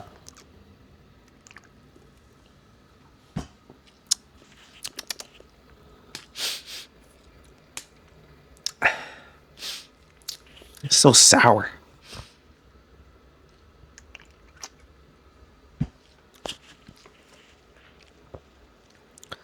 Love is the fantastic desire of human beings. Love is where we come from, and love is all there is. Love is the source and substance of all things. Underneath every single action that one takes, you can see that we are motivated by love. Love or fear. I believe Jim Carrey said that. Love or fear. It's all you're ever choosing.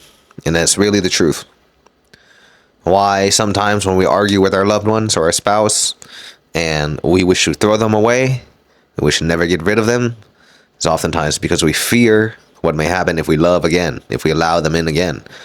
But sometimes we need to put up our boundaries. But oftentimes all the things that we do are love. I'm here to come see my niece because I love her. But also I'm here for some business. It's very, very hard to get me to do anything because I am stubborn.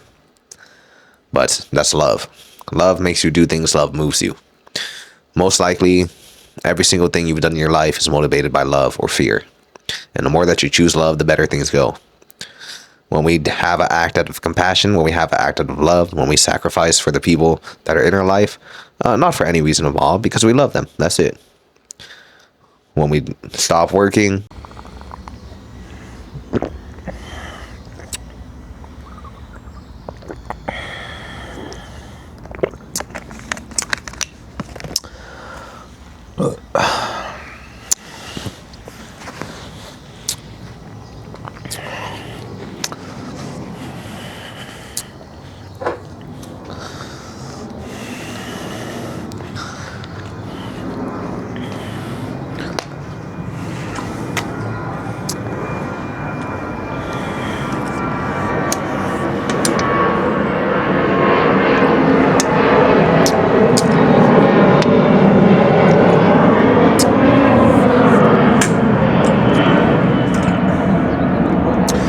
so the question of today and the topic of today, what is a man? What is a man? I often have conversations with some of my friends, especially my students, who come to me with issues in life. Not that I am the greatest man in the planet, the greatest man in the world, as being a man can be measured by many metrics. However, as a man, you understand that you are constantly sharpening your blade and you are constantly improving your skill set. My brother, my older brother, just became a father. That is a part of being a man, isn't it? Being a father, being a protector, being a provider, which is actually very, very important. Many people in the spiritual community, they like to reduce the emphasis on money and talk about the elites and the cabal and the reptilians. Oh, money is evil. Oh, people shouldn't be millionaires, billionaires because it's evil, because it's wrong. No, money is just a tool. Money is something like food and water. It's just another form of a resource. And in my experience, I love making money, man. I love money. Because money is a proposition, an exchange of value and currency. Money is a simple exchange for value and currency. To say that money is evil is foolish. The love of money when it controls you is evil. No one should be controlled by the love of anything, in my opinion, other than their love for God. Love God with all your heart, soul, and might. And then the love that you have for other things will be filtered out through your vessel and love for the divine. To be a man is to be the truth. And to be a man is to always strive for excellence.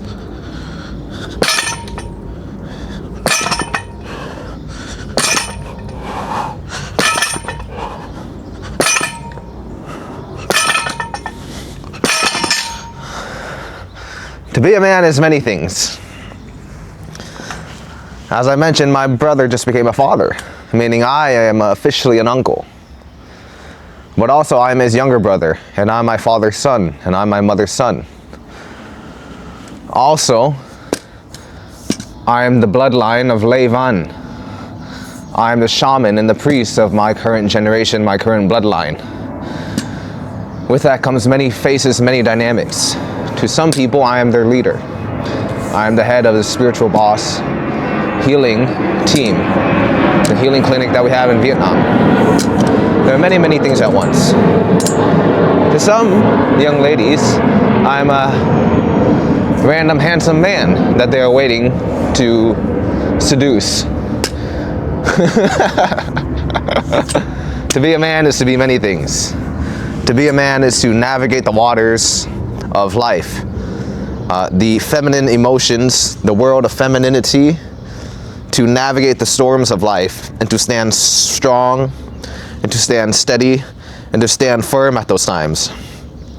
But to be a man is to be hard at times, to tell people how it is, to stand in your truth, and to never back down even when life tries to break you.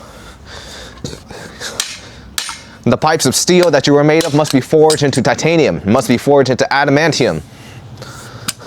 To be a man is to understand when there's opportunity in front of you that nobody is going to force feed it to you. And you must go forward in life. You must go take it.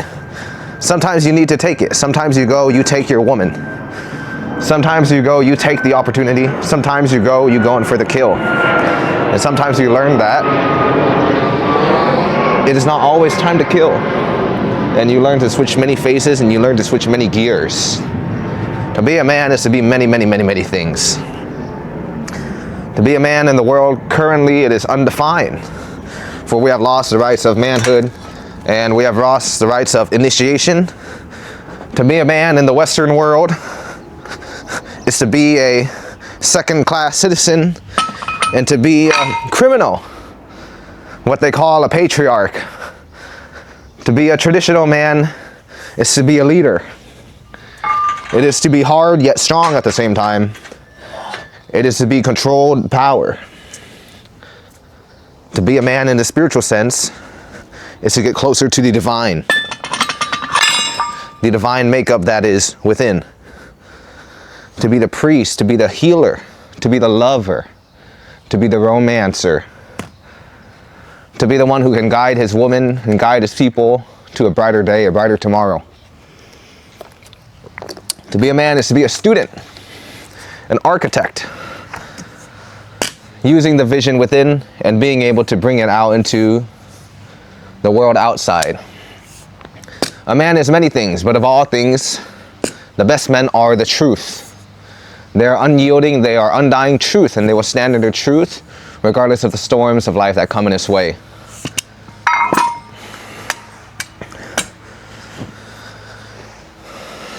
To be a man is to accept the challenge and the call to adventure, and to begin to disregard the worldly pleasures of life that once controlled you, and now you are thus able to control it. Your desire, your hunger, your appetite. You slay the dragon within. You slay the little boy within who wants everything to be easy, who wants nothing to be tough, who wants everything to be given to him. To be a man is to be a child, to be a dreamer, but to allow that dreamer and that child to be safe.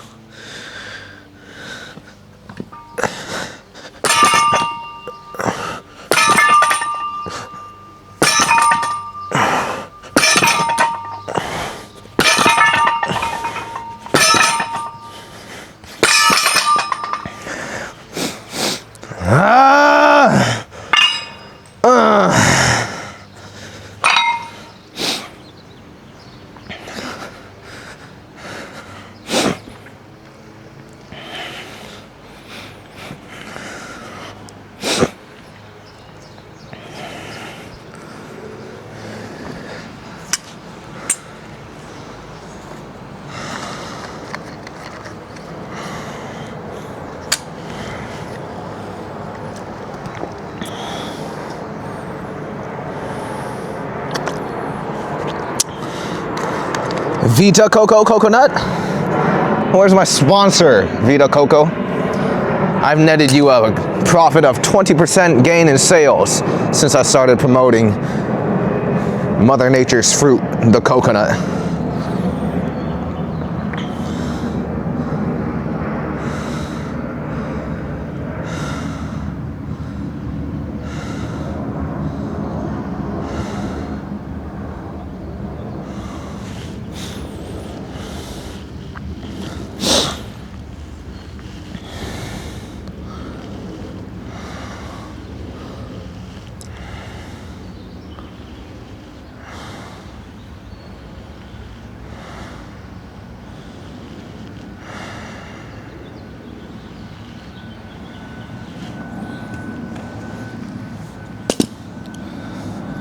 To be a man is to walk the path of the divine order. And today we have lost that natural and divine order. Much of the modern world has produced human beings who are not in touch with their spiritual substance. It is a spiritual substance and is the DNA in every single human being to go through different rites and different passages and different callings. Now, I am not one who can speak for the female species, but I am one who can speak for the male species.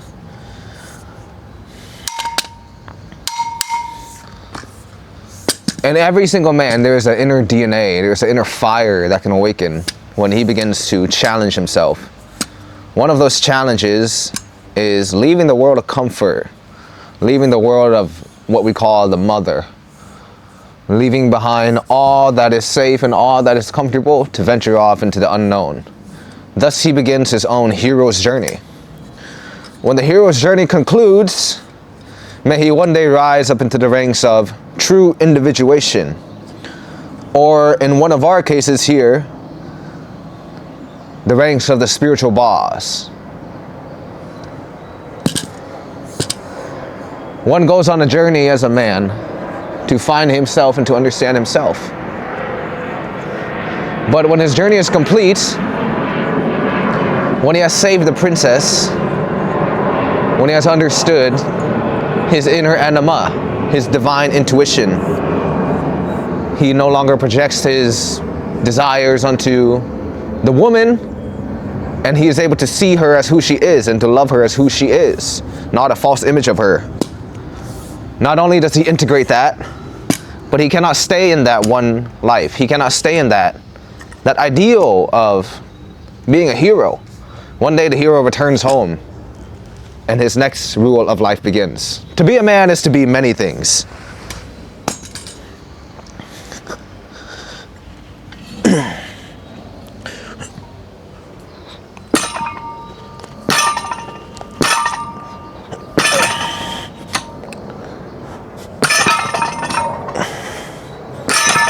This is too light.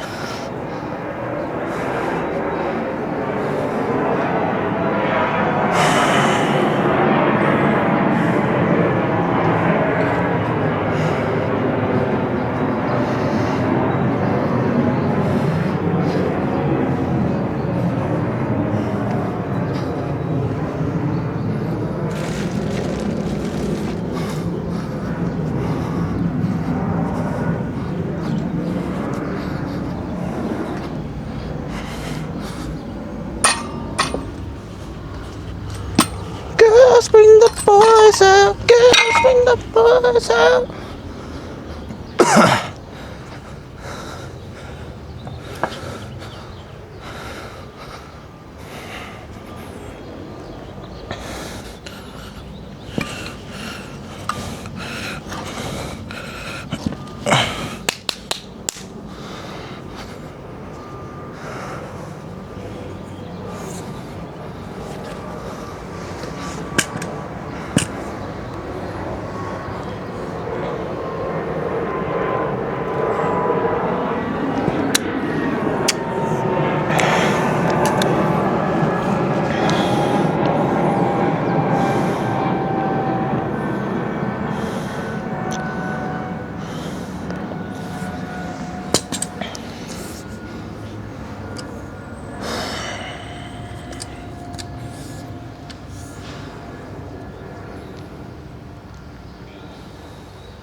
To be a man is to be many things, isn't it?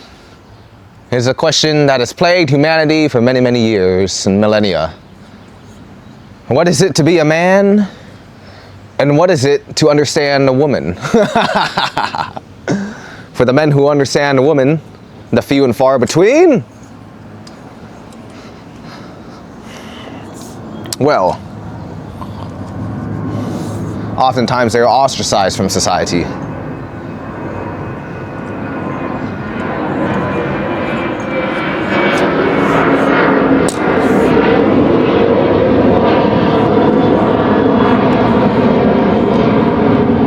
There are many things to be a man. It's a constant refinement and improvement and it goes higher and higher and higher and higher. It's a never-ending work in progress. If you enjoy the value that you get from this vlog and from this channel, I invite you to go to spiritualbossglobal.com, where I guarantee you will find 10 times more of the value there, where my information is much more curated, much more advanced, and away from society. I have had many channels deleted in the past, and I understand there are levels of information that can be released to the public now, and I understand that. You cannot just speak all the things you want all the time, or the Beckys will come and attack you. So spiritualbossglobal.com is my own personal domain, and I would love to meet you, I would love to work with you, and I would love to guide you in the future. I would love to connect with you. I would love to make some money with you. I would love to help you on your path. I would love to help you on your mission. I would love to help you with these things as we go on in life.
So my brother just became a father. Baby Zoe was actually born a month early. She was supposed to be born like yesterday. But as you can see, she's doing well. She's very small, like a baby potato. It's amazing how small a human being can be. It's quite terrifying, actually. Shows you just how fragile life is. That we were all once children. And it puts into perspective many, many things in life. In holding my baby niece, I thought, oh, this is why my parents this is why parents treat their children in such a way. And these are things you don't really understand until you enter different phases of life. The love of the parents, the love of the family, it can stifle a man's growth, most definitely. However, let's stay on track here. My brother is a fantastic man. My brother is a fantastic man. He's my older brother by 4 years. In many ways, I look up to him. He's much more steady and sturdy than I was as a child. Everything he's wanted, he's got. He had a girlfriend. He wanted to marry her. He married her. He got a house. He wanted his car. Guy has a GTR, Nissan GTR. He got a GTR. He said, okay, I'm gonna have a baby now. He went and had a baby. He lives a very steady, stable, sturdy life. He's very level-headed, and he's a slow mover, and he does things very consistently. He's definitely a consistent person.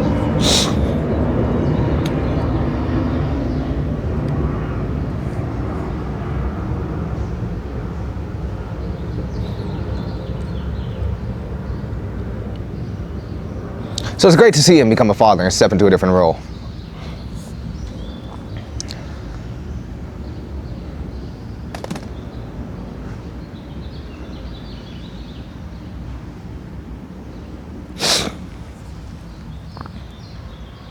My father is also a fantastic man. He came here with nothing, and he built something from nothing. So in many of the ways, he and I are very similar. However, I was given a path, I was given an education, given, right, quote unquote given. I was given the opportunity to follow the American dream, just like my brother did. Something in me said no. And now, somehow I'm a priest, somehow I'm a shaman. And a decade later, I've returned from my spiritual expedition to come back and assemble the spiritual Avengers and enlighten the people amongst those who also wish to travel their own path. There are many things that you need to know, and there are many sicknesses and illnesses and blocks in the modern world that we have never been prepared for, and that are all new problems. The problem of people not being able to focus, the problem of people losing their attention span, the problem of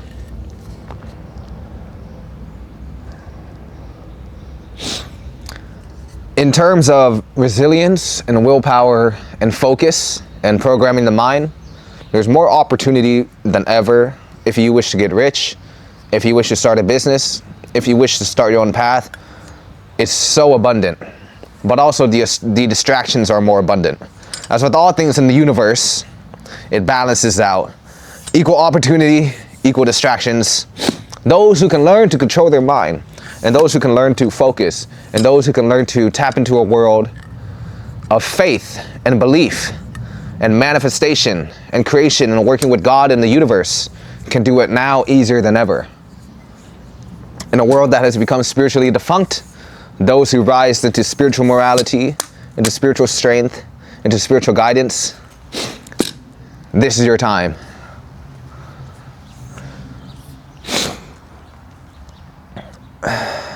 There are many paths for you to follow, but there's only one path that you can walk that is yours. And it's always your decision to take that path. To be a man, to be a human, is to be many things. But to be a human and to be a child of the divine is to understand one's ability to truly create the life that is inside of them. The seed of your dreams is inside of you. The vision that you have and the purpose that you feel you hold is already inside of you. And it is your decision to cultivate, to pour love, to nourish it, and to bring it into life. Will you die with your dreams still inside of you? At the end of the day, those are the things where you look in the mirror and only you know. Only you know. And they will eat you up with a guilty conscience, or they will fill you with love and fulfillment when you go to sleep at night.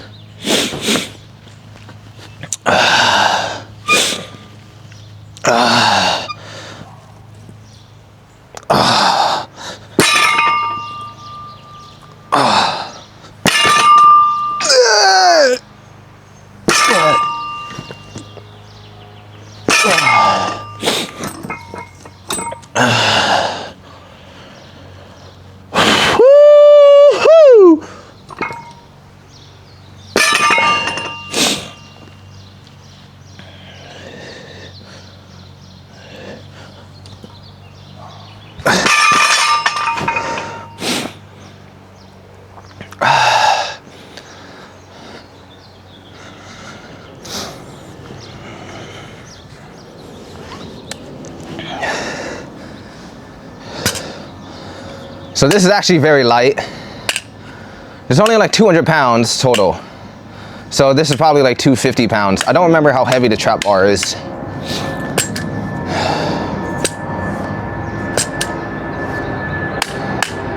As a result of all of my new work in Asia, traveling the world, one thing that definitely took a hit was my strength and weights. I'm probably about 60% or 70% as strong as I could be right now. And those, sometimes you have to do trade-offs. The mind only has so much energy and attention to put its focus onto. But this is the thing that I love the most, so this will probably come back up. As a man, you have many choices in physical training, don't you?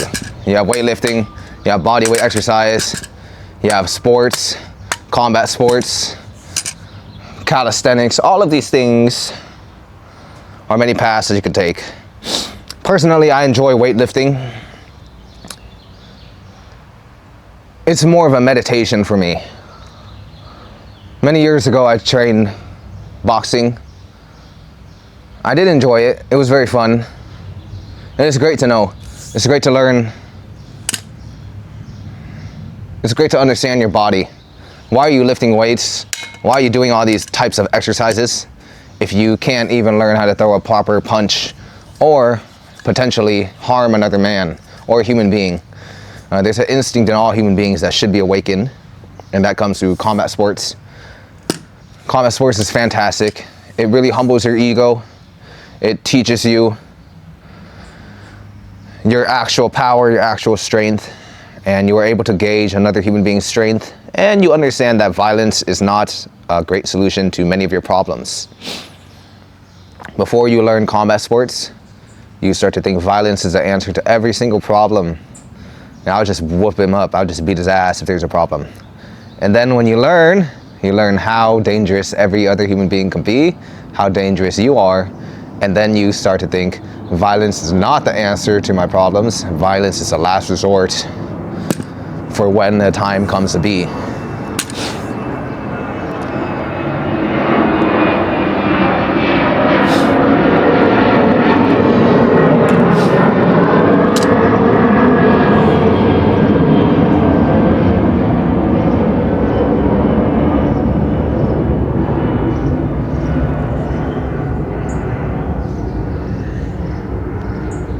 So I'm gonna do some farmer carries.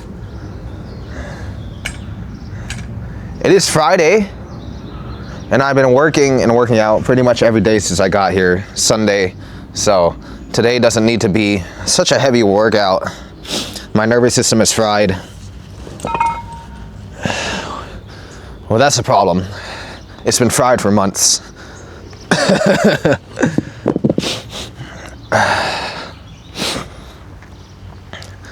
But seeing my baby niece was very healing.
Oh man, the pump cover has come off. That's what the kids call it nowadays.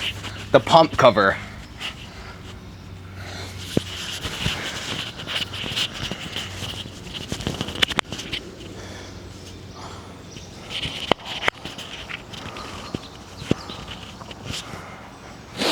Pump cover.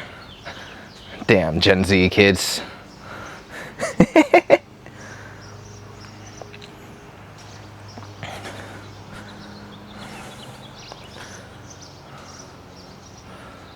If there's any kid watching this, I know that all you kids like to say steroids and SARMs and all that shit nowadays because you're too damn impatient because everything in the world comes fast. If you can delay some gratification and if you can just stay natural, you'll enjoy your life much more. Don't feel pressured just because you haven't done shit in life. You want to get... You want to be an alpha male by surpassing your friends and making more gains. It's not the way, young Padawan.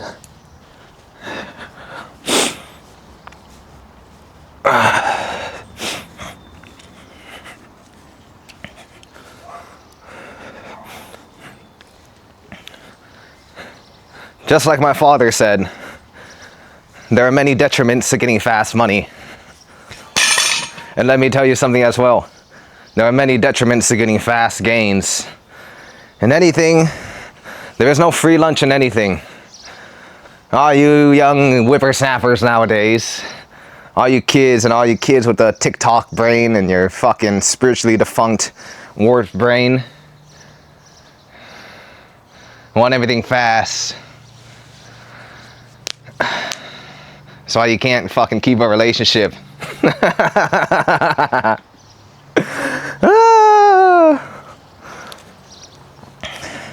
The things that come fast are usually dangerous.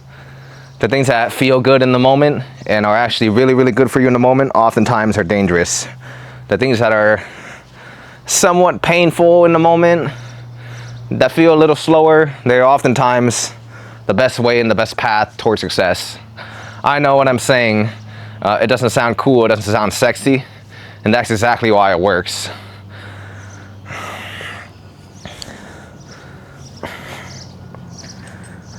Now, I'm not saying, now don't get me wrong, I'm not saying it's going to take years for you to become successful or really achieve anything of monumental value and that you're going to have to work a job till you're 60. But there's always a right way to do things and there's always a wrong way to do things. For example, you can try to make money off of gambling and potentially lose your soul or lose your life or become an addict in the process. Or you can learn a business, you can learn a skill, and you can actually learn something that generates value to humanity and get really, really, really good at it and make a bunch of money. Make a bunch of money, get a bunch of success without becoming spiritually defunct or becoming addicted to highs and lows. There are ways to do that. There are ways to do that.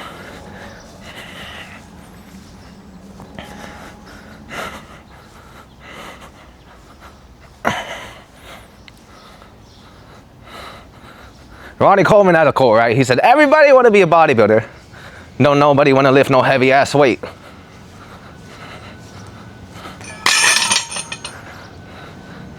When I was a young kid, there was this guy named Greg Plitt. He's dead now, but he had a great quote. He said, there's a pump. You get the pump in the gym, you should try it. You can't pay for it. You can't buy this shit. You can't buy this high. All you got to do is sweat for it and work for it. And it's the greatest feeling in the world. And it's true. And many things in life are like that. You think because you gain something in the material world, or you get something, or you want some fast money, or you go and have sex with a bunch of people and you become a degenerate. You think you're getting what you want.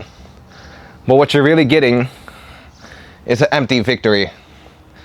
Your soul wants victory that fulfills it. Your soul wants victory where it can sleep at night and feel good about itself. Many of the paths that people choose nowadays are quasi. They're quasi sources of fulfillment. They're quasi sources of pleasure. that degenerate sex, that empty sex, those empty victories, those soulless deals, those things that don't benefit humanity. They'll get you what you think you want. But when you get what you think you want, you'll find that that's not what you wanted. It's only half of what you wanted. What's really going to fulfill you, what's really going to bring your soul into fruition, your real desires, your real joy in life, the only thing that I've ever found to do that is to really be yourself and to live in the state of flow. There's nothing to chase when you are yourself. Everything is already fulfilled. All things are already fulfilled. And that lack of fulfillment that you feel, that lack of fulfillment that so many people feel, is because they're disconnected from themselves. They're disconnected from their soul. All things are here right now. All feelings of lack are just illusions and conditionings of the mind. Reality is tricky. Humanity is tricky. We believe that we need to fall in love to experience love, and that we need to get money to feel fulfilled. It's like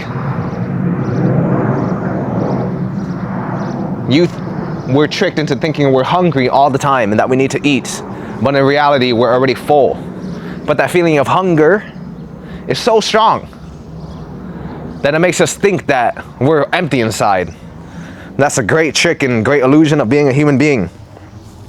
It's that all things are actually radiating outward.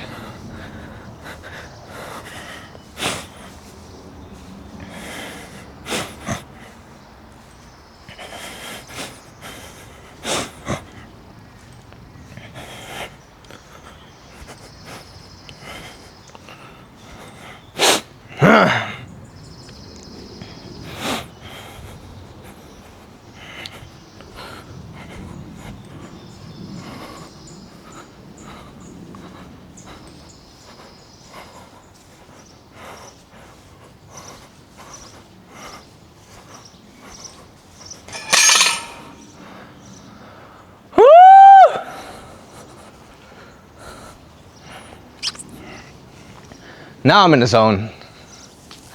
It takes a while to get in the zone sometimes, doesn't it? People that play sports, people that exercise, other athletes, they understand what I'm talking about. The zone is what you live for. You can't bleed, you can't pay for it. All you gotta do is bleed for it and sweat for it. All you gotta do is be in the flow for it. All you gotta do is be present and know that I am still in this moment. I am Son of the Most High.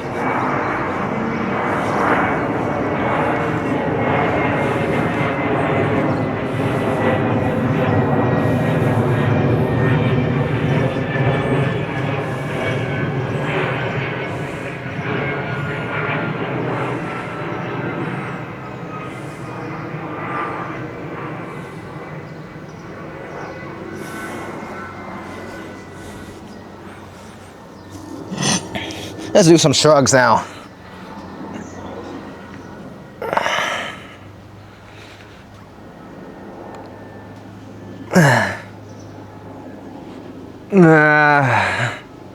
The trap bar is great.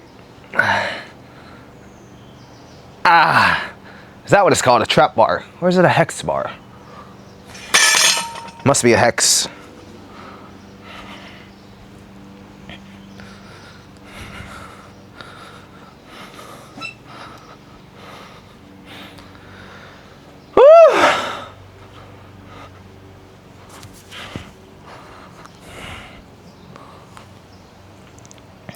I believe the battery on my camera will die soon.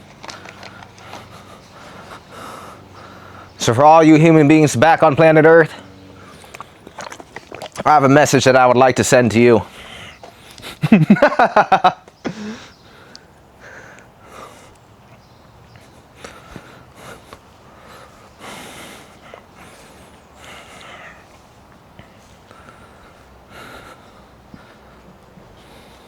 With some good Cambodian coffee, and we're gonna eat some Korean fried chicken today. It's one of my homies, my cousin, is getting married soon, so we're gonna have a good time. There's a bag of gifts for him there. Wait, show him the disc. disc I got high from Korea. Baby Monster. So we can't get copyrighted. I have purchased the license, right? So don't be copyrighting me, YG company. I'm not CD player. I'm not using We've never used this before. Does this work? It says no disc. You just shove it in. Lord knows how to use Well, this. this thing's blocking Yeah, it. Hold up. Oh, it's Man. still blocking. That Maserati. What on God's earth? Come on, go in. You gotta shove it in a little more. You can't pull it back anymore? Wait, what kind of... This is what I'm talking about with the Maserati, bro. This is exactly what I'm talking about with this thing. Random little problems you would never think of. Can you pull it back while I put this in? There you go. There you go. That is a Maserati right there. You need 2 people. Put in a disc. There you go. Reading the disc. 전에 충격일 거야 From the screen 홈런은 조건을 다음을 위 어중이 도중이 충분하니 날 보고 따졌던 이 뜻은 쉬쉬쉬쉬 You know what it is, what it brings is Looking at girls, pick up, boo hoo Boom, boom 내 심장이 벅장이 벅벅벅 Pedal to the metal I remember the whole song Up to the sky Have you tried it? No, I have not. Oh, shoot. Try it.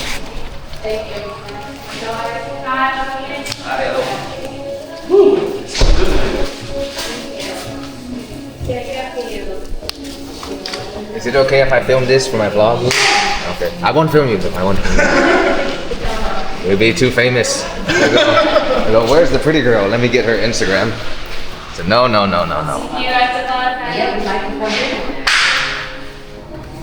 Coffee? You get a coffee? Yeah. Oh, this donut's a treat. So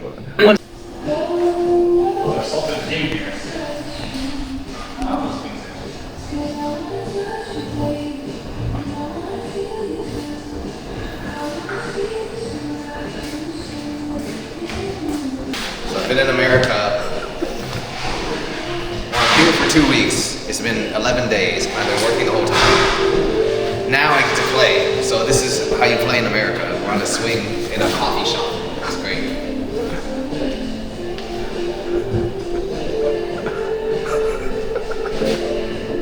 Success leaves clues. Spiritual work is very heavy. So now it's time to have fun.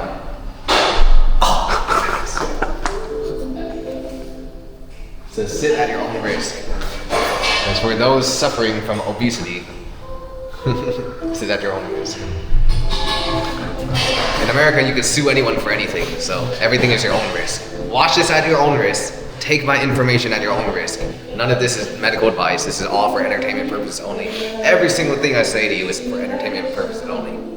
From here on and forever. Because I'm American. And people can sue you just for about anything. So I plead the fifth in advance. And this is all for entertainment purposes. Do not copy me. Do not take anything I say seriously. Oh my God. Here we have a mukbang, Master J's mukbang, Cambodian coffee. Let's see if it beats Vietnamese coffee. So we have oat milk and Cambodian coffee, whatever that is.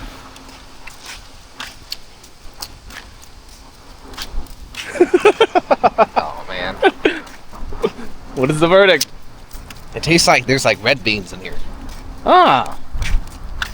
You wanna try? Give it a try. Sure. Actually, we can't show Master face height because he's a legendary master. But we'll have him. You hear that? He's opening it. Here. Okay, there we go. He's drinking it. And the verdict. Yeah, there's red bean in it. That's interesting. Red bean.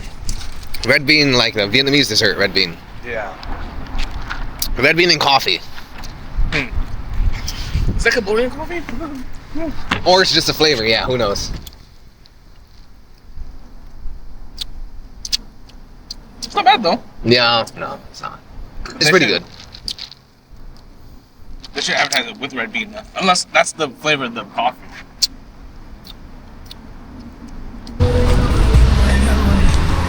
Hey, despacito. So this is the difference between Asia and America, or Vietnam and America. America has a bunch of space. To do this. Yeah, to do, is this golf? Yeah. I went to golfing. Yeah, unnecessary land. in Vietnam, someone would buy this and build an apartment. Here, us Americans, we take your land and we play sports on it. And we steal it and we tax you. Welcome to the American way. If you're not suing, you're losing. I don't think we're allowed to walk on this. Oh yeah, no, yeah.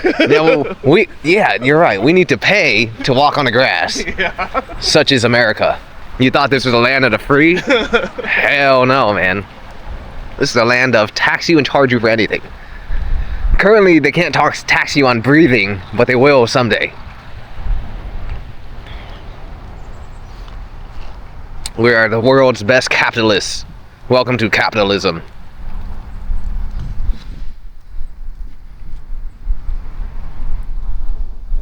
Yeah, there's a lot of space here. Yeah. Coming back from Asia, it just looks strange. You never see this much space unless you're like in the mountains. Even then, there would be some aunties trying to sell you a bag of chips. Yeah. Yeah, America is dead silent compared to Vietnam.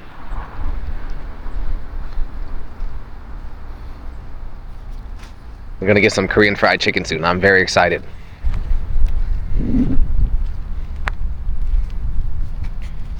This coffee is okay. It's hard to make good things in America. Oh, it's two of them. Yeah, it's hard to make these drinks in America good. Yeah. They just don't have the ingredients. I'm surprised it's not super sweet. It's pretty sweet. Yeah, I think it's pretty sweet. Well, I don't know what's in it. It's some, I don't know. It's nice. Nice sunny day. We return to the hood. We're in the ghetto right now. Some people may not believe Master J, spiritual master teacher, is from the ghetto. Actually, I feel very uncomfortable here now. You see this right here? There's a smoke shop. We're in Kent, man. Look at this. I'm sitting on some graffiti. I have a bottle of alcohol in my car, which is for my cousin's wedding. But I feel like we can just drink it right here, right now. I think he's right here. I think that's his car, right? Yeah, it is.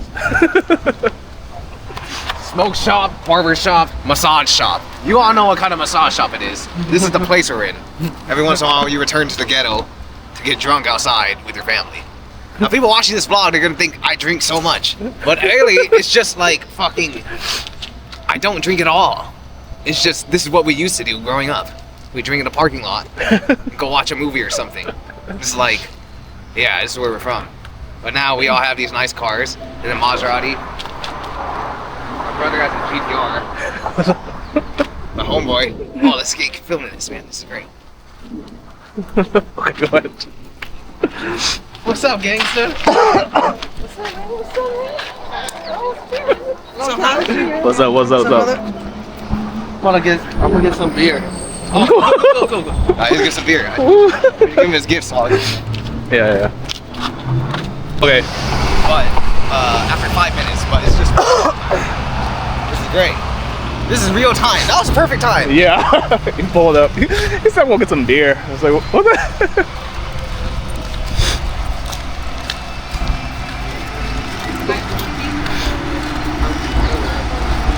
Just take all these. So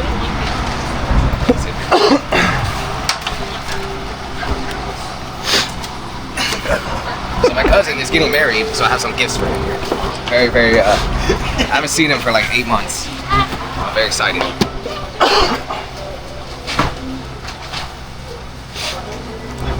And I used to work with him when I worked in the hospital, before I went crazy and had my spiritual awakening. So there's proof right here. He still works in the hospital. And he has a successful, steady life and is getting married. Me, I'm over here making videos, vlogs, traveling the world. Doing stupid things, trying not to get seduced by Asian women.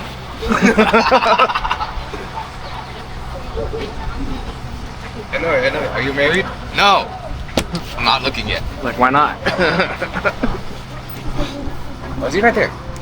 He's ordering on the TV screen. Oh no, I can't see.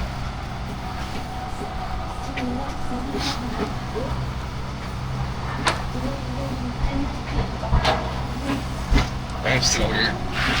Yeah. This is great, real time. Yo, man, what's up, dude? Long time no see. Half a year? Maybe. Yeah. Little more. Yeah. The What's up? I heard you're getting married, man. Yes, sir. Soon. I got you some gifts, bro. Oh, no. Oh, yeah. Man, you're getting married, bro. Order some coffee, man. Yeah, Shit, this is nice. Oh shit, comes with the thing too. Here's a gift from Korea, man. I think you like this. I think you like this. Oh, Damn, Jimmy. Thanks, man. oh, man. And this, I never gave anyone this yet. Uh-huh. This is my book, man. Oh, It says, bro. it says something right here. It says, #real for life. I know on the internet you can't say that word anymore. Thanks, But bro. I used to work with this guy. People might not believe me. They might think I'm like a random rich dude. Nah, man. We came from the ghetto. We came from the hood. This guy is a Yakuza member. No, he's not. Don't. I got something right here. This is for us today, man. From Korea, man. Oh shit, man. Yeah, man. Congratulations, bro. Thanks, bro. Yeah. Great to see you, man. I'm very happy for you. Great. Thanks, man. It's my other big brother from another mother. Really excited. Is that everything? Yeah. Oh, Jimmy, thank you so much. Oh, yeah. That's cool, bro. I get it. For the Korean cookies. Yeah. Thanks, man. Yeah, man. Gotta eat the fries while they're hot, man. Nah, 6 pieces? That's like, oh, it's one big one, huh? The bonus. Oh, man. Eat some chicken Oh, too. thank you. Oh, you want to try a shot, man? Mr. Getting married soon. Oh, the shot. This is Ginseng internal life. yes. This is giving him immortality, so he can give birth to the reincarnation of Lubu. Hell yeah. He's using our bloodline. If you have a kid, you're gonna name him Bruce. That's my idea, man. If you don't take that name, we're gonna have Bruce Lee walking around. Even if it's a girl, fuck it.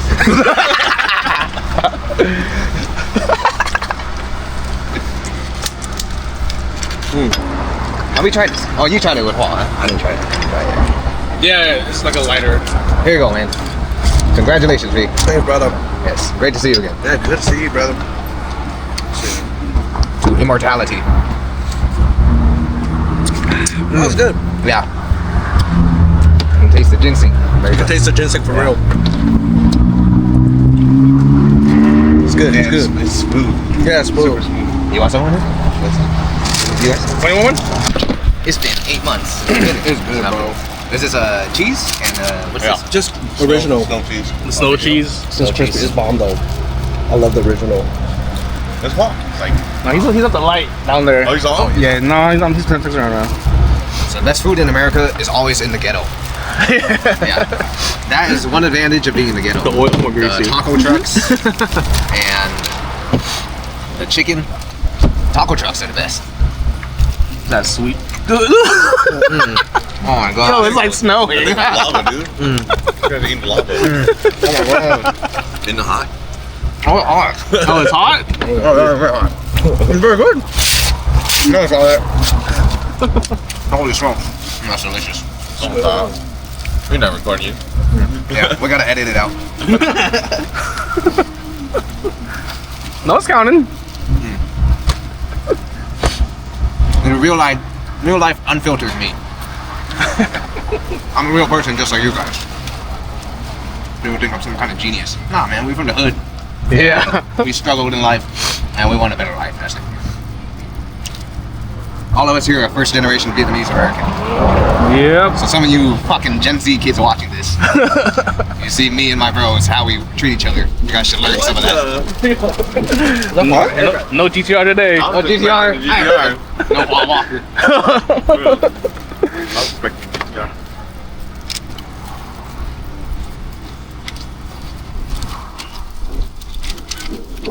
What did he bring? Oh. What's that? Get this man's a beer. What is it? What put it in? What's that got? Ice cream. That's for mom, right? Yeah. Yeah, you put it in the car. Order already? Oh shit. Yeah. Huh? It came Paul out like Walker, welcome. came out so quick. Hey, you know he needs that, bro. That baby got him stressed. Oh, no. Yeah, it's a lot to put in. I already know that's not Alright, good. alright. People are gonna watch this and think I'm some kind of hoodlum. Ain't never seen a clear Gatorade. It's a new flavor. That's Ice Blast. Oh yeah. It's water. Yeah, this is a lot. Round 2. Got a burger. Chicken burger. I love burgers. I told you the main character. He's Lil Boo, bro. He got the. Why is he so pretty? He's young, dude. Oh no, man.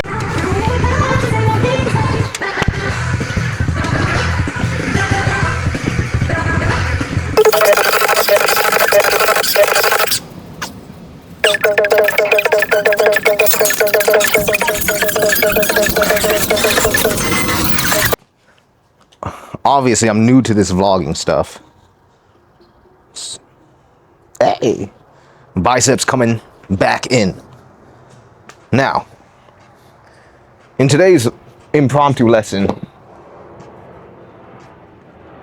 I'm going to teach you how to prevent becoming a man-child. What we call the puer eternus, or a woman-child. But of course, I would like to reiterate, I am a man, so I cannot speak on experience as a woman so much. But there's a big problem in today's world. We have many eternal men running around. As a spiritual guide, as a spiritual liaison to many people, I understand that the journey to get out of this is manhood. Excuse me, the journey to get out of this is spiritual. So, let's talk about this. Some people watching this video, I know the right people will always find the right content because that's just how energy works. You put out energy at a certain frequency, it's going to magnify and it's going to attract. Like will always attract like. Now my channel is for the future spiritual bosses of the world. And to become a spiritual boss, you go through many phases of initiation, growth. For a man, he needs to go through a different initiation than a woman. I am not versed in the initiation of women. I can work with women, I can teach women, I have for years, and I've gotten great results. But obviously I connect to men in a different way, because I am one. Fucking mosquito!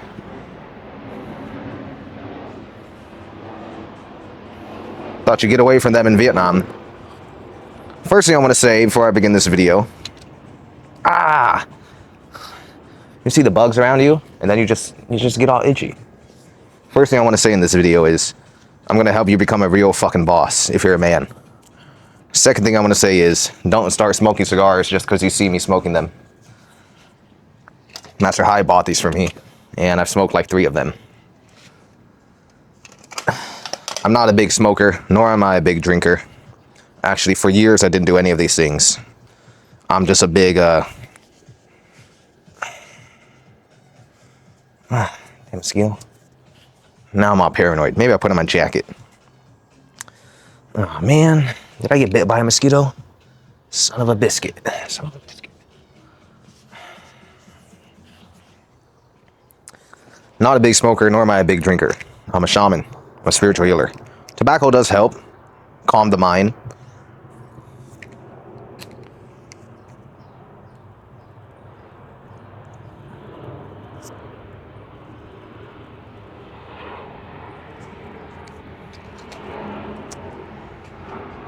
I don't smoke for the tobacco. I smoke for the nicotine. I like nicotine.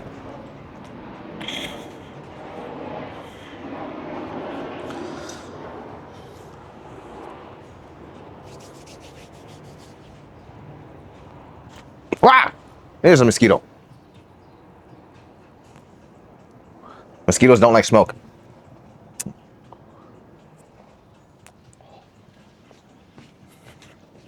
I'm bathed in cigar juice now.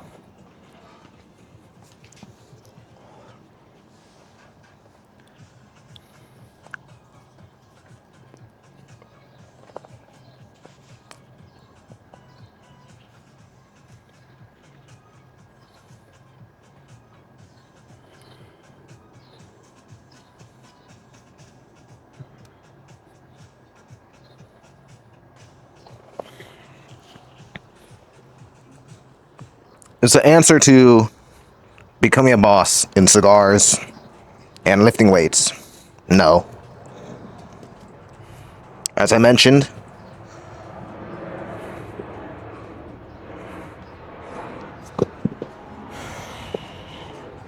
to evolve as a man is a spiritual process.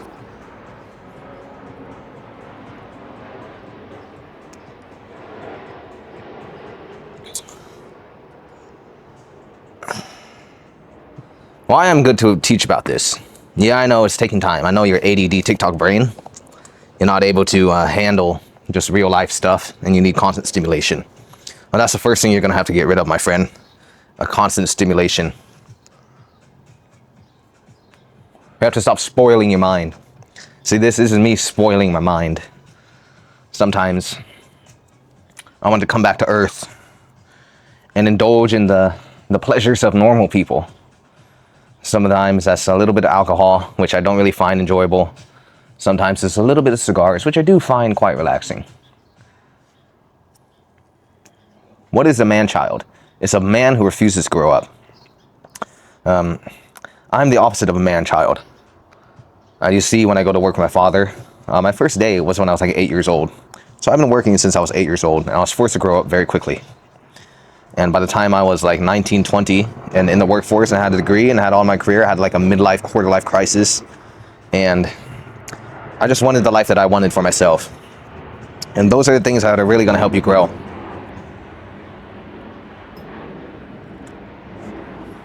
To stop being a man-child is to actually go for your dreams. That's the first thing. I know many of you guys out there, you may be people with dreams, or you may be what society calls absolute fucking loser. And that might be you. And I don't blame you for that. I know the world today is in a very, very strange place for a man and for a woman. And I know how difficult it is. As I spent the last decade, a third of my life just in the darkness, in the shadows, on my own spiritual journey, figuring life out, how to, exist in a world that is trying to change you and shape you and mold you. So if you're a loser right now, you don't have to be a loser forever. It's all right. It's not your fault, man. I get it. I get how difficult it is. I get that there's no path. I get that no matter how much you try and no matter how many ideas you have, your brain might have difficulty just bringing it into fruition. All right. That's the syndrome of the man-child. That's the syndrome of the adult child. You're in a world that demands extreme discomfort. However, the world has made you and I, right, very prone to comfort. It's much easier to be comfortable. So to escape the world of comfort is much more difficult. And some people want it and some people don't want it. But here's the truth. You'll always want it and you'll always won't want it at the same time. You're always going to want to be comfortable. You're always going to want to be spoiled. You're always going to want to be things to be easy. That is life. You're always going to want that. Like right now, I'm home with my family. I spent a week here, and life is just so easy. Mom always loves you. She just wants to give me food. She wants to spoil me. She wants to make sure everything's okay. That's the world of the mother, is comfort. And I told her that if I don't get my things for work, my packages and my extra special stuff that I've ordered from overseas come here in time, I might stay longer. And she's like, you can stay as long as you want. You can stay as long as you want. Stay here as long as you want. You don't need to pay bills. You don't need to talk to sexy Chinese girls anymore. You don't need to go out in the street and flirt with random bitches and accidentally steal people's girlfriends. You don't need to do that. You don't need to go conquer the world and face the trials and tribulations of the world. You can just stay here and be safe. That's pretty much what your mother wants for you. And you got to say no to those things. It's nice. It's nice. It's been 1 week and I've had about, and part of you wishes you could stay forever. And part of you, that's what's called the eternal boy.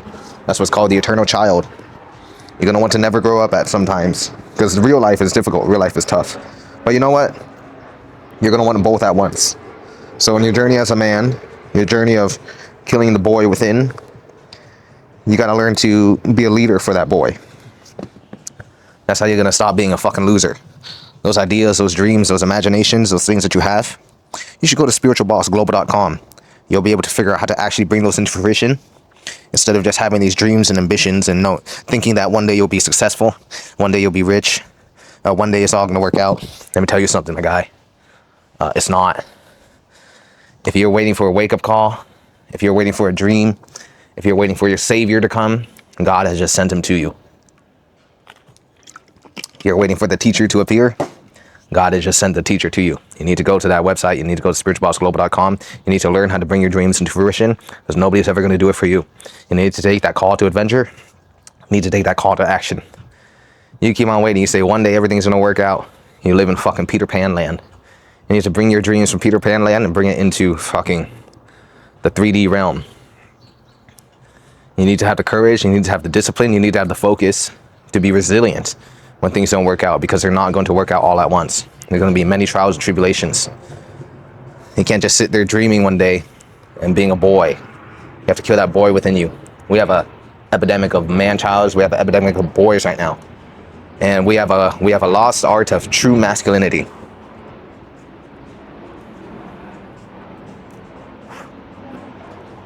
The men that raised me, like my father, my uncles in Vietnam, who I know, my uncles here that I know, they're the last of their kind.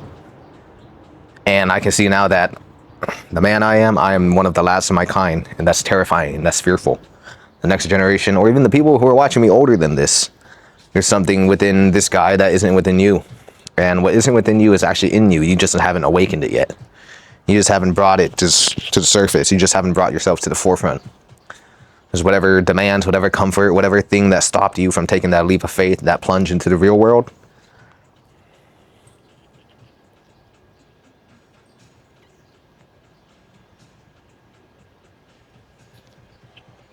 The cave that you fear to enter holds the treasure you seek.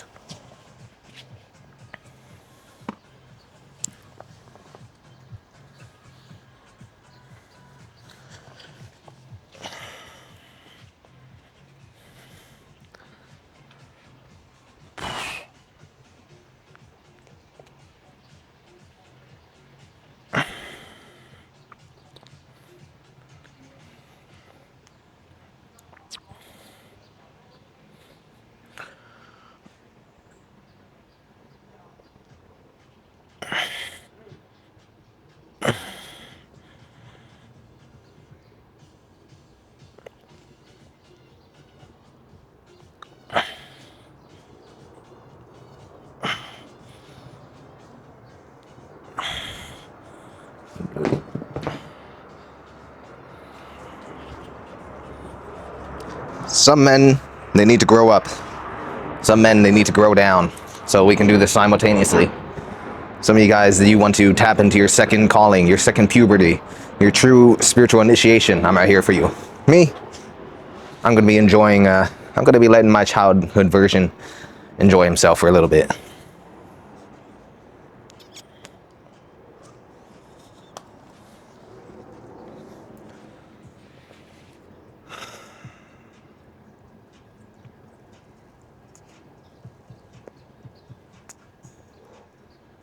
Do you think you're a loser? You're not a loser. You're just an unblossomed man. It's difficult. I understand it's difficult.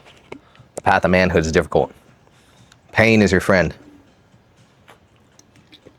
Pain is your friend. Suffering is your friend. Difficulty is your friend.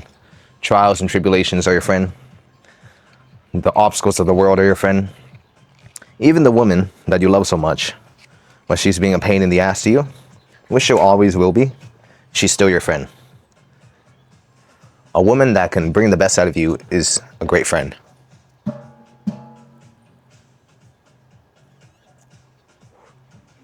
She might annoy you.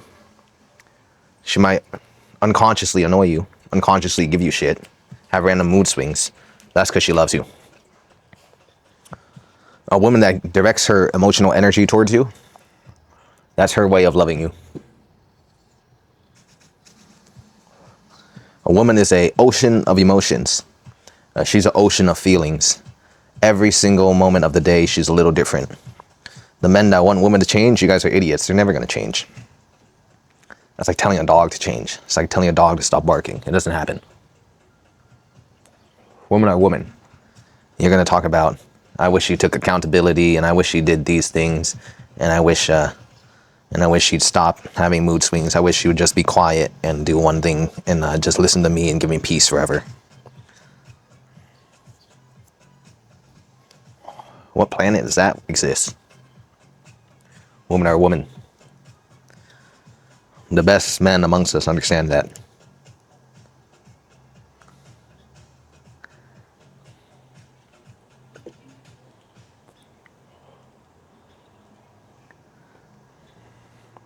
In life, you must learn to be a smooth sailor. And there are many things to sail by. You sail by the betrayal of others. You sail by the competition of manhood. You sail through your own emotions, your own emotional landscape, your own traumas. You also sail through the emotions of your woman, the random mood swings she has. And you stand forth every day and you rise again in love and purpose. You stand through the bullshits of the world. Every single little thing is here to push you and challenge you to make you a more skilled sailor.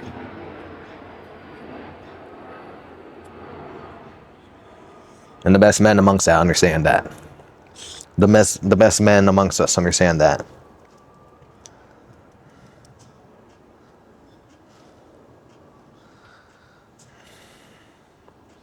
You want to stop being a man-child. You want to really reach into your full potential. You need to understand that the world is very fair and that you think the world should give you more for nothing. That's not how it is, my friend. The world will give you everything that you earn. And when you become great, the world will give you more than you deserve. When you enter the floodgate of abundance, the wealth frequency, you get more than you ever thought you could, and you get more than you ever deserved.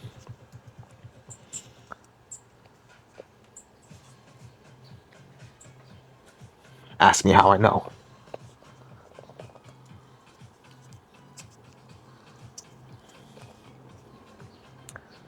It's a long path ahead, my friend. It's a long journey ahead. Where you are right now, it's a long journey ahead.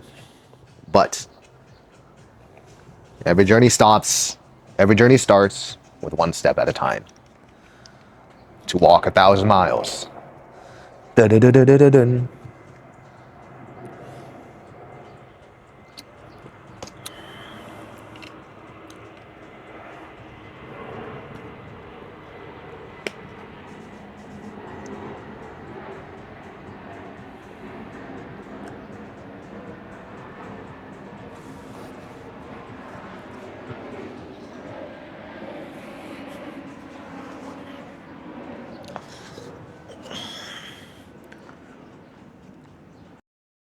So while I was working out, my father he needed help moving my old mini fridge into his truck because he was delivering it to my brother for baby Zoe so they could keep her milk cold, if I'm correct, if I remember correctly.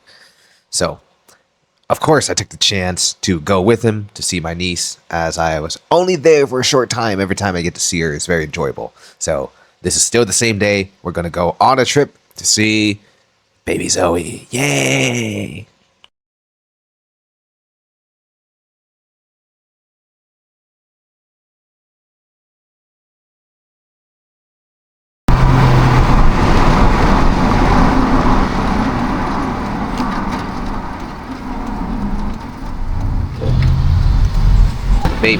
Baby shower. I'm not quite an expert on these baby things.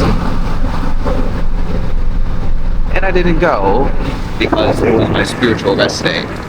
When you take up the mantle of spiritual leader, or spiritual boss, or tribe leader, or authority in many things, and advance your life and advance your calling, people will not understand it. There will be sacrifices, there will be restrictions. Those are things that come with it.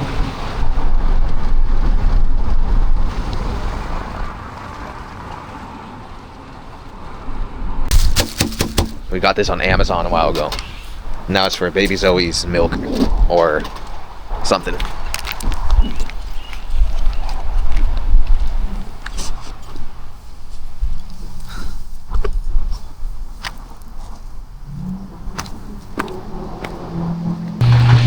In my brother's car. It's pretty cool. His dream car as a kid.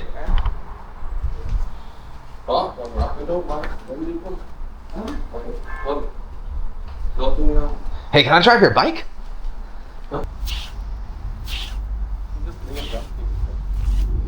I guess bring it to the vacuum.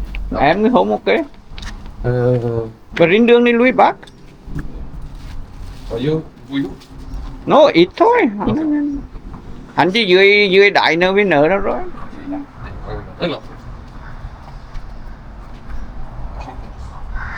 Không mà bưng lên trên dao luôn à? Hả? Bưng lên trên phong luôn. Thôi được rồi, bùi được rồi.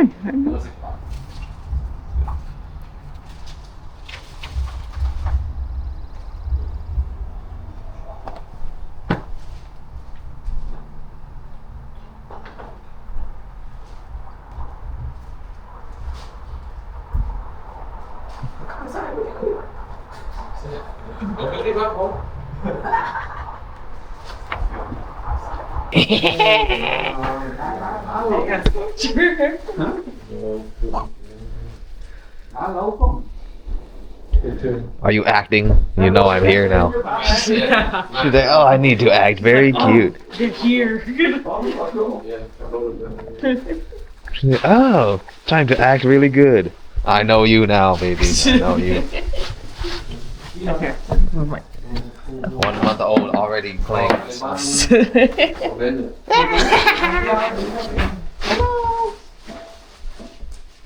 Cái băng nặng này. Con lấy mấy cởi thôi. Nó có lệnh hay đấy. Con ăn kia có lệnh hết.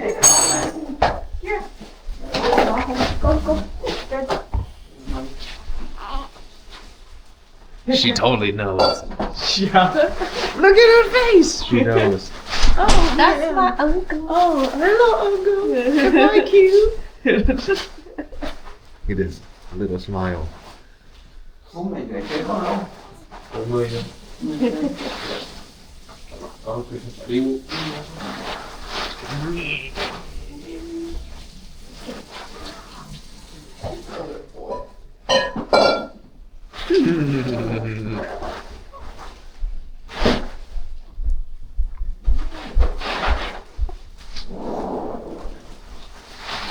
Bia bán một lấy bia không? Có một đệ bia đi. Hả? Bia. Thế bia con uống đi đây rồi cho con. Có một uống bao nhiêu không? Không một bên không uống. Hả? Đem lên để bài ra. Đem bán. Không. Một khu lên. Một khu lớn. Ok, khi nữa mà nếu mà khu lớn đấy của rất ra. Nó đây một khu lớn rồi nó nuôi nở lên có đem lên ra thôi con lên lấy đâu con lấy khu lớn lên này. Đấy, sạn nữa. Được không? Con lên lấy phở không? Hả? Con chưa biết. Thì ok để báo một khu lớn rồi lên được. This baby knows. She knows. You are an actor. I know you. I know you. Yeah. Look at her smiling. I know you, Zoe. Funny kid.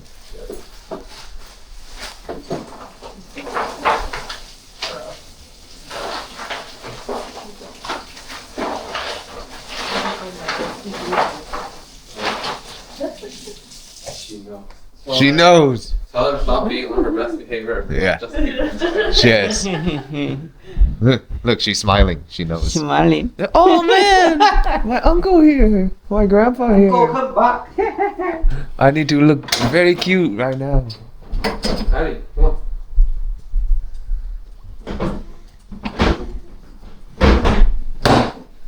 Don't do it.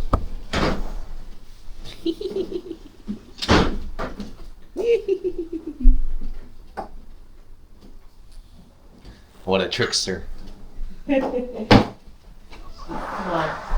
Oh, so cute.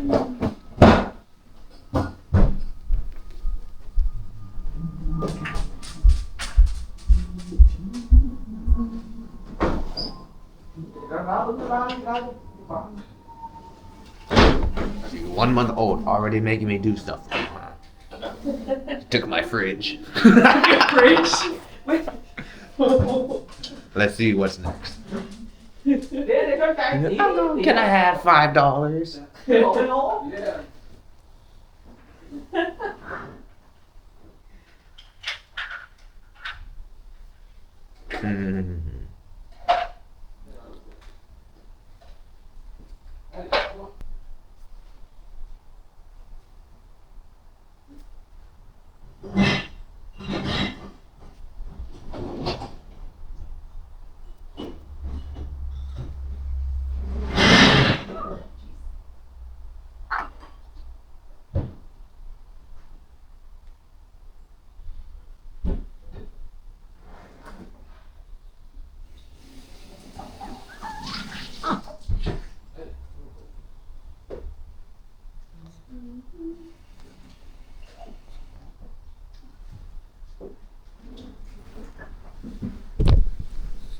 She knows.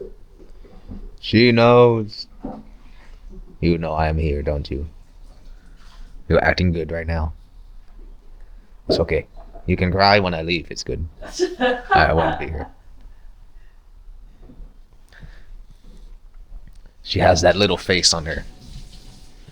You know when a kid thinks they're like, oh, you can't see me. Yeah. Hide behind the curtains.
Yeah. Yeah.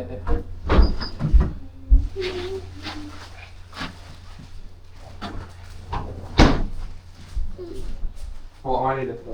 Huh? Why did it?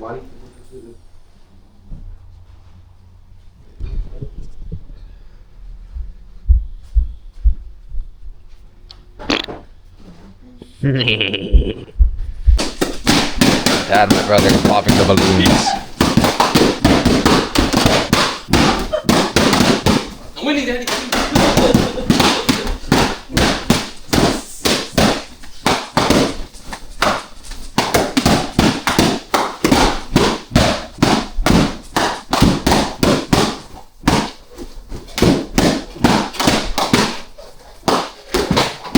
Oh, đây. Giọng Việt Nam á, giờ này họ làm họ nổ pháo băng cái đồng bóng này á, giống cái đám cưới họ lôi đến nó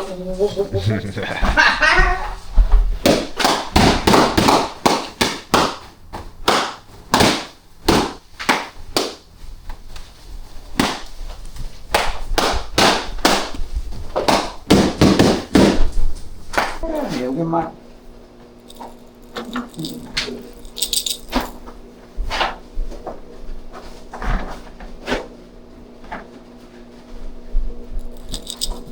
Cái dương trên da chứ muốn bứng xuống không? Dạ. Ừ.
Bên kia là bên này. Bên đó. Có biết lên được. Thì phải xoắn. Ngồi ở đây giờ là chuyện đến lâu rồi chứ.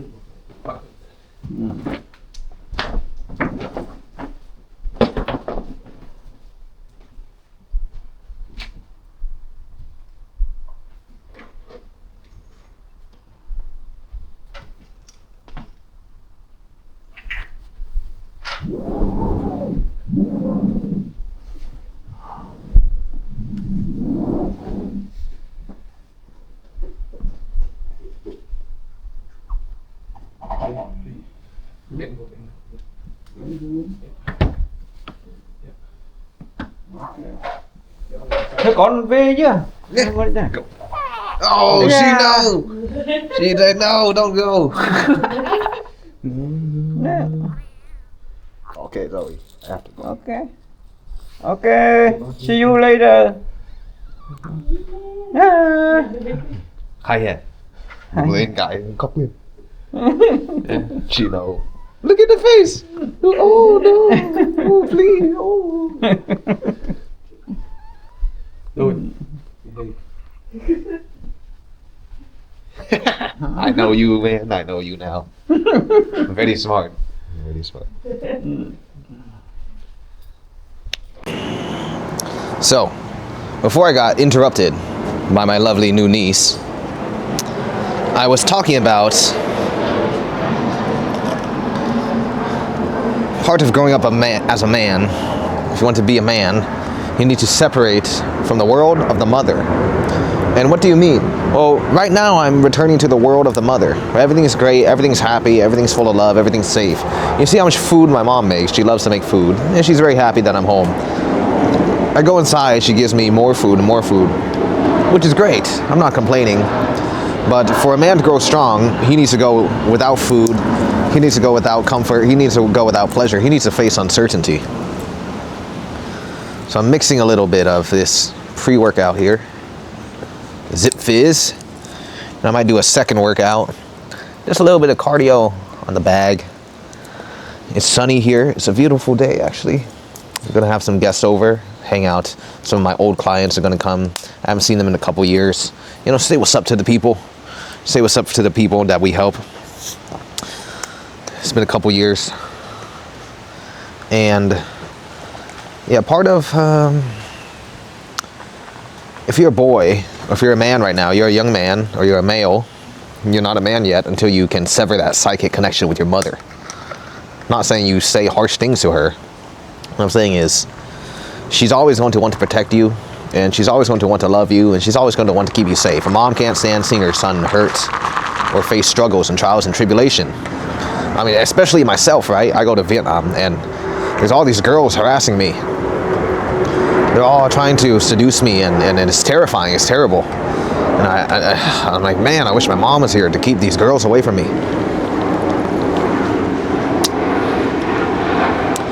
And those are the things, right? Those are the things. Mom's always going to love you. She's always going to care for you. And you just have to know that if you as a man can't sever from that protection, well, she's going to turn into what is called the devouring mother. If you don't have a masculine figure, a masculine archetype, or a leader or a teacher to show you the ways, if your father doesn't kick your ass out the house, or he doesn't tell you certain things, and then you'll have to make that breakaway on your own. So I think I've been out of the house for like 5 years now, on and off the first few years. So I'm like 23, 24, it was quite the wild ride as I became a shaman. But there were times where I was still connected to my family. And now I'm completely disconnected from my family. And when I come back here, it's just like visiting the old world. It's quite fun, it's quite cute. It's very cute. Everything is very cute. That's the way to describe it, it's very cute. Help with the groceries, visit the baby, eat food on the weekend, go to work with the father, take money, don't pay rent, don't do anything more. It's very cute. It's very nice. It's very cute. It's a nice, refreshing break. I understand, remember where I grew up from, but my family saw what I do now, they would be horrified. Certain things make a man grow into a monster. And inside every man, there's a monster. And if he doesn't tame that monster or allow that monster to grow, he may fall into degeneracy. But there's a monster in a man And he's always there.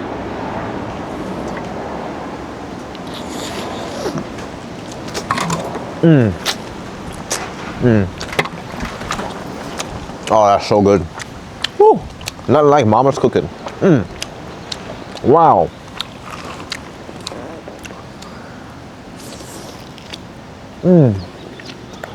Straight off the bone. Tenderism. Yeah. Oh, can I do it? Yep. It's coming. It's coming, boys. Oh, don't do fuck. Don't do fuck. What'd you say, dear? What'd you say right there? That's right there, that tenderism.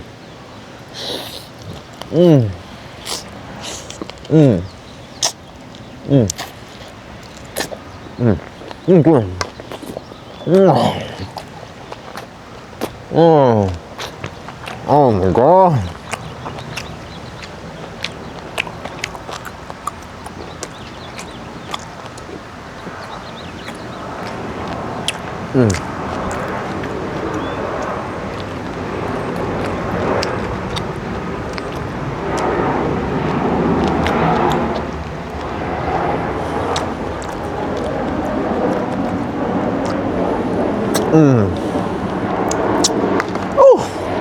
Oh Lord. Father, forgive me for I have sinned. Please wash away my impurities. That beef got me speaking in prayer. That beef got me thanking the Lord. That beef got me asking for forgiveness.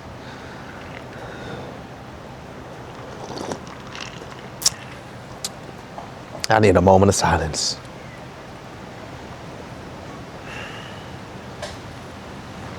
And that's the world of comfort. That's comfort. As a man, you have to kill comfort.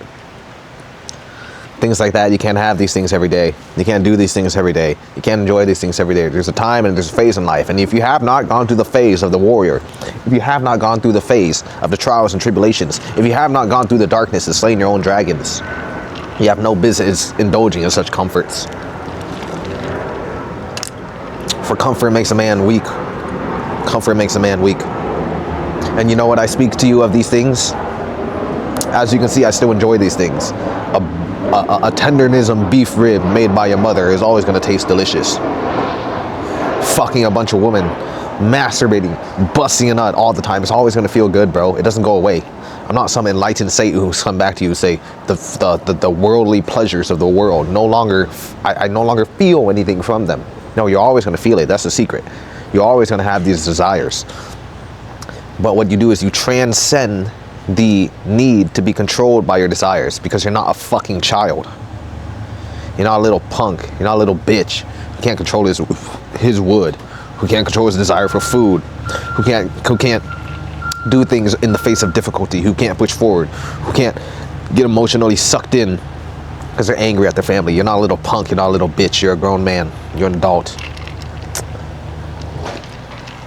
These are the conversations you need to have in life.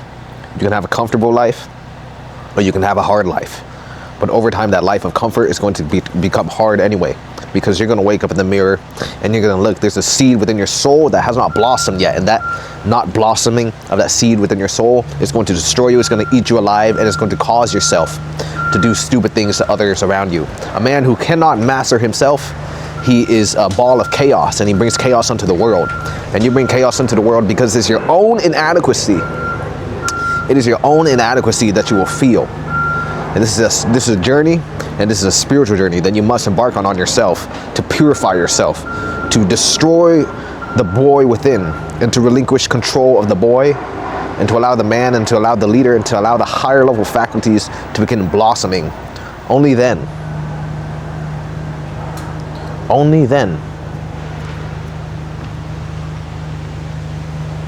Excuse me, there's a person out here. I thought it was my guest, but I think it's the neighbor.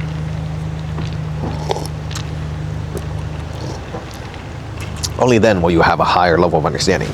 Now, I want another rib, but I did say I need to do some cardio first. There's infinite food. There's infinite food in the land of comfort. The land of the safe. The land of the safe. The land of love. The land of comfort. The land of safety. You just want to be comfortable, don't you? Here's the key, you're never going to be comfortable. It's life. Ride the waves of life. You're never going to be comfortable.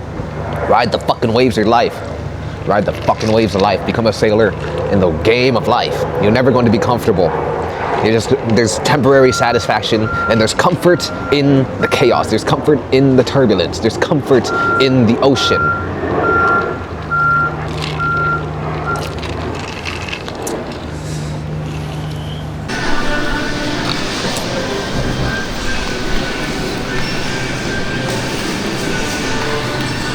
So we're going to the store to buy some stuff.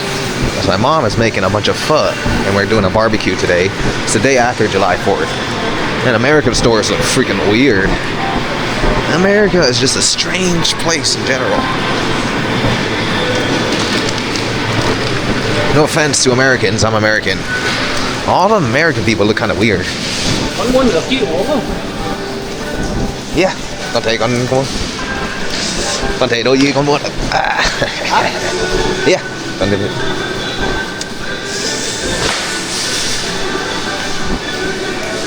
Oh shoot! Processed beef, $10. Is that Freemason?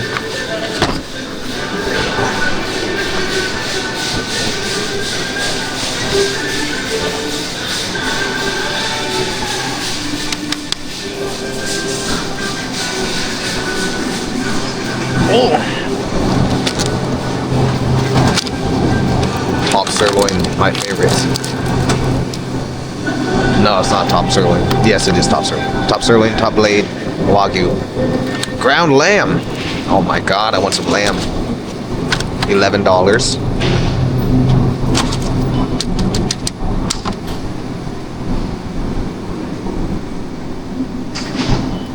Wendy's.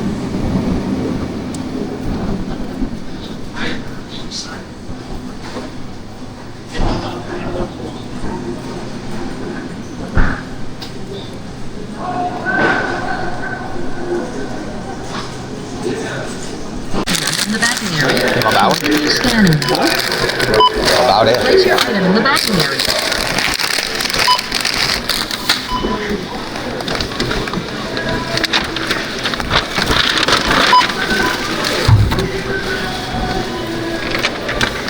Place the last continue scanning.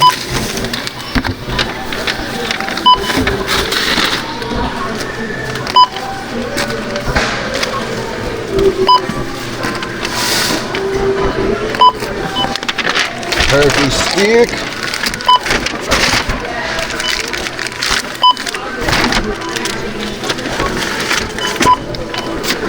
Okay. Con bấm chú bé. Enter the number of bags you wish to purchase. Please make sure to scan all items before placing them in the bagging area. Enter the number of bags you... Help is on the way. What? Are you done? Yes. Thank you. 7537. System processing. Swipe or insert card and follow instructions on pin pad. Select the item. Make sure cucumber is back. Look who has shown up.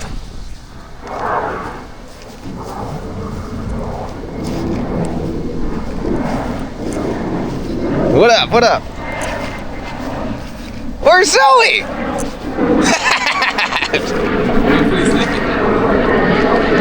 What's up? Long time no see.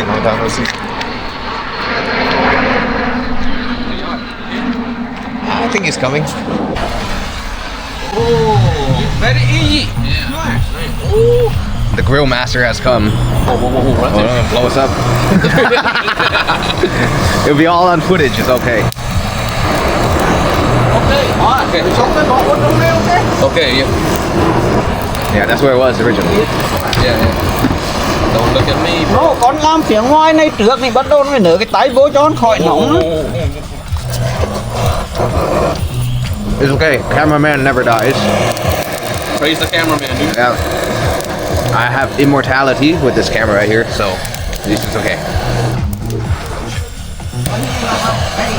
Ready. Why didn't I? Wait, no. Ready. Come in. Đi ra ngoài để nấu một cái đó liền. Ăn chưa?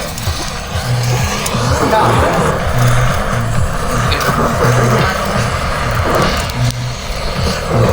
Careful. Ready.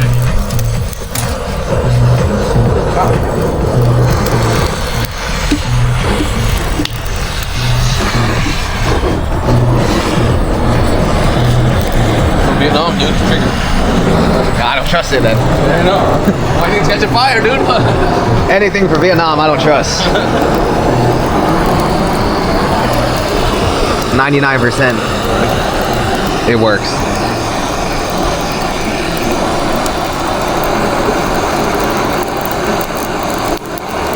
That's pretty cool.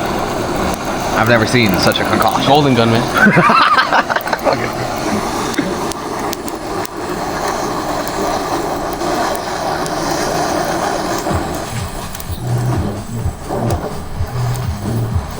How's it feel to be away from the baby? It's nice. Yeah. But still responsible. Responsibilities, you know, but little break is nice. Yeah. No, same. Yeah. I came in like, oh, I don't have to worry about anything for 2 weeks. Yeah. Well, and then that I shall do. But I want to go back already.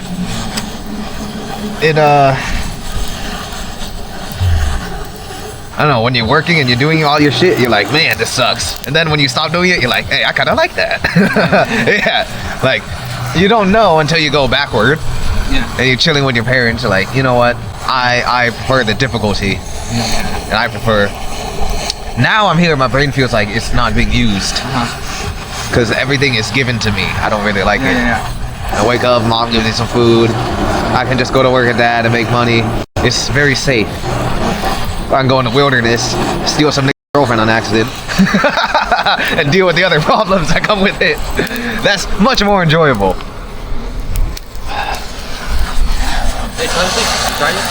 Oh, not yet. Did you know? I just said the N-word. Did you know on the internet, people don't say that word anymore? No. It's like a big deal now. Yeah. Before when we were younger, like 2010s and stuff. You just say Yeah. Now people are like, oh my god, you said that. So I'm not being racist, alright? No. We're from the hood. We're from the hood. I made it out the hood. I live across the world. He has a family and a GTR. We are successful graduates from the hood. He had a GTR, a wife, and 2 bikes, and a very nice house, and a cute baby. Thank you. She's a brat already. I have a global network, a healing clinic, and a very nice life being built. So, black. Vietnamese are the black Asians. Yeah. They are. Vietnamese are the Asians, the black Asians. But if I see any people on the internet talking about that, you guys don't understand. We're from a different time. You know, Jenny from Blackpink? Yeah. There's a recording of her from when she was like a kid in training singing the Kendrick Lamar song. Oh, yeah. And it says the N-word in it. And people are getting mad at her now for saying that. When she was like 12 years I old. always find something. Yeah. That's why, the internet. They're like, I can't believe Jenny's so racist. Yeah. She sang that song when she was 13. Like, bro, she's 13 auditioning for work. Yeah. So y'all kids nowadays are ultra sensitive. Soft, dude. You guys are gonna watch this video and call me racist. I'm not racist, bro. I'm racist against my own race. I'm just a realist. I understand. But we grew up in the hood, bro. You see this guy's Itachi shirt? You know that's the real deal. real deal, man. That's the real deal, man. We grew up watching Naruto Shippuden on BitTorrent. Yeah. You guys don't know about this. Yeah. You torrent the Naruto episode and it takes like 3 days. And then it's not even the episode or it's not subbed. Yeah. That's the time we come from, bro. Where hard work was once prized and the N-word wasn't like a death sentence. But if you watch it, you can tell it kind of rolled off my tongue. I'm not saying it like those other kids trying to be cool or offensive. We used to say the N-word just like we said the word faggot. It meant almost the same thing. Now you can't even say that. We're from a different time, man. Thought someone losing their shit. Yeah. But Trump can do whatever the fuck he wants. People out here being like, Yeah. They get mad at what Trump. up, dude? Get the beer, hurry up. You got time? He has time. I don't have time. You don't got time. So, here for time. The mini fan for Vietnam came in handy, huh? USB 5 volt in. Yeah. That's the OG USB. Sponsor. Do you out? Timlando? Oh, in the car. It's one of my long-term clients. I haven't seen them in like 2 years. Hello, chào Tim. Long time no see. Long time no see. Wow. Hello, handsome guy. Wow. Hello. À, khỏe. Lâu ghê. Lâu. Đẹp trai quá. Cảm ơn. Ở Việt Nam phải đẹp trai. Đẹp trai quá. You are quá. Long time no see. Long time no see. What's up, Alina? Are you just gonna kill the grass? Yeah, why are we here? Oh, it's fine. Okay. If Jimmy says it's fine, it's fine. What's he? Okay. 4 năm rồi. Yeah. Dạ kia kia. Nice. At the airport. Incheon Airport. Oh yeah. Incheon Airport. Đấy ha.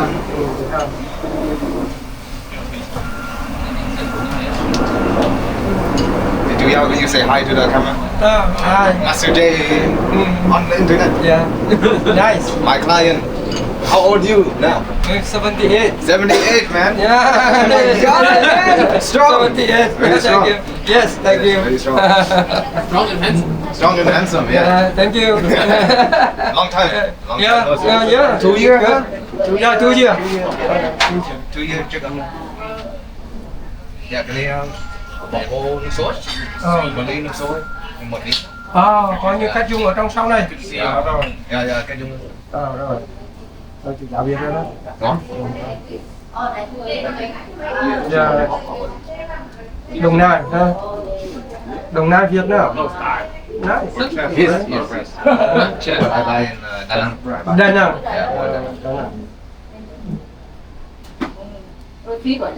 Ra nào thầy ở Đà Nẵng hả? Dạ. Yeah, Jimmy còn nói. Jimmy talk. I don't know. She very good, huh? Yes. Nóng. Không, it's okay. Yeah. Đi là Quảng Trị. Yeah, Quảng Trị. Quảng Trị không? Quảng Trị mình nóng đấy. Quảng Trị. Nhưng mà là Đà Nẵng là rất tốt. Đà Nẵng là mùa đông. Thì đi về Việt Nam hay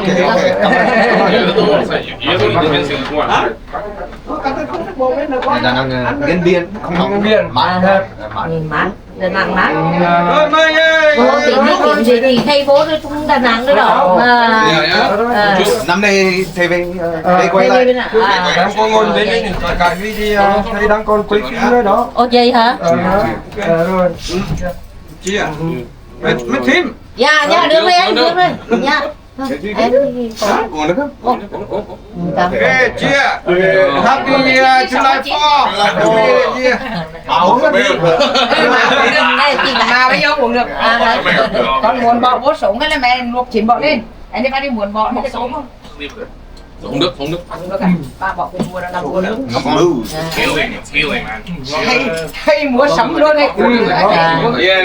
It's a ginseng pot. Plus 1200 HP. Yeah. It's a ginseng pot, dude. Kimchi. Incheon Airport. Đấy. Dạ. Đấy. 4 năm rồi. 4 năm rồi. 4 năm. Thấy Mỹ khác á. So, for those who don't speak Vietnamese, I'm going to translate what is coming in this conversation here. Nữa à? Người quen rồi. Có người quen rồi. Yêu quá. Yêu quá. So, what she asked me, and I would like to introduce a background on my clients, This man right here is 78 years old. He's a U.S. War veteran, or Vietnam War veteran, and that's his wife there. And they're good friends of my father, and I've been taking care of them since I became a shaman. So the man is 78 years old. That's all you need to know. He's in very good hands. But also, what the lovely lady is asking me is if I have a wife or a girlfriend yet. And my response, and this is my honest response, as I'm speaking to my elders, I'm not even joking, I have far too many women who are interested in me. And I don't say that to brag. I'm actually being very humble here. So in my contemplation, and I'm 100% serious, in my contemplation on how to deal with this problem, is one, I've made Spiritual Boss global to help bring more leaders and more good men to the forefront. So and two, I've decided to continue my legacy, to continue my lineage, that I will be having a harem or a dynasty in the future. So if you would like to be a woman in Jay's harem in the future, I am taking applications, for there are far too many Vietnamese women. And I just cannot decide on which one. There are far, far, far too many for me. So if you would like to join Jay's dynasty in the future and are looking to be a wife to a man such as myself, then you may send in your application and we shall see what needs to be done, my lovely lady. And I am 100% not joking. There's a different life for different levels of men. And I enjoy a different life than a normal man. It just is how it is. So this Friday morning, before I start the day, before I even brush my teeth, I like to make some coffee.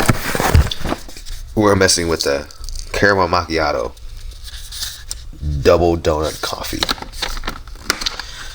Now my family does not enjoy coffee as much as I do. Me, if you did a blood test, there may be caffeine and a high concentration of caffeine. Here's some other coffees that I bought for my family that they obviously don't drink. This is from Japan when I went to Osaka, and I ate at a diner. I think it was called Kankayashima. No, I'm not Japanese. It was a very, very cool coffee diner. And this one's from Vietnam, the Nescafe. It's actually really, really strong. See, I drink a lot of caffeine because a lot of the people I grew up with and my friends, or just people that I knew or used to know, they did a lot of drugs, and I was really scared of like hard drugs. So I just decided, everybody does a drug, right? I just decided my drug would be caffeine. Today's Friday. It is one of my first days off since coming here. I've done a lot of work, and I did not enjoy it. Ultimately, I did not enjoy it. Hanging out with my dad, I enjoyed. Doing deep spiritual work with clients who need my help, because that is the reason why I came here. And to see my niece, of course, to see my niece. But doing deep work is very serious stuff. So now's the first day where I can take a day off, and I leave in 2 days back to Vietnam, which I'm very excited to go back. The work of a shaman is actually like very heavy, and we do things that need to be done. So it's our first day off. I'm gonna go do a workout. First time I slept in a while too. It's 8 o'clock in the morning. I'm gonna go do a workout, drink this coffee, brush my teeth, and then me and my dad are going to eat at one of my favorite restaurants. It's an Indian restaurant, and it's super good. And they won Restaurant of the Year, I think, for like 10 years in a row. So I can't wait to go there, eat some.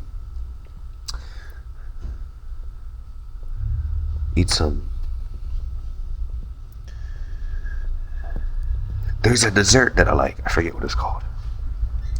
It's a ball of sugar. A little ball of sugar. Mini sugar donut. Good. Jumbo. I forgot what it's called. If you're Asian or you Indian descent, or you like Indian food, you know what I'm talking about. There's this donut ball that they soak in sugar. and it's deep fried, but they soak it in ginger and molasses. What is it called? Gumbo? Alright, I need my coffee first. Yeah, this is the goodies. This is one of the best restaurants here. This is what I came to eat. That's all. It's an Indian buffet. They have pork now. I thought Indian people didn't eat pork. Or they don't eat beef. Right, they don't eat beef. Lamb curry is the best. I've remembered the word. It's called a gulab.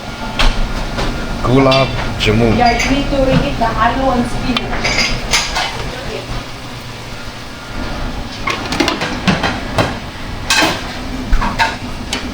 Rice, lamb, naan. Don't forget the naan. Don't forget the naan. Oh yes, yes. Let's go eat. Thank you, sir. We have this one, chicken soup. Got my dad here. He got only meat, no rice. That's a lot of lamb. Oh my God! Look at this, man. Look at this, guys. And the soup is really good here. I forgot how good it was. Delicious. So we're on our second plate. We skipped the naan. We got one of my favorites. It's called a mushroom masala.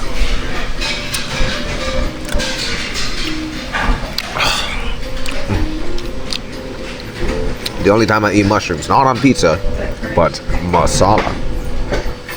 More broccoli, carrots, a little bit of mango chicken, and of course some more lamb. This lamb is so amazingly succulent. Tenderism, this is tenderism.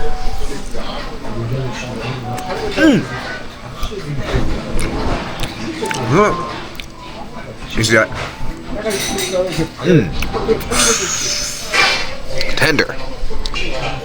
We love young tenders over here. Oh, that didn't come out right. We love tender meat. That also didn't come out right. I like when my meat is tender. I don't like chewy meat. I like soft meat.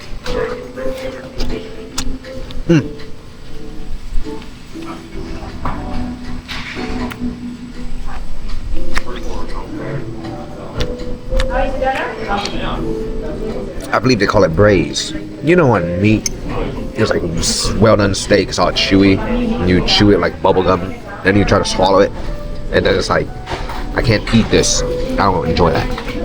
I enjoy nice soft meat. Potatoes. Oh, we got potatoes too. Potatoes and spinach. This might have been the most nutritious meal I've eaten here. What's the better I got? Oh, fresh lamb. Yeah, if you want.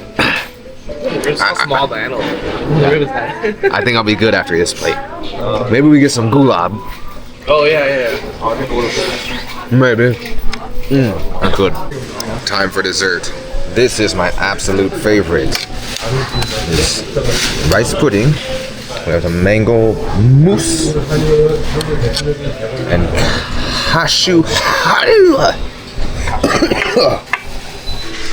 That's how I gotta say. I'm gonna film this right here. I'll show you the secret technique. Put this here, and then you eat this with this.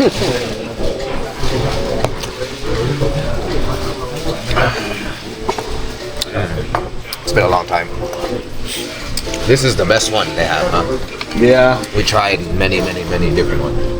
This is number one. Look at it. Look at it. Beautiful. Beautiful. Oh my He God. told us a secret ingredient in there. Rose water. And grandma's love. That is our meal. And that dessert right here.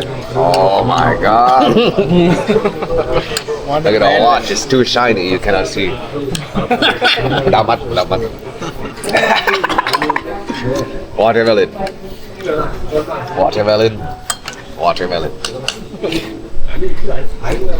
Man, I am so full. I'm telling you, look at this. 2016, 2015, 2020, 2022, 21. They got the 25, 26. Oh no. But they... Oh yeah, they do.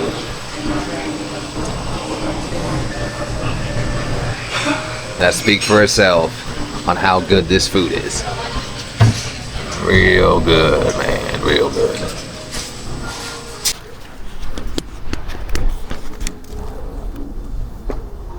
We're at my brother's house. Ding dong! Got a food delivery for the dude on father duty. Like he's in jail. You sleeping? What's up? What's up? What's up? What's up? Hey.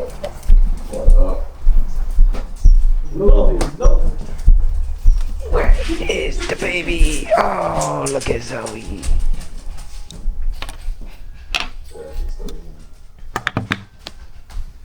Oh, look at Zoe. Hello, Zoe. Hey, Daddy.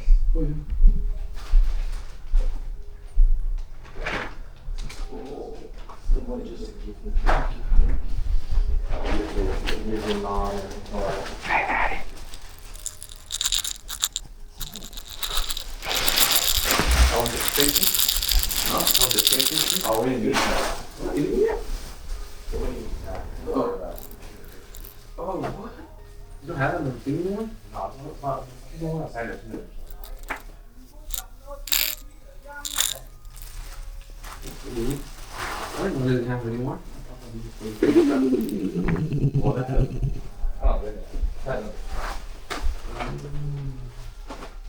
Still good though? Still good? Ooh, the cinnamon Smells like baby. How long has she been sleeping? just started. Oh, okay. Should be awake soon. Okay, I need to talk to her. Zoe, I am leaving today. By the time I'm back, you have to know how to use this.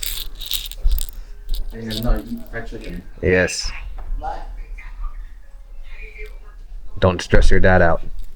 Just go lift this dumbbell and everything will be okay. She's hearing me. She knows.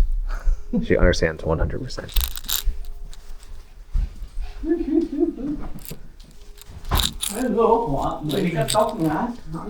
Oh. Hả? Oh. Okay, Zoe. You heard? This is yours. Oh. She knows we're here. Oh man, I need to act really good now. Oops. Doing a prayer. She has her needs to have that. Yes. Learn from her uncle. Your first dumbbell is here. Is that a chicken? Oh, that's a firefighter.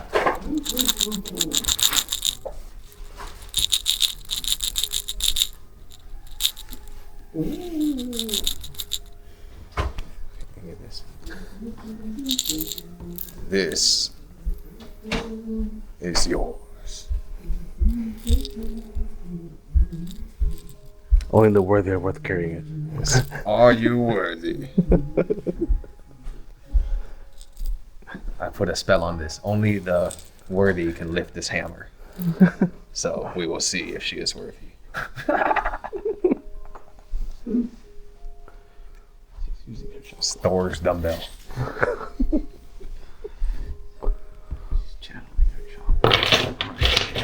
Em ok chưa? Same. Xem thím. Yeah.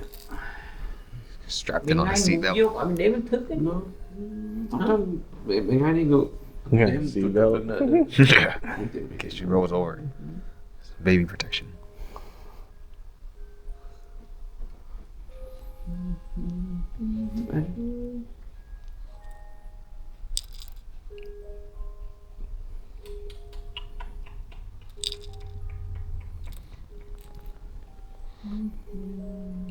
Anh Hiệp hỏi chứ. She looks healthier now, huh? Yeah. Ăn nhiều mà ỏi Her skin is like more chắc vibrant. Để hiểu cái nữa, đúng thôi. Anh con cũng miếng hẳn một chỗ. Okay. Yeah. Oh, yeah. Yeah. Don't need too much. Cái sẵn hành ngủ con trong miếng cũng We brought the Father some cinnamon rolls. Holy Father, we brought you.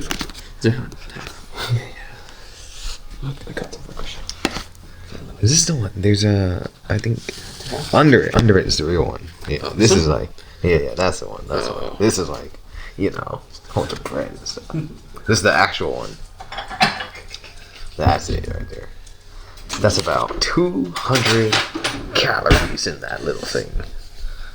Yeah, that's the real one. You know, this is not it. It's too much bread. That's the real one. I'll just move to the what does it have? I think this is in Danish. Of course. You eat your sweet, you need it hot and warm. But you don't want the, oh, that's good, that's good, that's good, that's good, that's good. You don't want the sugar to melt into nothing. You still need it somewhat solid. This is how you eat a damn cinnamon roll. That smells good, man. We ain't getting no boy.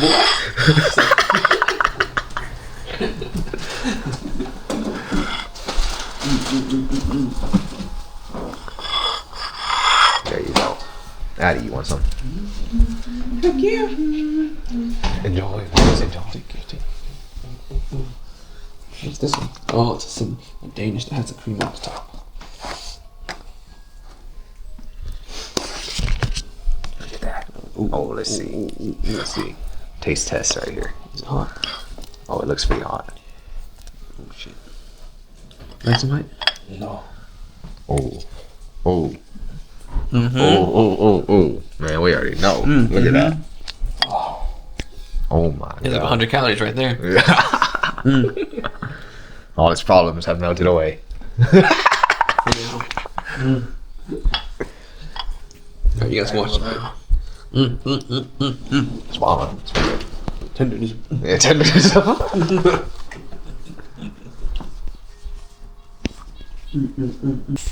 She knows the camera is on. Okay. Okay, man. Okay.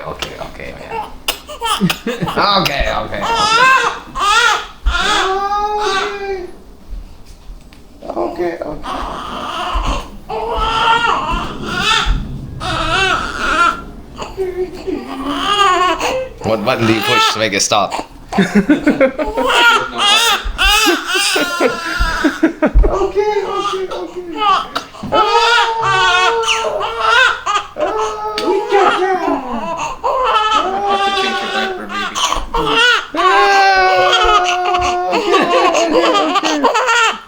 Bây giờ chị mi bông mà khóc gì ha.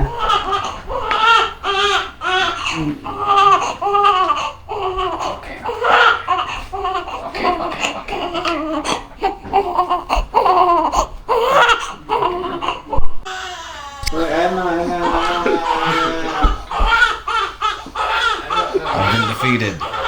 My only ever defeat was by that baby. Alright, look. Look at. He's like, I had enough, man. Where's the other dog? He's like, bro, I've had enough of this. They're like, get me away from this.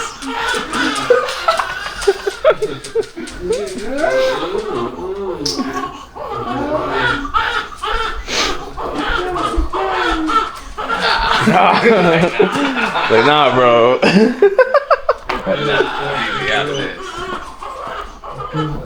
You see his face? You see what I gotta put up with?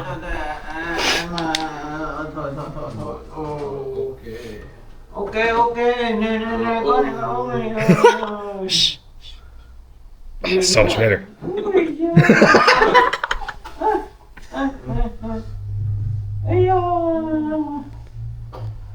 Được. Chị được ơi hả? Chị được hả? Em hả? Rồi em nín đi hả? Alright. It's 6:30 in the morning. I'm enjoying this nice cup of joe. Reflecting on my life. Coming back into the hood, coming back into the ghetto has shown me many things. It's that success leaves clues. No offense, but if your life sucks, there's a reason why. And you gotta look at that guy in the mirror. But it's okay. The world has tricked you. The world has told you many things. The world has told you it's wrong to be a man, it's wrong to go for what you want. I'm a man who's went for what he wanted. And I come back every once in a while to the land of the damned to save my fellow brothers and sisters. Sometimes you need to give everything you have in life. And even then that might not be enough. So it's your decision, man. I got a flight to catch. I gotta go back home. I gotta go see my beautiful, beautiful lady friends. There's one in particular that I want to see. I say this to foreshadow because she's likely going to be in the vlogs in the future. You know, who are you talking about? But girl, I was talking about you the whole time. Like Yujiro Hanma, I'm coming to collect her.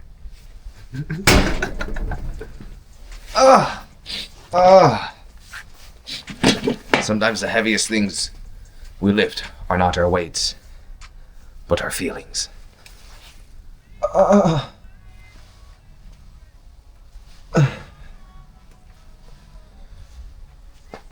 This is only 40 pounds. It's not heavy. What do you think I'm gonna work out hard in the morning? I don't need some good sauce for that.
In the morning, the air is different.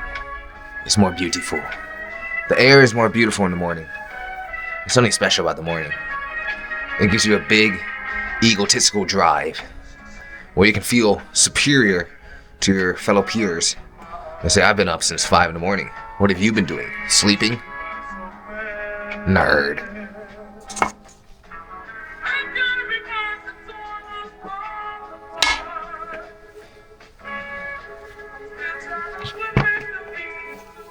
You have no honor. How dare you shame your bloodline? Your ancestors frown upon you.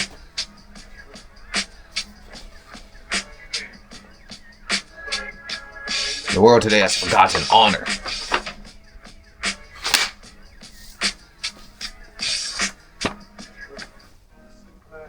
Back in the day, your father would take the sword and commit seppuku and take his own life for all of the sins that many of you have committed, for how much you have dishonored your family.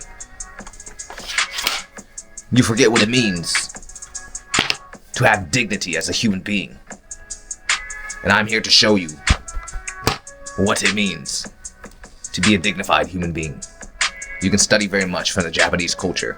Go, make it a goal. Travel to the land of Japan. See the land of honor. See the land of discipline. See the land of face. See how much they care. See how respectful they are. What has happened to my fellow humans today? Oh, so how far we have fallen from grace, and how slowly it has taken for us to even get back an inkling of that grace.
My name is Jib.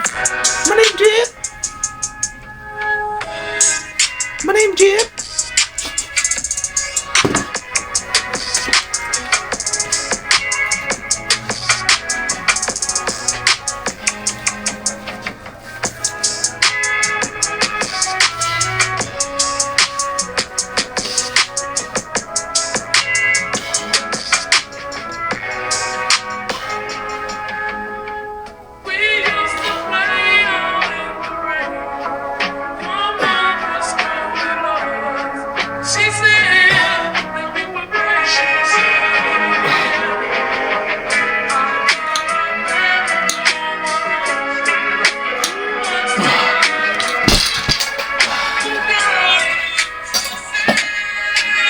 It's 6:30.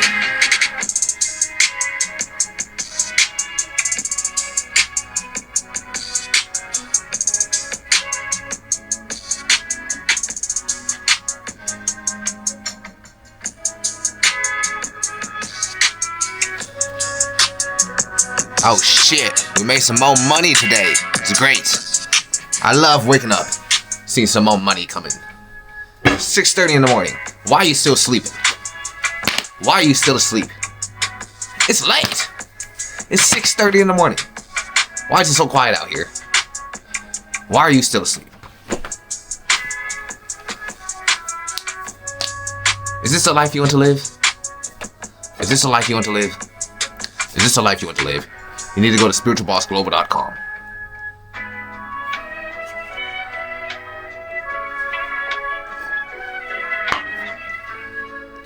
Great. I love waking up to new money orders. It's a great feeling. My name Jib.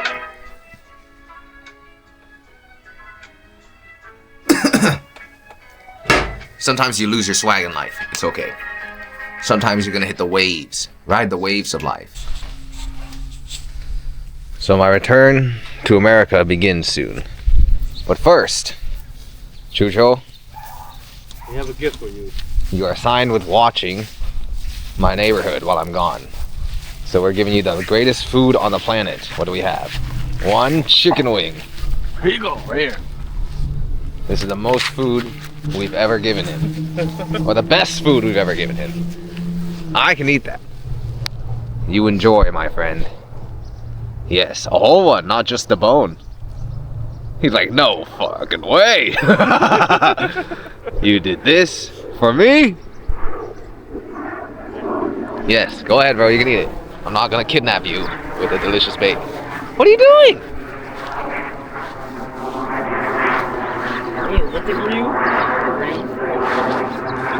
What? Is he not eating it? You have to be on camera. He's not eating it.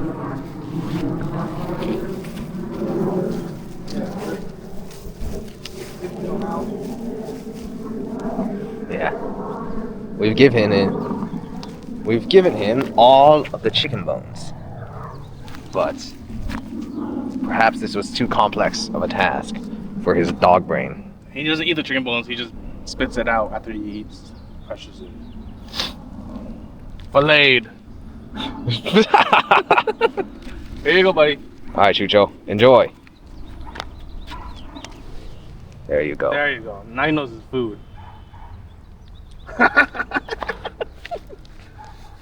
This is a prize catch. He's like, shit. See how he's gonna walk far away? Yeah. So yeah. Eat in peace.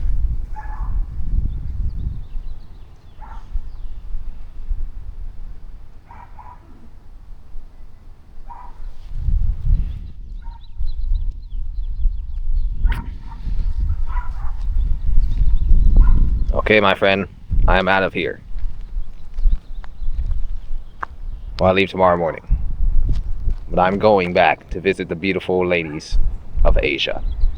You enjoy this chicken wing. It will keep you sustenance for the next year till I return.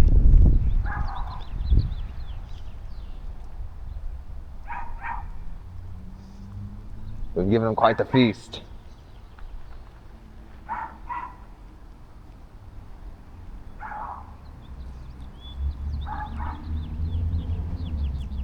He's like, yo, get away from me, loser. He gets further, brother. Yeah. So my homie, one of my OG clients, Timmy is here. He's actually in my book here. I think it's on page 9. Right here. So I worked with Timmy when we were really young. And I coached him through weightlifting and powerlifting. Here's him winning a powerlifting meet a long time ago. He shows up to my house. Haven't seen him in like 5 years with a Tesla. Good for him, man. Good for him.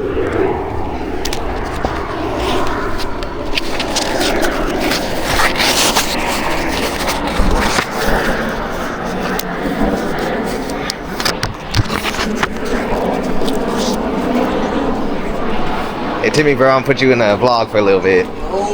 Oh, you famous, man. Here's one of my books right here. Oh, shit. Said, good to see you, man. You're actually on page 9, bro. Page I 9? got you in here when you did that powerlifting thing. I Oh, think yeah? that was like the last time I saw you, man. I did another one. Oh shoot. Yeah. How'd that go? Right there. Mr. Tim is famous. Yes, sir. Let me sign this for you, man. It's been a very long time since I seen you, bro. Yeah. Great to see you, man. Show you the videos in a bit. Yeah, right, hashtag stupid pump, right?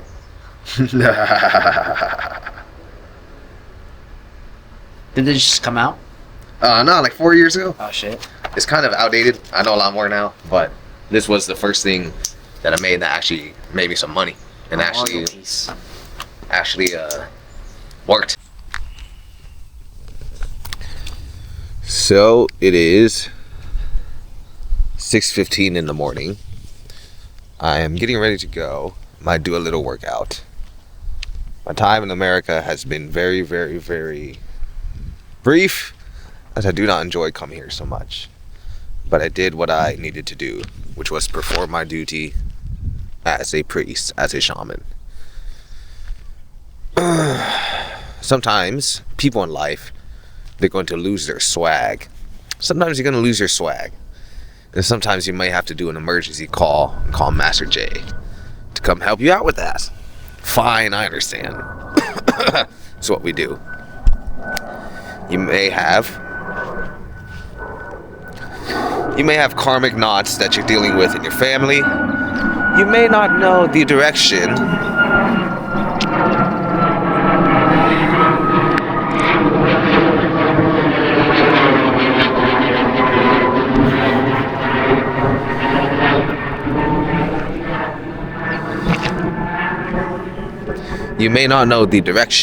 of what you want to take in life. Those are all things that happen to us from time to time. I've worked with many people all over the globe. Some of high affluence, some that you may never know, some of extreme wealth.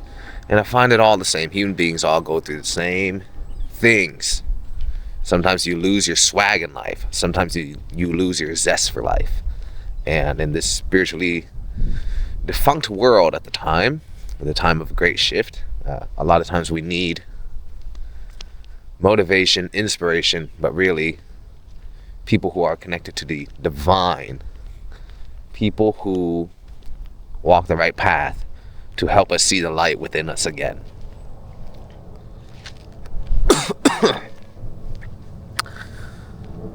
So welcome to Spiritual Boss Global. I'm your host, Master J. Go to spiritualbossglobal.com if you want to work with us in the future, or really change your life. We'll see you again soon.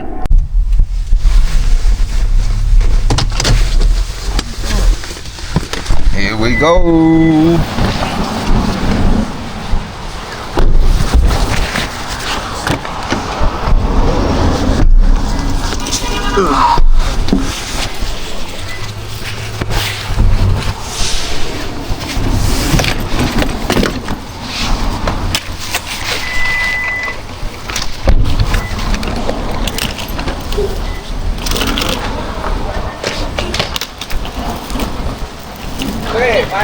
Okay, bye. Thank you. Okay, see you soon. Yeah, okay. Yeah, okay. Every time. Yeah. I call you. Okay. Yeah, okay. Bye. Yeah. Bye. Okay. Good luck, everything. Yeah.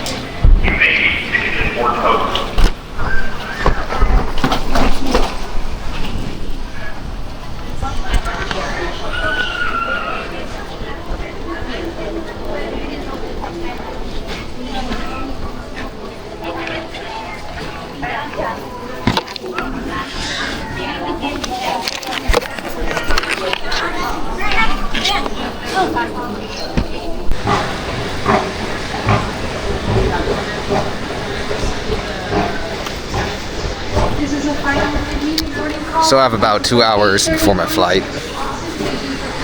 Isn't this cute?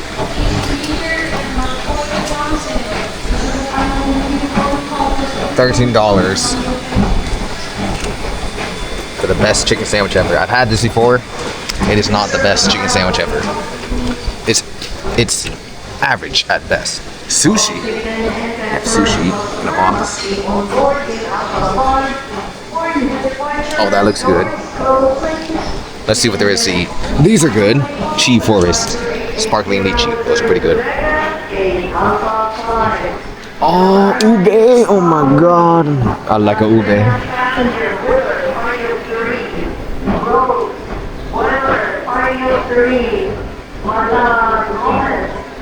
Ube red bean sando. So we're leaving the ghetto.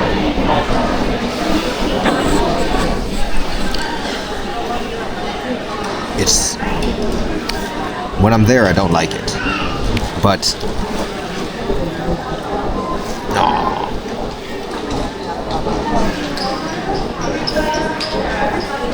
it's great seeing my niece.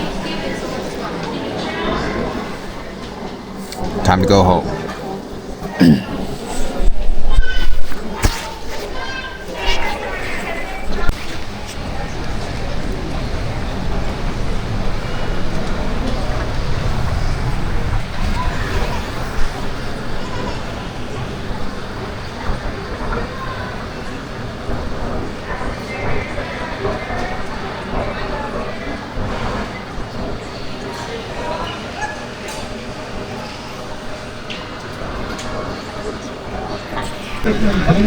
바삭락주머니에 넣으시거나 직접 주문을 해주셔야 하며 바삭 상태로 빠졌을 경우는 반드시 승무원에게 말씀해 주시기 바랍니다.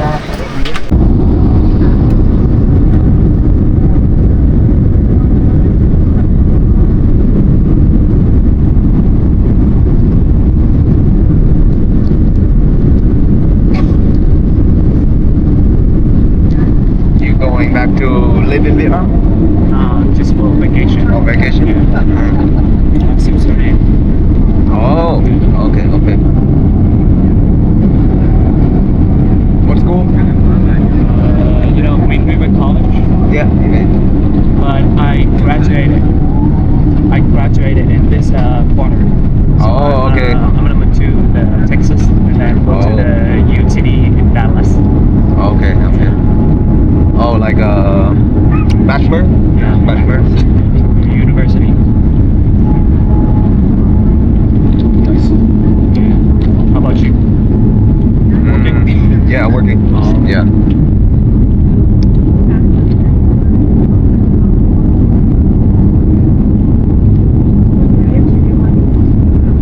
How much you pay for DG?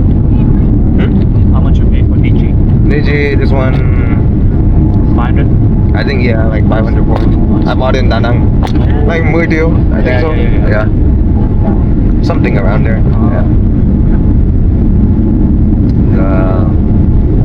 This and the SD card, yeah, 10 triệu. I think it's like 9 triệu. Okay. And then the SD card, 1 triệu.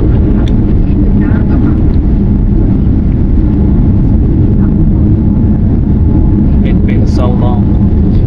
I never come back to Vietnam. Oh man, 2 or 3 years. 2 or 3 years? Yeah. So that's why I take this vacation for my family. Yeah. I just come visit my family here. Oh. Now I'm going back. Oh, I see. Reverse. Oh, Reversing. yeah. Reverse. How do you feel? How do you feel about Seattle? It's good? Nah? It's slow. Yeah. You know, Vietnam, very fast. Vietnam, everything is close. Vietnam is better. Yeah. Better. Wake up, coffee, go see friends, go drive bike. Ăn xong ngủ trưa, sleeping. Not here, right? No, nothing here. Everything here is different from Vietnam. I get up maybe around 10 or 11 to get my breakfast. Not the same way in Vietnam. Yeah. Here you just go to work or go to school and go home. I hate that.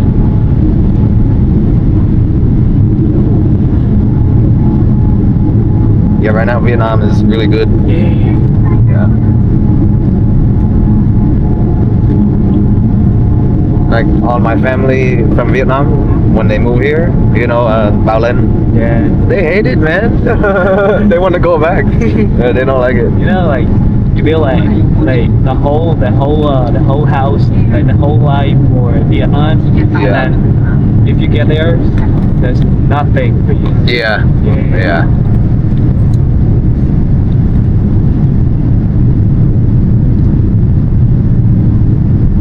I built from zero, and then I start living independently.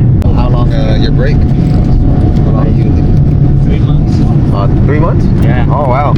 Until September, I think. Oh. Yeah. I'll be back here in August to Texas. Yeah. Houston?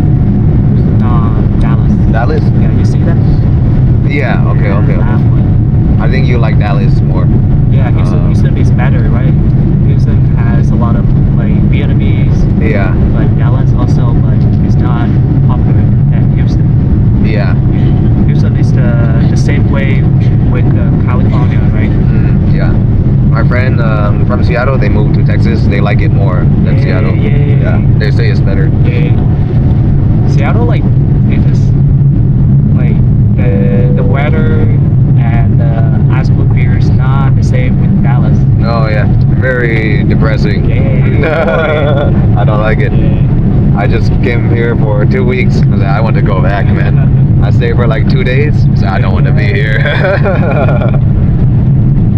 방금 좌석 벨트 표시등이 꺼졌습니다.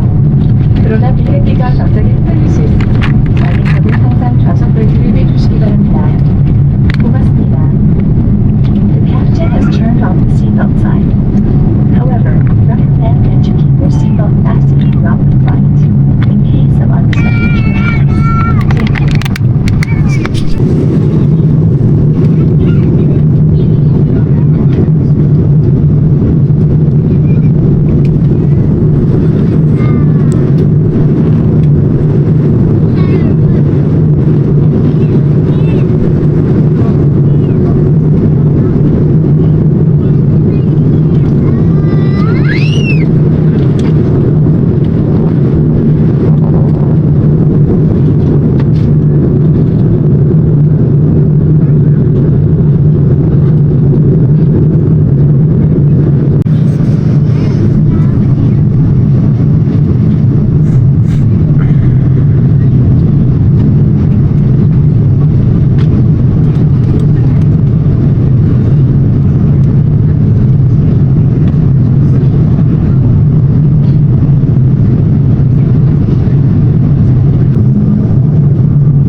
Then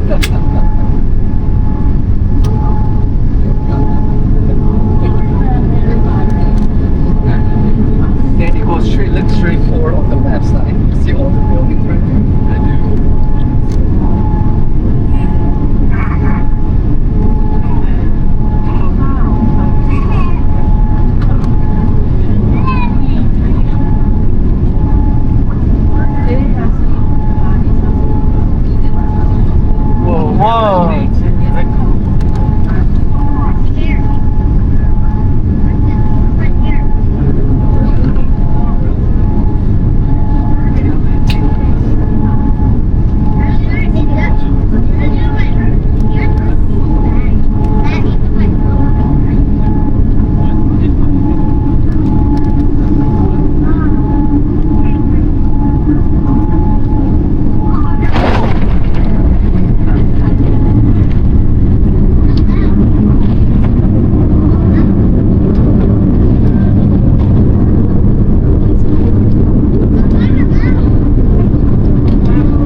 We're back in the Korean airport, back with Lisa, back by Gucci, back by the giant eyeball thing. I know it, I know it, I know it.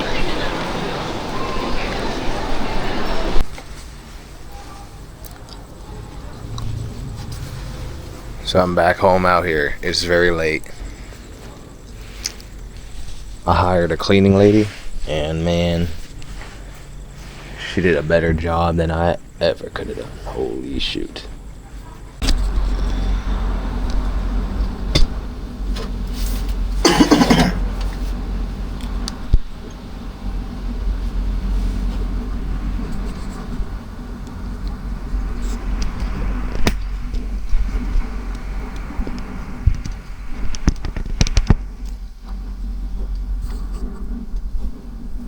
So I'm back from my escapades in America.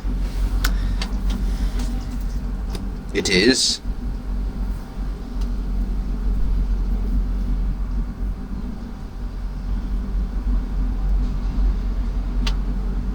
.6:40 in the morning, July 14th. It's 6:40 in the morning. I just did a nice little spiritual bath. I brought this with me from America. There's eucalyptus, Epsom salt, sea salt, menthol. Oh, and eucalyptus. Yes, I got it right. And at every border, I got caught with this. And it looks like I was smuggling meth. I had 4 jars of this. And each time they had to go and pull it out and do a little test. If you smell it, it smells damn great. Also in the spiritual bath, I did this with some yosen. If you don't know what the yosen is, it's what your parents used on you after they whooped your ass. So Child Protective Services wouldn't be called on them to heal the wounds. And in Vietnam, perhaps in all of Asia, this is the cure to almost anything. Before you go doctor, you go yosen. And also use this is a chakra oil from Tibet. I got this from one of my friends. This is number 1. It applies to the root chakra. And I use many more things for the spiritual bath. However, I must gatekeep some information because some things are not to be told to the public. But I feel much better. Spiritual bath. You want to get rid of all those cords. You want to get rid of all that gunk around your system, especially traveling in the airport. Take 2 freaking flights, spend 1 whole day, sit next to a bunch of people, which I don't enjoy. But it's fantastic to be back in Vietnam. I gotta go let the barber bless me. That's my Uncle Ron would say. Let the barber bless you. And I think today I'm just gonna sleep. So this vlog we have like hours of content to edit, which I will have to do after this, which you will be watching, yes. All of it. You didn't like yet, you didn't subscribe yet. Why don't you like, why don't you subscribe, why don't you comment down below.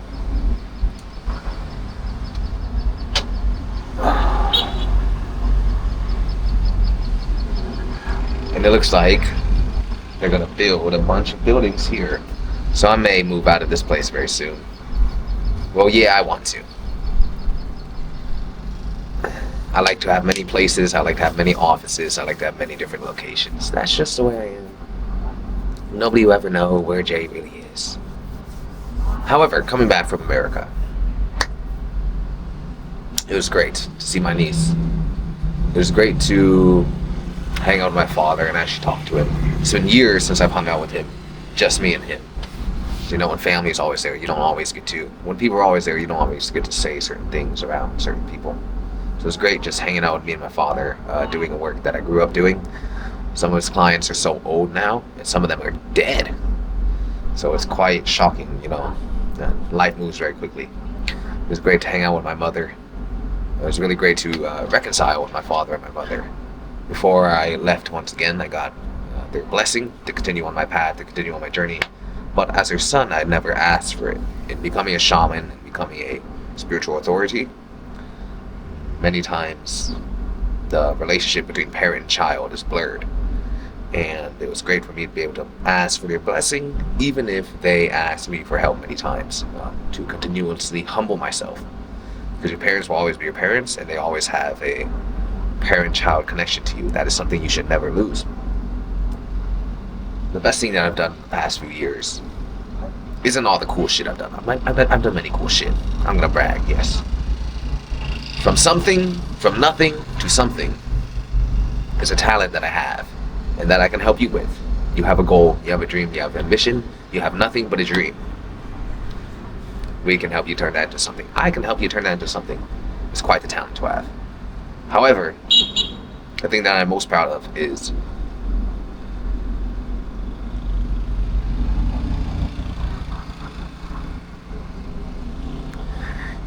being able to have a good relationship with my parents.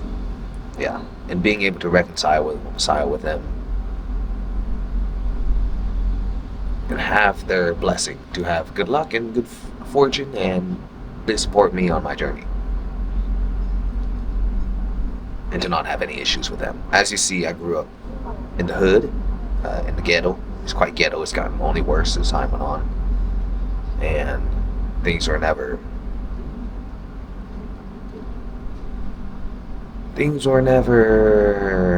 like how they are now. And me leaving home gave me the opportunity to take space for myself these last few years, and to be able to see the world that I grew up in for what it was. I went to school with many people who died, many people who are now drug addicts. When I was in middle school, it was not uncommon to hear about somebody get pregnant, and I didn't realize all of those things weren't normal until I came here a few years ago, and I just sat on the beach and I thought, why are these people so happy? Did I grow up in the ghetto? And then I realized I did grow up in the ghetto. Bloods and Crips and teenage drug addiction and teenage pregnancy, and how it's common to get robbed and people graffiti on your car and steal your dad's gas and dad's equipment. Like, that was all normal to me. I didn't realize that it wasn't normal. So being able to understand what you grew up in, what your parents grew up in, not having resentment towards them, is a huge thing for you. Like, really stepping forward, finding your path, and continuously cultivating your path.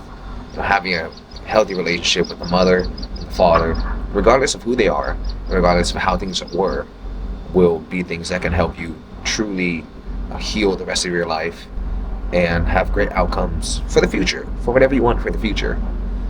The pillars that are the foundation of your life, your parents, who are pretty much the Lord of your life, right? The creators, your relationship with the divine masculine and the divine feminine is quite important, regardless of what happened, and no matter how many trials and tribulations you have had with them, to be able to reconcile with them, to forgive them for the things they did to you, to forgive them for resenting them, to forgive them for they know not better, and likely they did the best that they could, or they do whatever they could, and to apologize for hating them or having any resentment towards them if you do, and letting go and removing yourself from the connection of the father and the mother, spiritual connection between your fleshly father and the mother, and atoning, what we call atoning with the father, and reconnecting to the spiritual self within.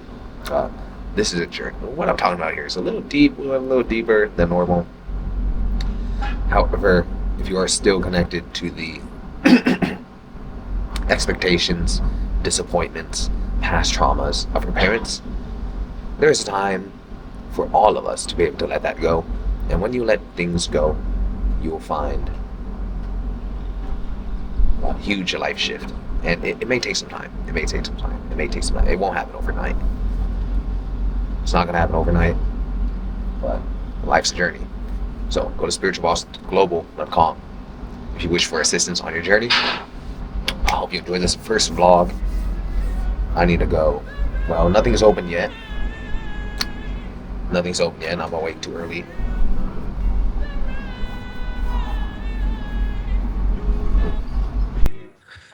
So if you gotten to the end of the vlog, you either skipped to this part, or you watched the whole thing through or skimmed through it. Thank you very much for watching. Now I'd like to mention that this is my first ever vlog, and I've pretty much been in the shadows, right?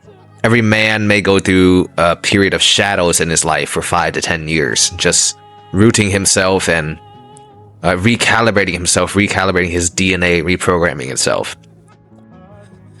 I would like to say, if you're watching this, that I am a man that is living my dreams. I have some clips here, just some highlights over the past years of me and Master Height just doing stupid stuff and enjoying life, reaping the rewards of hard work.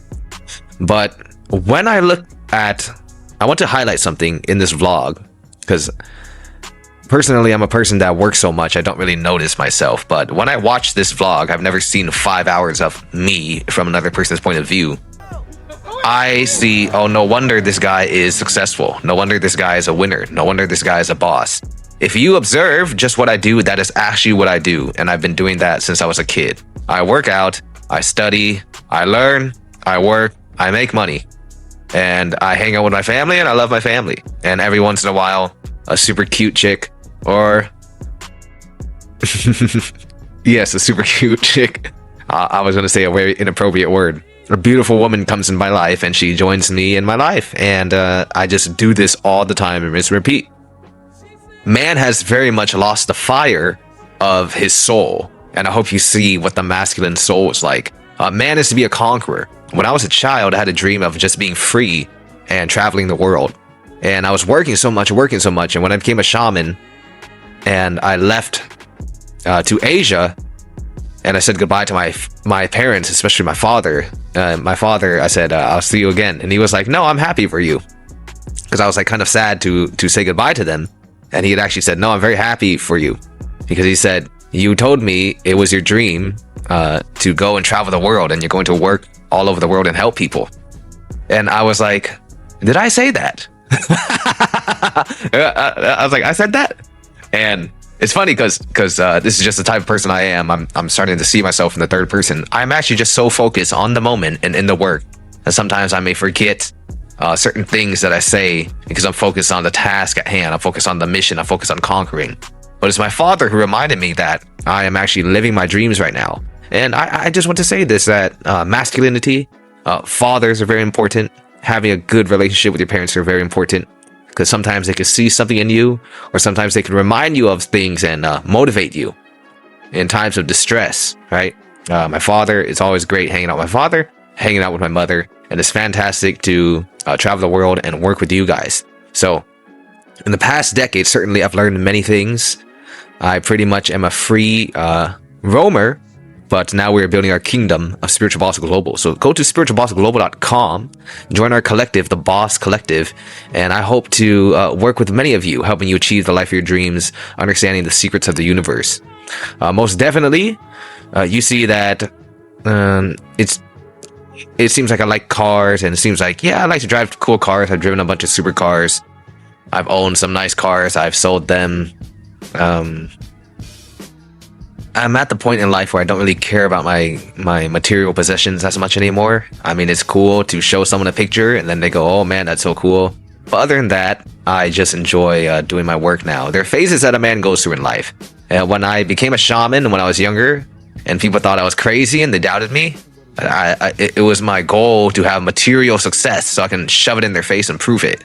And I realized that that was a drive that was eating my soul. And when I got all the material possession, when I got all the money and planted myself, I realized those people, they don't even care. They don't even matter. They're not even thinking about me. They forgot about me already. And once I let all that stuff go, you know, being driven by just materialism, I found my true mission. I found the thing that I actually live for. There's only so much money you can make. And I would say make as much money as you can. But after a point, there has to be a deeper why within your existence. So I'm making Spiritual Boss global because I feel for the world. I feel for the modern man. I feel for humanity. I think we need more bosses. We need more leaders in the world, in the globe. And man has lost the fire, which has been in his soul all along. Many men have forgotten that they even have the ability to wield a sword. And that sword is a sword of truth. And I'm here to show you that, you know, you don't have to settle for mediocrity. You don't have to settle for a terrible life. You really don't. You really don't. You really don't. You can make a decision, and when you make that decision, you hold on to it, and you be stubborn. And you be stubborn until you get to the point where you want to get to. You work with the universe. This is what is called holding the state within. Neville Goddard's feeling is a secret. Right here is a man that does the feeling is a secret. And although it may take long in the beginning, or longer than you want, because you may have been injected with such a mass of negative energy or negative programming, as long as you hold the state within, as long as you hold the feeling that you desire, and you visualize and you focus on where you want to go, you will get there. Over 10 years ago, I was a young child. I was a young man. And now that I'm looking at these videos, I think I am exactly the person that I wanted to be. Actually, I'm more blessed than I ever thought I could be. Because along the journey, I met God. I found God. And God has guided me through every trial and every tribulation and given me the opportunity to travel across the world, go to Korea, go to Japan, go meet my business partners, go meet my clients, serve people all over the world. And it's just been so awesome. And I am so thankful. So Spiritual Boss Global is dedicated to the Boss Collective, which is you. So I want you to go visit that website, or go visit the website. There's a lot of free content there. Go subscribe to our channel and go stay in tune, right?